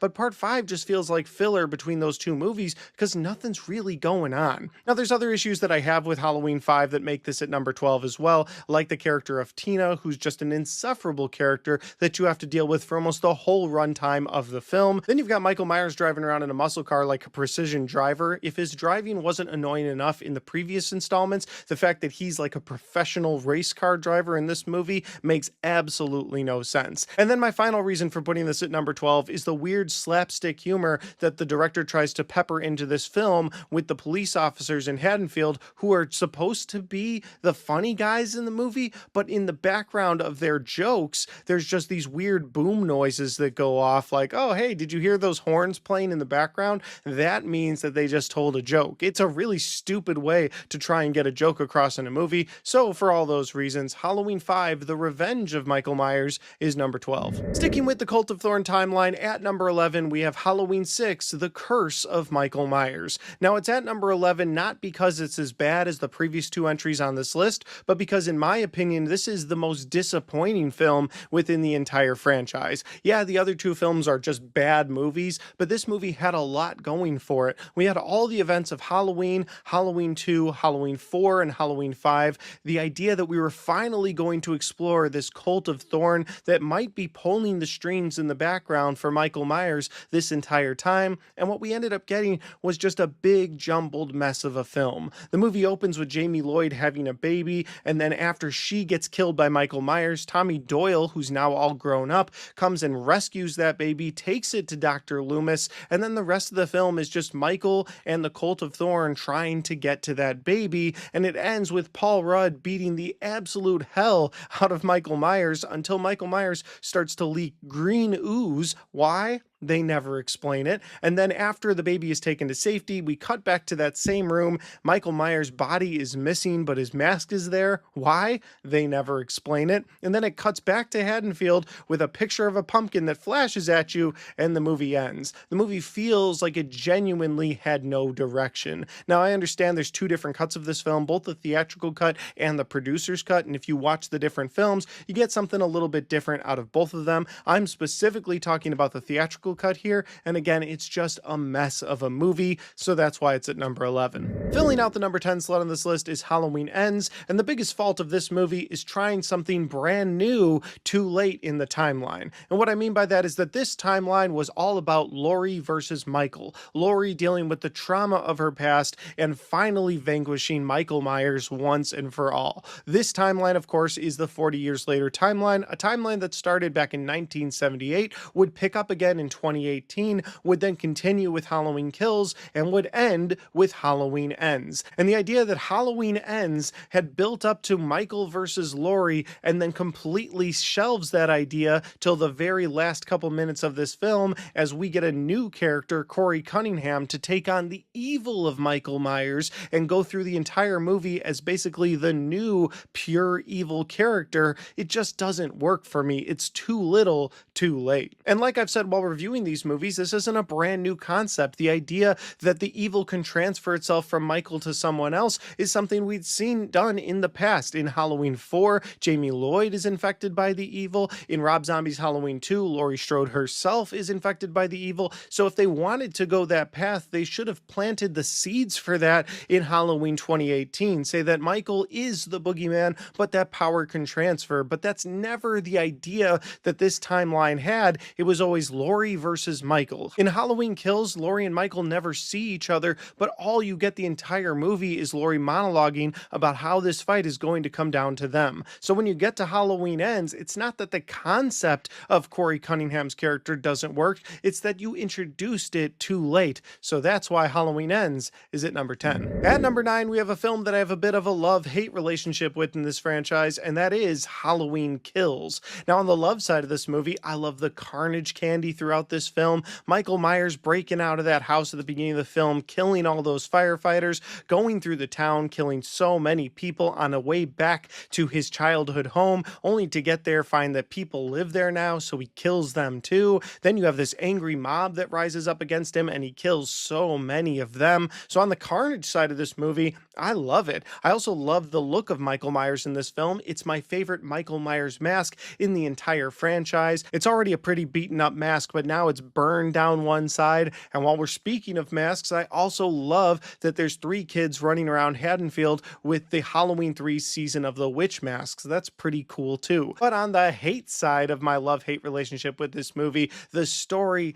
is pretty abysmal. You've got this mob that rises up against Michael, and the most that they do throughout this film is chant "Evil dies tonight" as they accidentally lead to killing an innocent person or somebody else who had escaped from the same mental hospital that Michael was at, and then get themselves killed. So they don't really impact the film outside of just being idiots. And then you've got the story of Laurie Strode in this movie. You know, in the first movie, she was so calculated, she had a trap ready for Michael, but then when that goes to hell, she just sits in the hospital for the whole movie monologuing about how eventually it's going to get to Laurie versus Michael. And much like Halloween 5, we have another situation where we have a Halloween film that feels like filler between 2 films that actually matter. Not that I love Halloween Ends very much, but at least that had the definitive end to Michael in it, whereas this movie just has Michael going through Haddonfield killing people, and it doesn't really lead to anything special. They talk about, oh, every time Michael kills, he transcends. So since he kills more than 30 people in this movie, he's getting more and more supernatural or more and more powerful,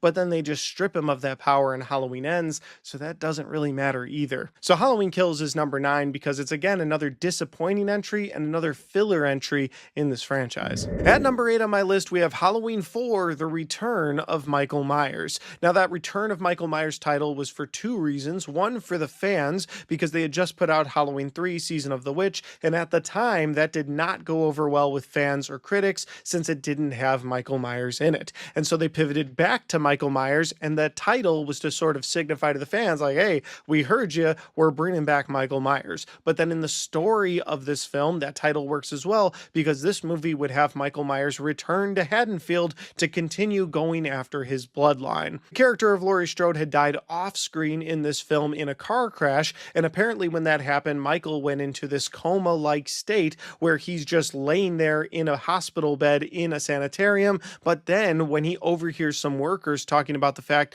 that he has a niece named Jamie Lloyd, well, that wakes him up and that makes him return to Haddonfield. On the positive side of this film, I think that it captures that Midwest atmosphere so damn well. The opening title sequence in this film is absolutely gorgeous, and this is the film that introduces the idea that evil can transfer itself from Michael Myers to someone else, in this case being Jamie Lloyd. It's hinted at throughout the movie, but it doesn't really happen till the very end of this film. And the reason why that's a positive in this film but a negative in Halloween Ends is because in this film it feels more earned. You have it sort sort of hinted at throughout the film until the very end of the movie when Michael Myers is presumed dead and Jamie Lloyd is now taking on that pure evil. Probably my biggest negative for this movie is how they cut away from so many of the kills throughout this film. There are a few moments, like a guy getting his face just completely ripped off by Michael, that are fun, but for the most part, anytime Michael kills someone, it finds a way to cut away from that kill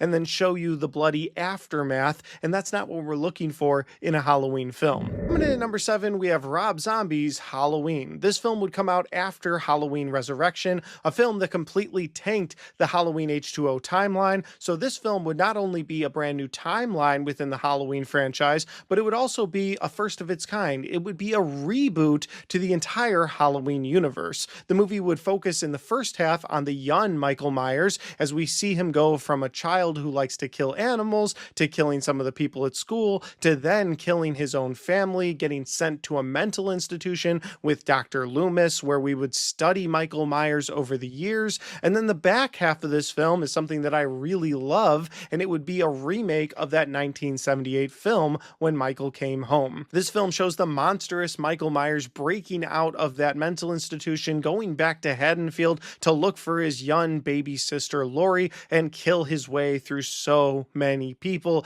in such a brutal way. I actually love the back half of this film, and if it wasn't for the first half of this film, this might be my favorite movie in the franchise. Like, I love it that much. But the first hour of this movie with the young Michael Myers is almost unwatchable. Like, once you see it once, you're like, oh, okay, you explored Michael Myers, but there's so much of that Rob Zombie disgusting dialogue throughout the first hour of that film that it makes it unwatchable. And so when I watch this movie myself, I always skip that first half. I just go right to Michael Myers breaking out on Halloween night, and then I can enjoy myself. But if I watch this entire movie, it's just really difficult to get through. So Rob Zombie's Halloween is another film within this franchise that I have a bit of a love-hate with, because again, I love all the stuff he does in the back half of this movie, but everything in the front half, it's just unwatchable. At number 6, we have a film that tried to do something a little bit different in this franchise, and it is Halloween 3: Season of the Witch. See, John Carpenter and Deborah Hill, they wanted to move away from Michael Myers.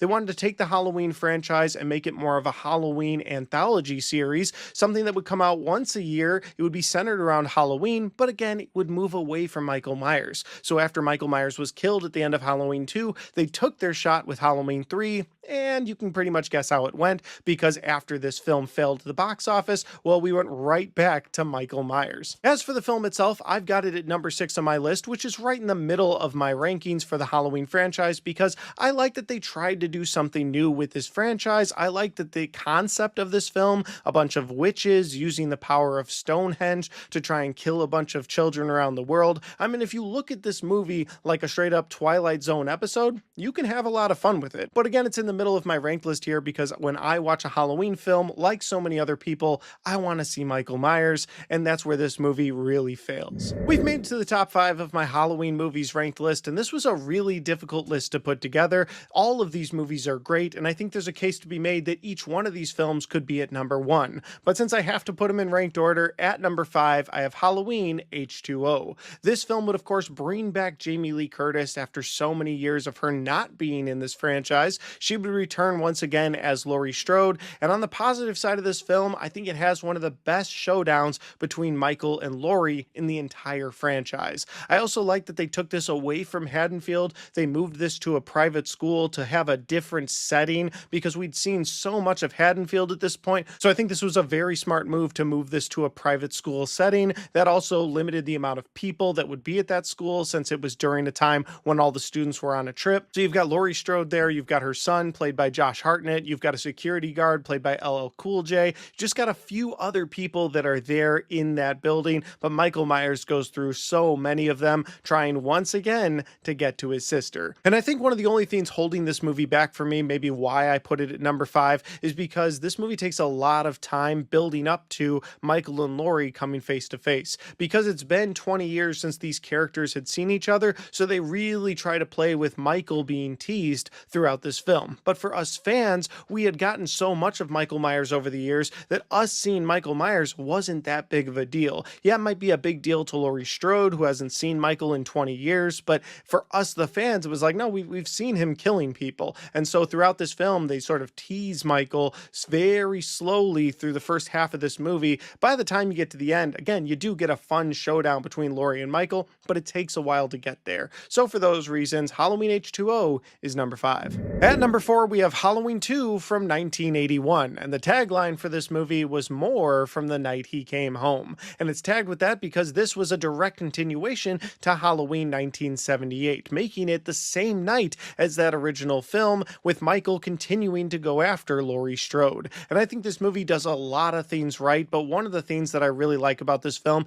is that it takes it out of that neighborhood setting and moves it to the hospital. It gives Michael a brand new place to go around and kill people. It makes him use different weapons on his way looking for Laurie Strode. And another thing that this movie does really well is it expands on the lore of Michael Myers and Laurie Strode. Instead of it just being a random babysitter that Michael's going after, this movie explains that they're actually brother and sister. So I think it takes the stakes from the first film and it moves them to the next level. It doesn't always work, but for the most part, I think this is a great follow-up to that original 1978 classic. Coming in at number 3, we have Rob Zombie's Halloween 2. Now, before you blast me in the comment section and tell me how wrong I am for having this at number 3, just remember all of our experiences with this franchise are going to be a little bit different. For instance, this was the first Halloween film that I saw on the big screen, so I've always loved this movie because of that. But I also love this movie for other reasons, but before getting into those reasons, I will agree with you guys that everything involving the white horse and Michael's mom and the young Michael in this movie,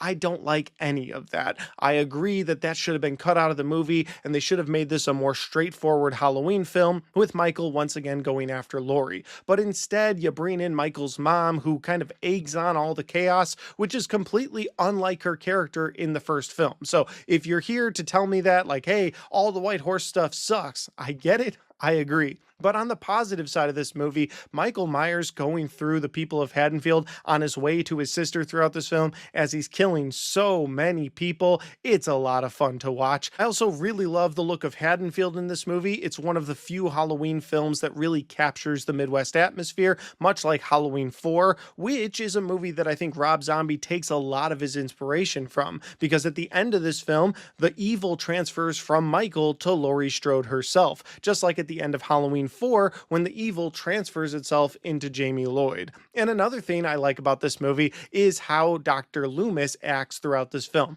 A lot of people hate that. They say it's completely out of character for Dr. Loomis. He was one way in the first film and then he's immediately just a dick in the second film. But I kind of explain that away with, well, if the person you were trying to help your entire life turned on you and tried to kill you, yeah, you'd probably have an attitude. Yeah, you might write a book about how evil he is, and yeah, you might be a dick of a person if you lived through that traumatic experience. So while I understand that there's flaws with Rob Zombie's Halloween 2, it's always been one that I can put on and watch and have a great time with. We've made it to the top 2 movies in my Halloween movies ranked list, and if you've watched this far, I really appreciate it, and I would love for you guys to leave your ranked list in that comment section down below. All right, guys, let's get into the final 2 movies on this list. So at number 2, brace yourselves here, because we're talking about Halloween from 1978. This is an absolute classic horror film that spawned such a great franchise over the years. Yeah, there were hits and misses along the way, but none of it would have been possible without Halloween from 1978. The iconic theme song starts right here in this movie. The look, the mask of Michael Myers starts in this movie. I love the killing spree that Michael goes on through Haddonfield, killing all of the different babysitters, leading to his first showdown between Michael and Laurie Strode. The overall creepy atmosphere in this movie is great too. The look of Haddonfield. Like I said, there's a lot to love about this movie. The only reason this movie's at number 2 is because I think the next movie we talk about actually improves on all of the things we just talked about. And that leads to my number 1 film in the Halloween franchise. At number 1, we have Halloween from 2018. I know the next 2 movies in the franchise are not very good. Hell, they were at 9 and 10 in this list. But I think this movie does what I was talking about a second ago, and it improves on so many things from that first film. Since this is a direct sequel to that first film, I feel like you can make those comparisons. I love where Laurie is at 40 years later, how she's been worried about the boogeyman coming after her. I love that they cut out the brother and sister idea from this timeline, because now you have Laurie who's been preparing ultimately for nothing. Yes, the boogeyman does come back. Yes, their paths do cross, but it only crosses because somebody wanted it to. I also love how they improve on the theme song in this movie, the opening title sequence in this movie, and I love the mask of Michael Myers. So again, that original John Carpenter classic Halloween is a great film, but I think Halloween from 2018 really improves on all of those things that were already done so well. And that's why I have Halloween 2018 as my #1 movie for the entire Halloween franchise. And guys, that's my list. That's all of the Halloween films ranked from worst to best in my personal opinion. But again, I would love to know how you guys would rank this franchise in the comment section. And finally, guys, if you like this video, don't forget to hit the like button, because it helps the video, it helps the channel, and it helps me right here. Thanks for watching, and I'll see you next time.